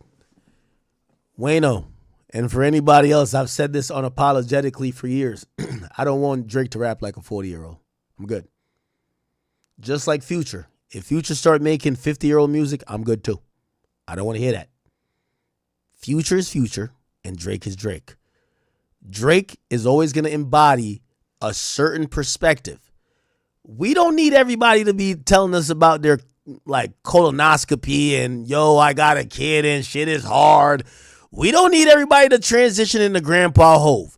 When we go to Drake, it's lifestyle shit, but we don't need him to say, yo, man, I just got up out the bed, man. I think I caught a Charlie horse. I'm getting old. We don't want to hear that. Drake has a lane. Okay? So listen, the niggas who complain that Drake needs to rap about older shit, go listen to motherfucking J. Cole, you bitch ass nigga. I don't want to hear that shit. You see, J. Cole just dropped the album for all the 40 plus niggas who been listening to his bitch ass. You feel me? Y'all niggas go listen to that whole ass nigga. When I listen to Drake, I listen to Drake for contemporary shit that's updated with his perspective. I don't listen to Drake for grandpa shit. And if Drake gonna give me grandpa shit, I'm gonna tell Drake, get to the retirement home and go do some residencies in Drake is Drake. You feel what I'm saying? Drake is like, it's like Future. You think Future's next album I'm gonna be like, yo, it's a 45-year-old man, by the way. You know how they like doing that on Twitter? 45 BT dubs. No, it's Future. Jay-Z never had that. Jay-Z never had that. Remember, Jay-Z's the camel face nigga that used to be clowning, saying that he was out of touch and out of style before he was even old. So once he got old, he just became the camel old ass nigga. Let's keep it a bean. Drake is Drake. That's what I'm saying. I was shocked that Drake even turned 40 because yeah, Drake doesn't come off like a 20-year-old to me, but Drake comes across like that, like you're in your 30s, but you're still doing it type shit. He don't come across like no old nigga to me. Straight up. So, I don't believe, like, whatever Wayno was saying that's not how we look at Drake, gang. Like, I'm sorry. But I do think that nigga was trying to take a shot at Drake. It just don't apply. Because, you know what I mean? Yo, after, like, 2006, so let me tell you about Jay-Z's career. 2004, he retires with Black Album. He comes back. He drops, what's the name of that album? 2006. What's the name of the fucking album? What album did Jay-Z drop in 2006? Kingdom Come. And Kingdom Come was the start of Jay-Z, like he's owning that he's like 40 or whatever it is. It's like, yo, I'm a 40-year-old guy. You hear him rapping about, yo, I'm too old. Beyonce ain't old enough. I played you the song. I looked up the lyrics. Lost Ones, right? Jay-Z lyrics. He's literally saying, you know, because he's like 40 years older than Beyonce. He literally says it on the track. I don't think it's meant to be because she loves her work more than she loves me. But honestly, at 23, I would probably love my work more than she does me. And that's where we defer. And he basically starts talking about his age and, you know, what his goals are. Jay-Z was starting to feel like an old-ass man. That's what it is. It's keeping a bean. What I'm saying is that Jay-Z was old back then, like in terms of mindset and everything he was rapping about. Drake's still rapping about fucking bitches. Like, I'm sorry. It's like age is one thing, but it's also perspective. I think everything Drake is doing is still true to him. It's not like Drake got like a family with like a wife and everything and he's still cosplaying as a nigga trying to figure it out or trying to like date. He don't got that. You know what I mean? At that point, Jay-Z was trying to pressure Beyonce into getting a kid or some dumb shit like that. You know what I mean? That's why he was singing like, I don't think it's meant to be, because she loves my work. Yeah, nigga, she ain't trying to get pregnant for your ass yet, nigga. Like, she's a superstar. Point in time where he was having songs where he said or spoke about certain things, but as a man, we hadn't got that depth from him. And even with that being said, I don't see. That's another cap too. Yo, Drake is giving us depth. Depth isn't old shit. And even if we talk about depth with Jay, like I'm gonna give the ultimate pause. Depth in 444. Nigga, he didn't. That's not even an album due to age. That's an album due to him cheating on his girl, nigga, and she wanted to leave his ass, and she made Lemonade, so he had to make his version. So, depth to me isn't about you fucking up and you having to say some shit like that. It's like, I'm gonna be honest with you. I think what's the name of that song? March 14th, March 15th, whatever song he was rapping about his son, Drake. I fuck with that. Yo, Drake being 40. Isn't like everybody. Yo, when Jay-Z was 40, he's married to Beyonce already. Drake ain't married, my nigga. Drake is still fucking Instagram bitches. Like, and I don't think no one is saying that Drake needs to go get married. So what I'm saying is that everything he's rapping about is true to his reality, his life. When Jay hit 40, he was living a different life. So when I hear people say, oh, Drake needs to make his music mature to a certain level, it's like, that's not his life. He's rapping exactly about his life. When I'm listening to his music, I could tell who Drake is in love with. I could tell everything. Like, for all the dogs and her loss, we heard about the Baby M saga. By the way, Baby M been going like viral on TikTok recently because people are just figuring out the girl that Drake made all them heartbroken songs about is like some little baddie from Toronto. And people have been finding it out. Like, yeah, have y'all seen that on TikTok? Just go on TikTok I don't know if I could search since I'm not logged in. But if you type in all right, I'm gonna have to figure the page out. Hold on. You just type in Baby M. It's like everybody just realized that most of the heartbroken songs that y'all love, which is Hours in Silence, which is, you know, Polar Opposites, which is Calling for You, and a lot of other songs. It's basically people have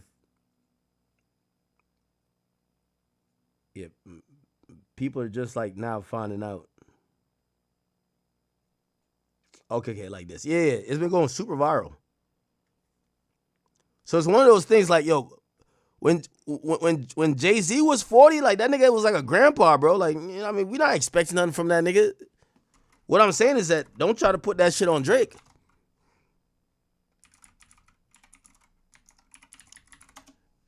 And when Drake gets too old for this shit, it just won't connect no more.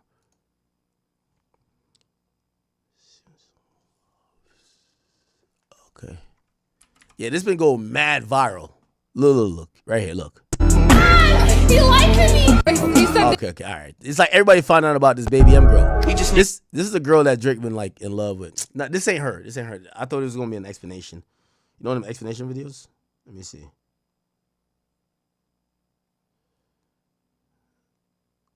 All right, I'm trying to figure out one of these joints for y'all.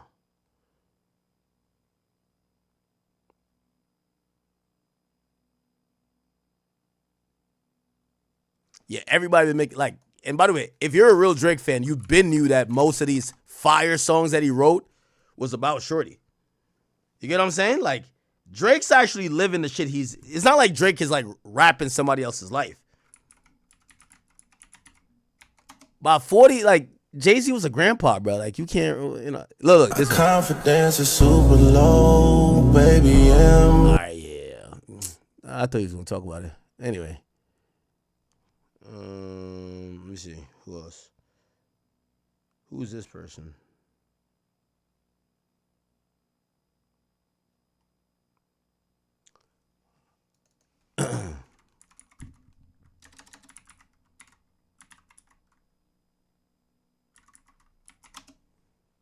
Okay.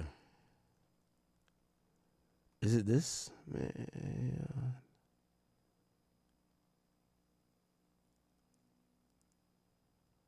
What the fuck? This person posts a lot.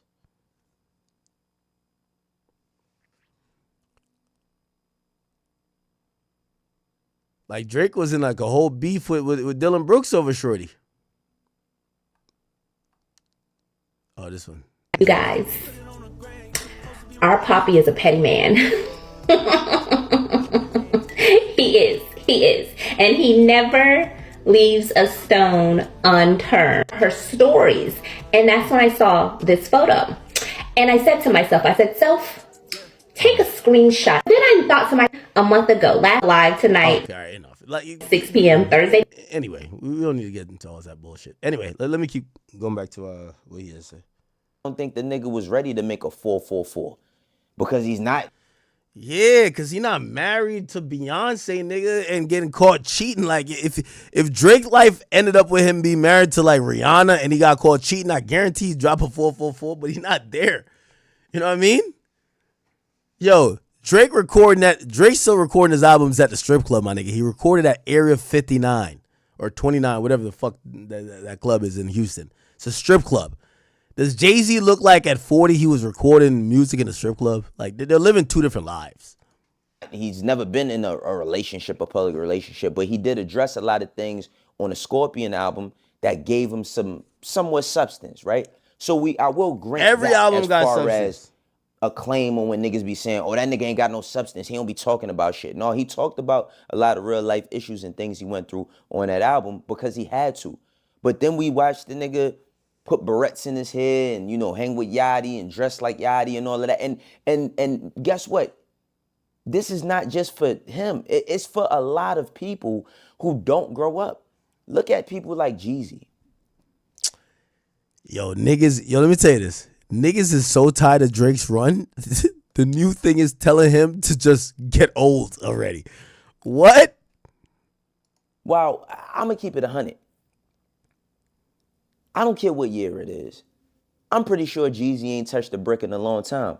I still like to hear him talk about it though, because of the way that he does it and just his style. And yeah, I mean, in certain cases, we want to hear that perspective from niggas because that's. Yo, I'm gonna keep it a bean with you, man. Fuck what Jay-Z talking about. When that nigga was capping about losing bricks and all that bullshit, niggas still talking about that drug rap.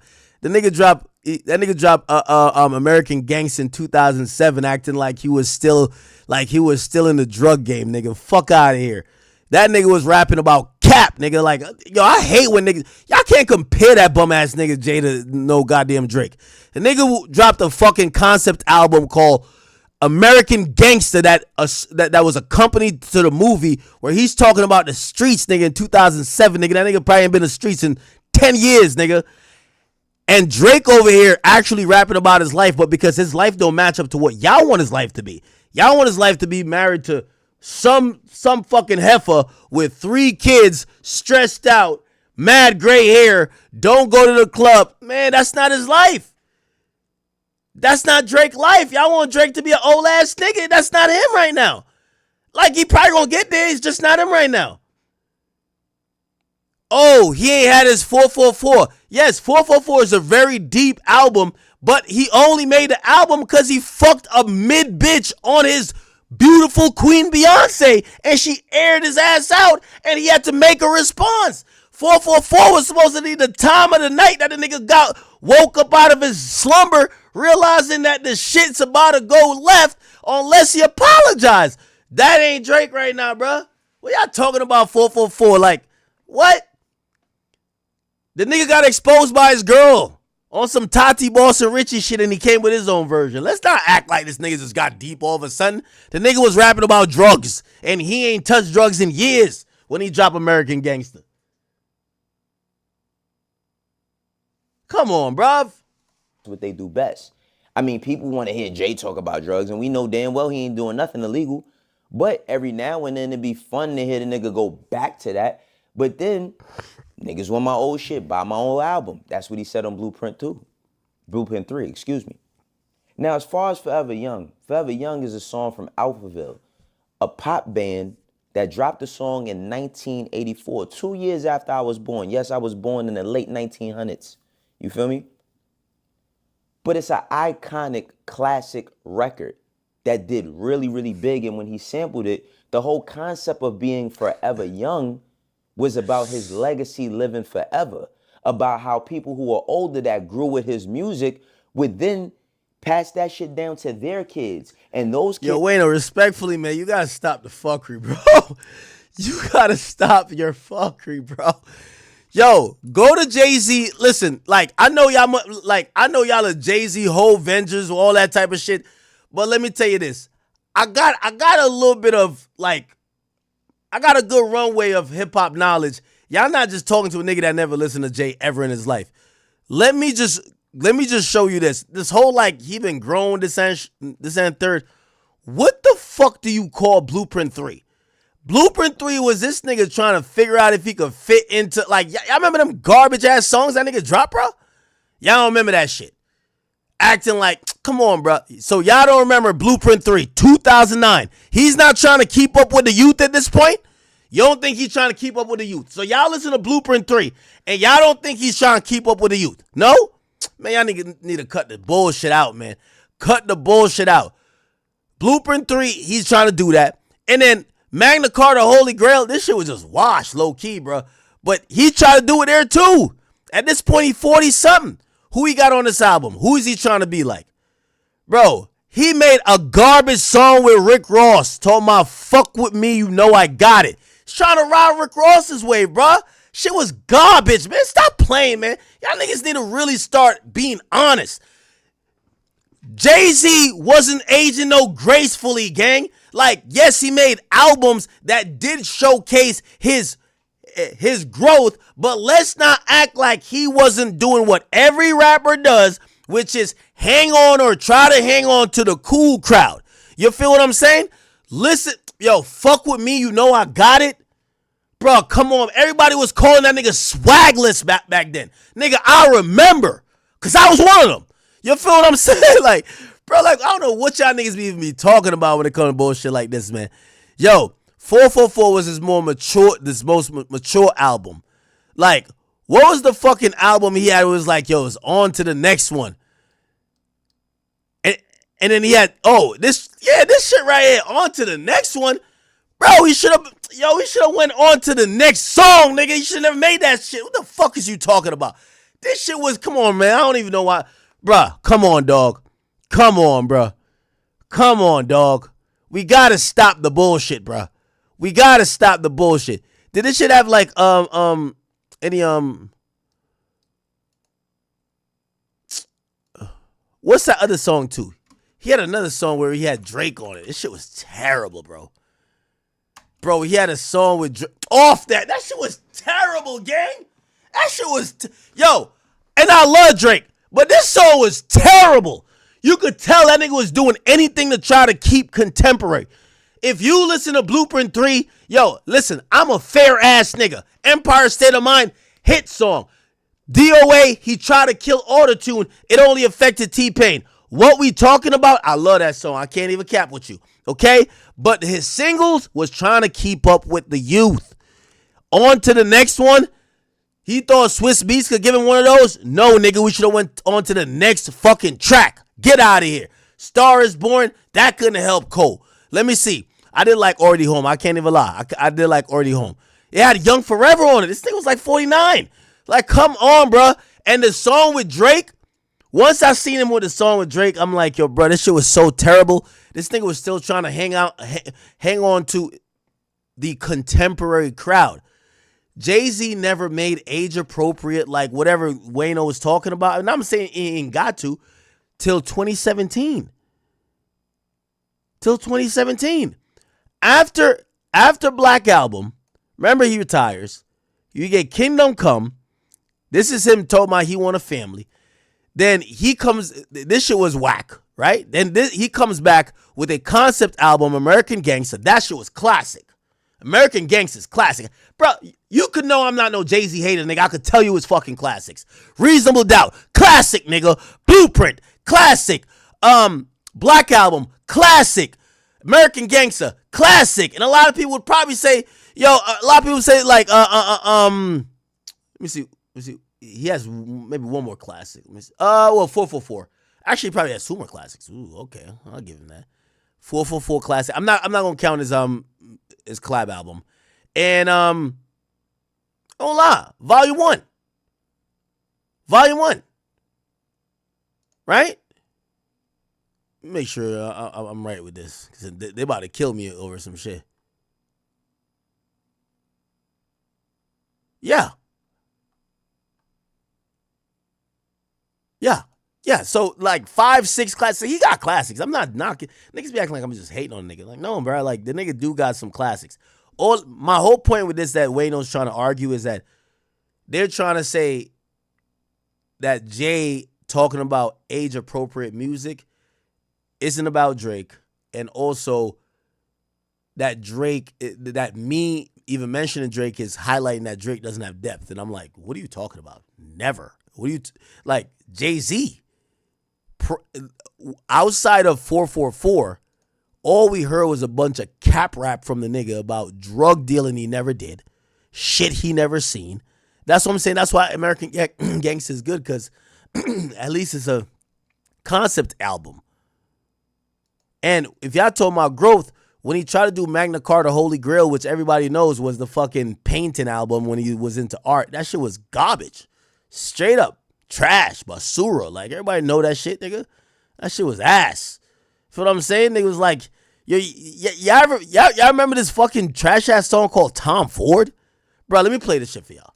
This is what, when niggas say like this nigga Jordan, y'all gotta like listen to some of this garbage this nigga was putting out at the end of his career type shit. Listen to this shit, chat.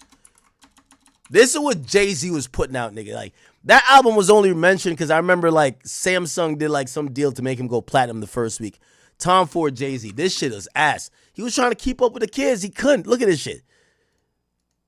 Look. Yeah, bro. Nigga's ass, bro. Like, come on. Like, Jay got, Jay, you know what we had to do with Jay? Yo, Jay, hop in the car. Like, it's your birthday party. We about to bring you out. Just bring him to retirement home, nigga. Just bring that nigga there. Leave him there. Oh, this is your got Alzheimer's. Just leave his ass there. Like, yo, we back. Yeah, like, bro, this is what he was putting out. He was trying to keep up with the kids. Since 2013, nigga. This is why he can't speak on niggas like Drake. Drake been current for 15 years, nigga. Straight up. More than 15, actually. It's like 18 now. Yo, Jay-Z was trying to keep up. This was like 2013 he dropped this bullshit. This shit was corny. Corny. Like, yo, Tom Ford? What the fuck is this nigga talking about? This shit is trash. Let's give it a bean. When Drake start dropping trash like this, y'all could come full court press me because I'm standing 10 toes down for the boy right now with everything he dropping is heat. If he start dropping this, all y'all gotta do is be like, yo, Ak, what's up with your mans? Look at that song you dropped. He dropped that Tom Ford garbage.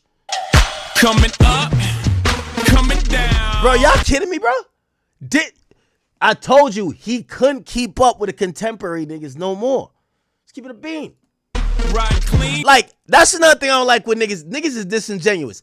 People gonna act like, you see, at least when Drake did a collab album with Future, the worst you can say is that Drake wanted a street cosign. But it was never Drake couldn't find the hot songs. Never that. When Jay-Z did goddamn What a Time to Be a... No, what a time... Oh, my bad. Watch the Throne, nigga. It's because he couldn't really pop off with the new niggas and he needed Ye to bring him. That's why they did the whole... And he helped them with niggas in Paris, but then they did another garbage-ass song called Ham. Y'all remember this? Nigga, that's when he was trying to... Jay-Z was trying to dick ride motherfucking... Rick Ross wave and Lex Luger, nigga. Y'all remember this shit? Man, y'all niggas... Y'all remember everything, nigga. I don't know about y'all. Y'all not about to make this bum-ass nigga nothing. I'm gonna keep it 100 every time. This one... And I watch the throne drop. Just kill they say. Got my lady money, watch the throne, don't step on our road. Bad enough, we let you step on our glove. When my nephew died, daddy's dead. Man, right. Cut this shit off, man. Ham, hard as a motherfucker. Man, cut this bullshit off. Now, niggas in Paris was dope, though. I ain't gonna front on that, but like, man, I'm just trying to tell y'all, Jay-Z was washed by 2012, 2013, completely washed. Straight up. I know why he talking about not keeping up with the youth. Well, really, after Blueprint 3, like, I was like, yo, hang it up. Hang it up. Here's the difference. Drake hit songs still percolating the culture right now. Nobody listen to Drake songs. Drake got a Future-esque thing with him. Nobody listen to Drake songs and be like, man, Drake, you know you old. Like, nobody says that. Niggas was saying that about you, Jay. They said about you, nigga. Nigga, they say yo shit was corny, nigga. Like, nigga, let me pull your album up. Let me pull some of these corny songs you try to put across. Yo, your fans don't want to talk about this shit. I remember this shit. Nigga, you dropped some bullshit called Picasso, baby. Nigga, this shit was ass, nigga. This shit was ass. Like, nigga, look, nigga, this shit was ass. Look, you over here like walking around in a fucking art studio. This shit was fucking ass, nigga. Hold on, let me play this shit. Man, yo, come on, bro. Bro, just listen to what this nigga was trying to rap back then, gang. I just want a Picasso in my casa, no my castle. Yes, nigga, this is when I hope Beyonce said, yo, you need to make age-appropriate music, gang. What are you doing, bro? Nigga, what are you doing right now? Gang, what are you doing, bro? Jay was washed back then. Washed. Telling you. Couldn't keep up with the youngins no more. He tried to get the joint with Rick Ross. Fuck with me, you know I got it. He was trying to, like, the thing is, the moment Drake can't keep up with the current crop of niggas no more, we gonna know. We gonna know. We gonna know. It's gonna hurt, but we gonna know. We're gonna be like, man, fuck. Damn. Can't do it no more. Can't do it no more. It's like, you know, they be waiting for that with LeBron. But LeBron just wowed niggas. Like, LeBron, I don't know if he took some extra steroids or something. This nigga was balling in round one. Huh? But we waiting. We waiting for like, nah, Drake don't got it no more. But he keeps showing us he got it. Give me a hug. The whole fucking. Well, you see, he also do R&B too, and R&B's timeless. Drops an R&B project. What did I miss? Yo, boy's going crazy. Like, y'all Jay fans gotta come holler at me. Like, the moment he fall off, y'all can holler at me. Y'all can pop y'all shit. Trust me. The moment we be like, yo, your boy don't got it no more. That shit sounded dated. That nigga sound old as fuck. All right, I'll let y'all get it. But he ain't there yet. When Jay-Z gets to Magna Carta Holy Grail, this was Magna Carta holy shit. This album was garbage. Garbage. I ain't gonna lie. Garbage. This was bad. Garbage. Straight up. Straight up. Remember, he dropped this bullshit, and that's when he had to drop Watch the Throne to save his ass. I think it came around the same time. Am I tripping? No, Watch the Throne came before. My bad. Yeah, it came before. But it came after Blueprint 3. Blueprint 3 was atrocious too. Bad. Actually, it wasn't bad. Let me not, because I told you I like some songs on it. It was just, it didn't hit the spot, pause, because American Gangsta is classic, but Jay-Z's an amazing rapper, and if it's a concept album, he could nail it. When he got to make an album that's not in concept, and he has to try to deal with the regular contemporaries, he failed. Blueprint 3, like, some of these songs is just corny, bro. Like, you're just looking at it like, yo, bro. Like, this is the album, well, not Blueprint 3. Magna Carta Holy Grail. This is an album you listen to and you be like, yo, Jay, act your age, bro. Act your age, bro. This shit was terrible. This shit was fucking terrible. Okay? 444 was fire. 444 was fire. I'll keep it a B. You want me to judge all Jay-Z's album? Classic. Dope. Actually, am I tripping? That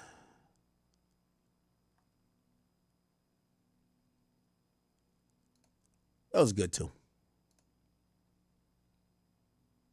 It was good. Classic. Pretty good. I did like Blueprint 2. Classic Black Album. Kingdom Come. American Gangsta classic. Blueprint 3. Magna Carta Holy Grail. Trash. 444. Fucking fire. Okay. By the way, Best of Both Worlds. Fire. Watch the Throne. Fire. And I'll ignore his other joint without Beyonce. Okay. Am I hating, or I think I just told the truth? It's all good. All right. Is Wayno still going? Kids would pass it to other people, and people would enjoy the brand of with the legacy that he left, and niggas will always say his name, so it'll always be something new because young people will still engage based on how it's passed down. But Act don't listen to music. And when we be getting mad and upset and shit about a nigga saying something that's crazy, we also have to keep in mind that who's the messenger. Now, Aki do got his claims of when he want to talk about Drake and he does this song and that song and that. It's the whole Avenger coming out. He's about to say, Ak is accurate with Drake, but not with Jay-Z. Nah, nigga, I'm kicking the facts with everybody. And this, but keep in mind, the depth that the nigga's talking about, it even applies to you, Ak. You in your late 30s. See, I'm in my early 40s. I look forward to getting into my 50s one day. I look forward to seeing my kids grow up and be the. Yo, it's like they want Drake to rap on some like midlife crisis shit so bad. Yo, why do y'all want Drake to do that? Ages that I am, Yo, I'm gonna be honest with you. Yo, I was officially done with Jay-Z once y'all remember that track that he first put Blue Ivy on? It's like she was a baby. She was a baby and she made baby noises on it. I was like, I'm good. I'm like, I felt like I was listening to the daycare. I'm good. I don't think Jay-Z got nothing more for me, bro. He need to go raise his kids. Straight up. Go raise the kids, nigga. And it's not necessarily about having kids. It's just that, like, I could tell, like, what's really popping in his life is Parenthood. You know what I mean? And I'm sorry, I've never seen somebody make Parenthood sound too lit in music. Daughter, that's 24. You know how great that shit feels to see her accomplish shit that me and her mom didn't accomplish? At Wait, you have a daughter that's 24? What the fuck? Her age, and watch that and still put her on the shit. You know what I mean? It be mad shit she don't know as far as music, but still put her on and stuff and have that perspective. And like I said, act you in your late 30s. Yeah, because getting into your 30s used to mean something. When niggas used to get in their 30s, it was like not just having your shit together financially, not just having your shit together credit-wise, which we all need to do, but having your shit together up here. Having your body. Yo, let me ask you a question. Do y'all really think that Drake just hasn't never matured? I think Drake music is music that shows maturity. However, I do think that when it comes to relationships and him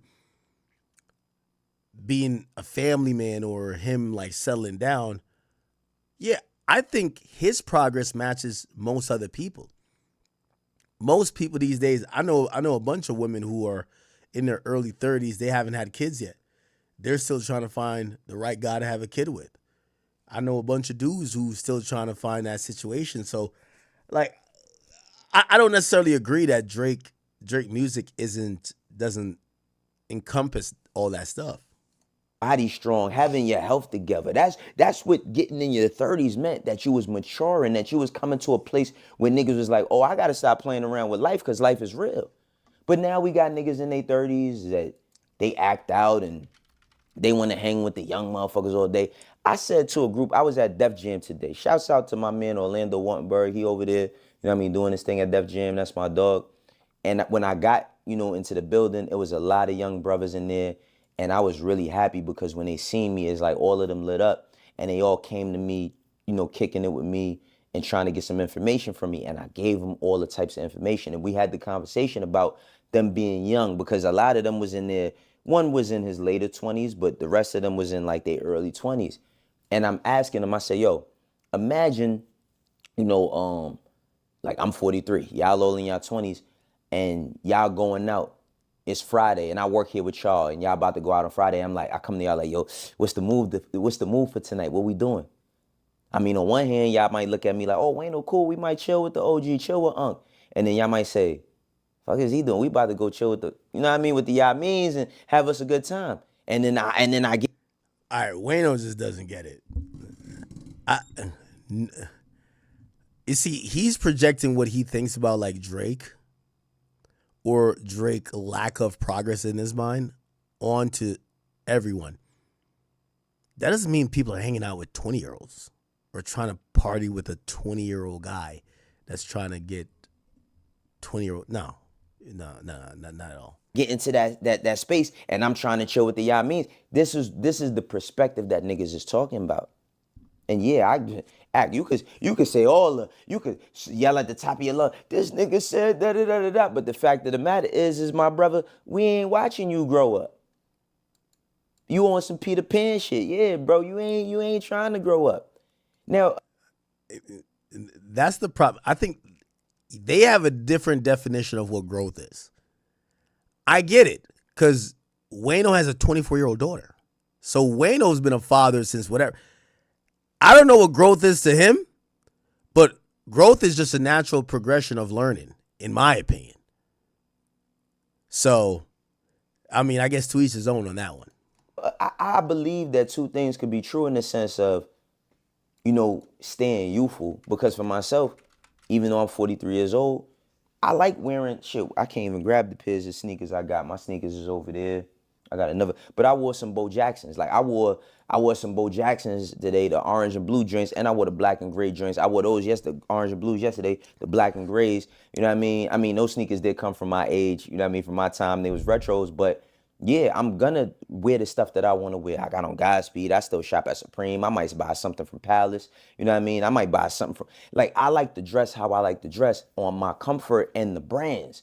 So it's like you might still see me dressing and be like, oh, that's cool. Like, Hey, Okay, I have no idea what you're talking about. you got motherfuckers that get in their 30s and they still want to perform like they in their 20s because they have more money now in their 30s or a little bit more clout. And then they feel like, oh, I should be acting the way I would have acted when I was back then. But the thing about the old days is they the old days. I think, and this is just my own crazy theory, is that y'all got to stop making everything about this nigga Drake. Some niggas like throw stones and hide their hands, man. He done went through enough over the past 2 years, and he finally gearing up for him to get himself back in the order. Yo, by the way, hey, I wanna respond to a few media personalities who keep saying that, talking about like, y'all be talking about Drake like he a victim. Hey, Drake not no victim. And I'll tell you how Drake feels about whatever y'all think. It's still fuck you niggas. Like, you think Drake is like, oh no, they finally like me again. No, fuck you niggas. The same way he felt 2 years ago, he feels today. Fuck you niggas, okay? And that's not for one person, whatever. If he wasn't fucking with you then, it's not that he's like, oh my God, they've came around, they now like me, they stop hating on me. If he felt fuck you back then, he still feel it today. All of this, like, because I heard someone, I think I heard Joe say, it was like, no, it wasn't Joe. Was it Joe or was it Charlamagne? It was one of them, they were like, yo, y'all make, like, you know, like, people are like starting to like Drake again. Y'all can't make it where Drake don't like y'all niggas. Like, the fuck? Like, I'm keeping it a bean. It's not like he's like, oh my God, I'm so happy that they're fucking with me again. No, he don't give a fuck about y'all. What the hell? What the fuck? This idea, no, like, this idea, Drake is not sitting back like, oh my God, they finally like me again. He still is on fuck you niggas. Okay? He might not be posting every day, but he's not happy like on some sympathy shit like, oh my God, thank God they came back around. What would I do if Wayno and Joe Budden and Charlamagne didn't say that they like my role? He don't like y'all niggas still to this day. You know what I mean? Again, I like y'all, but he don't like y'all. Like, us or like me saying whatever is not like, because y'all be making it sound like, yo, y'all should be happy that we excited about IceMan. No, nigga, he don't give a fuck that y'all like excited about IceMan. He don't. If he didn't like you then, he ain't like you now. Straight up. And that goes for everybody. You know, rappers, media personality. He's not sitting back and waiting. And we talked about it. He's not sitting back and like, oh man, if only this guy would, you know, kind of like chill out on not liking me and start liking me again. Maybe that would be the time. I'm gonna tell y'all now, if he said fuck you back then, he's probably gonna say fuck you even more once IceMan comes out and goes crazy. Just giving you the warning that you don't act too surprised when you see him still say fuck you. Okay? I'm just letting everybody know. If he said fuck you back then, just not because IceMan's coming out and you're probably going to try to switch sides and dick suck now. You still could do it because your hate wasn't appreciated. It's okay. But it's not like he's going to be like, oh, nah, that's my guy. He's probably still going to be like, fuck you, nigga. Like Ebro, I think he DM'd you and he said, die slow. It don't matter if you come back and be like, yo, man, IceMan is amazing. I don't think you're getting the interview. It's okay. You probably think he wants you to die a little bit slower. It's okay. Remember when Drake DM'd Ebro that? That was kind of cold. That was wild. Yo, Drake DM'd the nigga and said, die slow, pussy. Die slower, pussy. I'm sorry, like, yo, we get it. All of y'all are now done hating and y'all just ready. You know, this guy went from calling Drake a cancer to now Drake isn't a cancer.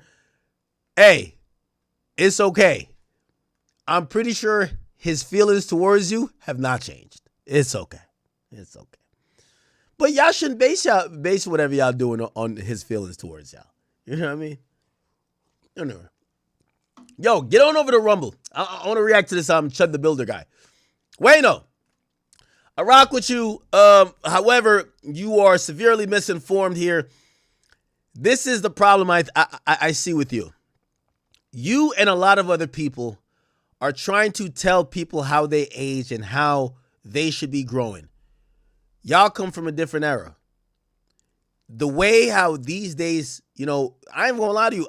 I know a lot of women and men in their 30s don't have a family. They haven't, you know, a lot of people these days, it's much different than, say, my uncles or like older cousins or brothers. Like, most of them got married late 20s. I don't think people look at Drake's music and be like, yo, this guy is not relatable or he's not living his truth. Whatever you might want to say about him, maybe you have critiques about his life, what he should be doing, but I think he's being true and honest to himself, and that music resonates with me. And I think it's safe to say it resonates with a lot of other people that might be his age, a little bit younger, maybe even a little bit older, or really younger than him. And the only thing that I'm here to sit here and reject is when y'all try to label what depth is. For y'all, depth is being Jay-Z or having a family and doing all this. No. Depth is being honest with yourself at every point of your life. And if it's you went through a fling or you had a hard breakup with somebody and it was a long-time girlfriend and you're putting in your music and you're being true with yourself, to me, that's growth. To me, that's depth. Drake does that every single time I listen to him. I want to contrast this by saying about Jay-Z. Jay-Z made concept albums that was about drug dealing when he was in his 40s, 2007.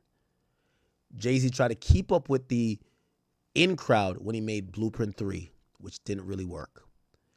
He failed by trying to bring people along supposedly his journey of art with Magna Carta Holy Grail.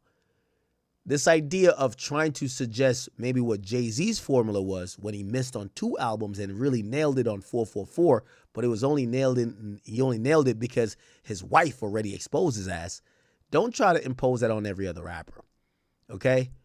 The ultimate test is this. When Drake music stops being authentic and stops connecting, people will feel it. The reason why he's the most popular rapper at this point is because no matter what he's talking about, it's authentic enough that people feel it. The people will always be the vote.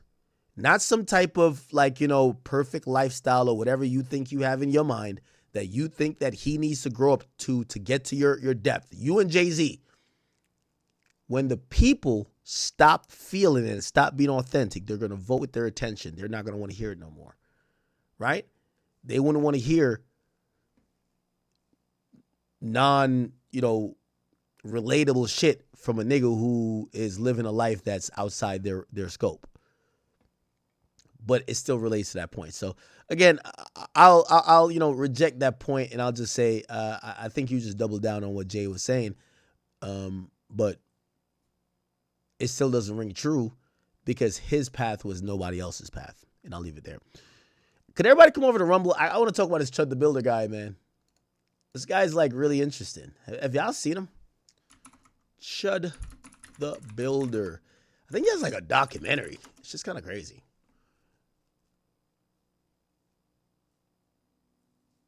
There's a full documentary about him.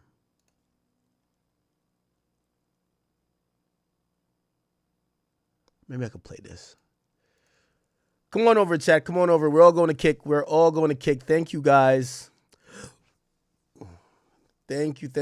We are all going to kick. Kick.com/academics. Please, come on over here. Not W stream. We ain't done yet. I think I got a Chud the Builder and maybe even another topic and possible a true crime video. So come on over here. Unless if y'all tired, y'all tired. It's okay. We only did 5 hours. Chat, I was a little bit tired too. Yo, anytime I'm a little bit tired, you see I'm low energy, give me something to spark it up. That fucking little baby shit sparked it up, nigga. I got adrenaline flowing through me right now, bro. When y'all told me about this little baby picking us, I'm like, he better not be talking about being on IceMan, nigga. Get that nigga the fuck out of the studio, man. Let's put a restraining order on that nigga, man. Fuck out of here. Anyway, all right, come on, chat. Come on. Mods, please spam the link. We are going to cut YouTube in a second. Did Rumble cut itself today? Like, we were live on there for a bit. I don't know what happened. Okay.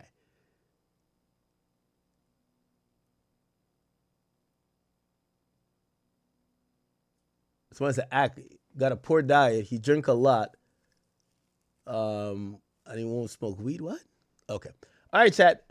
Meet me on Kick. See you guys tomorrow, if not.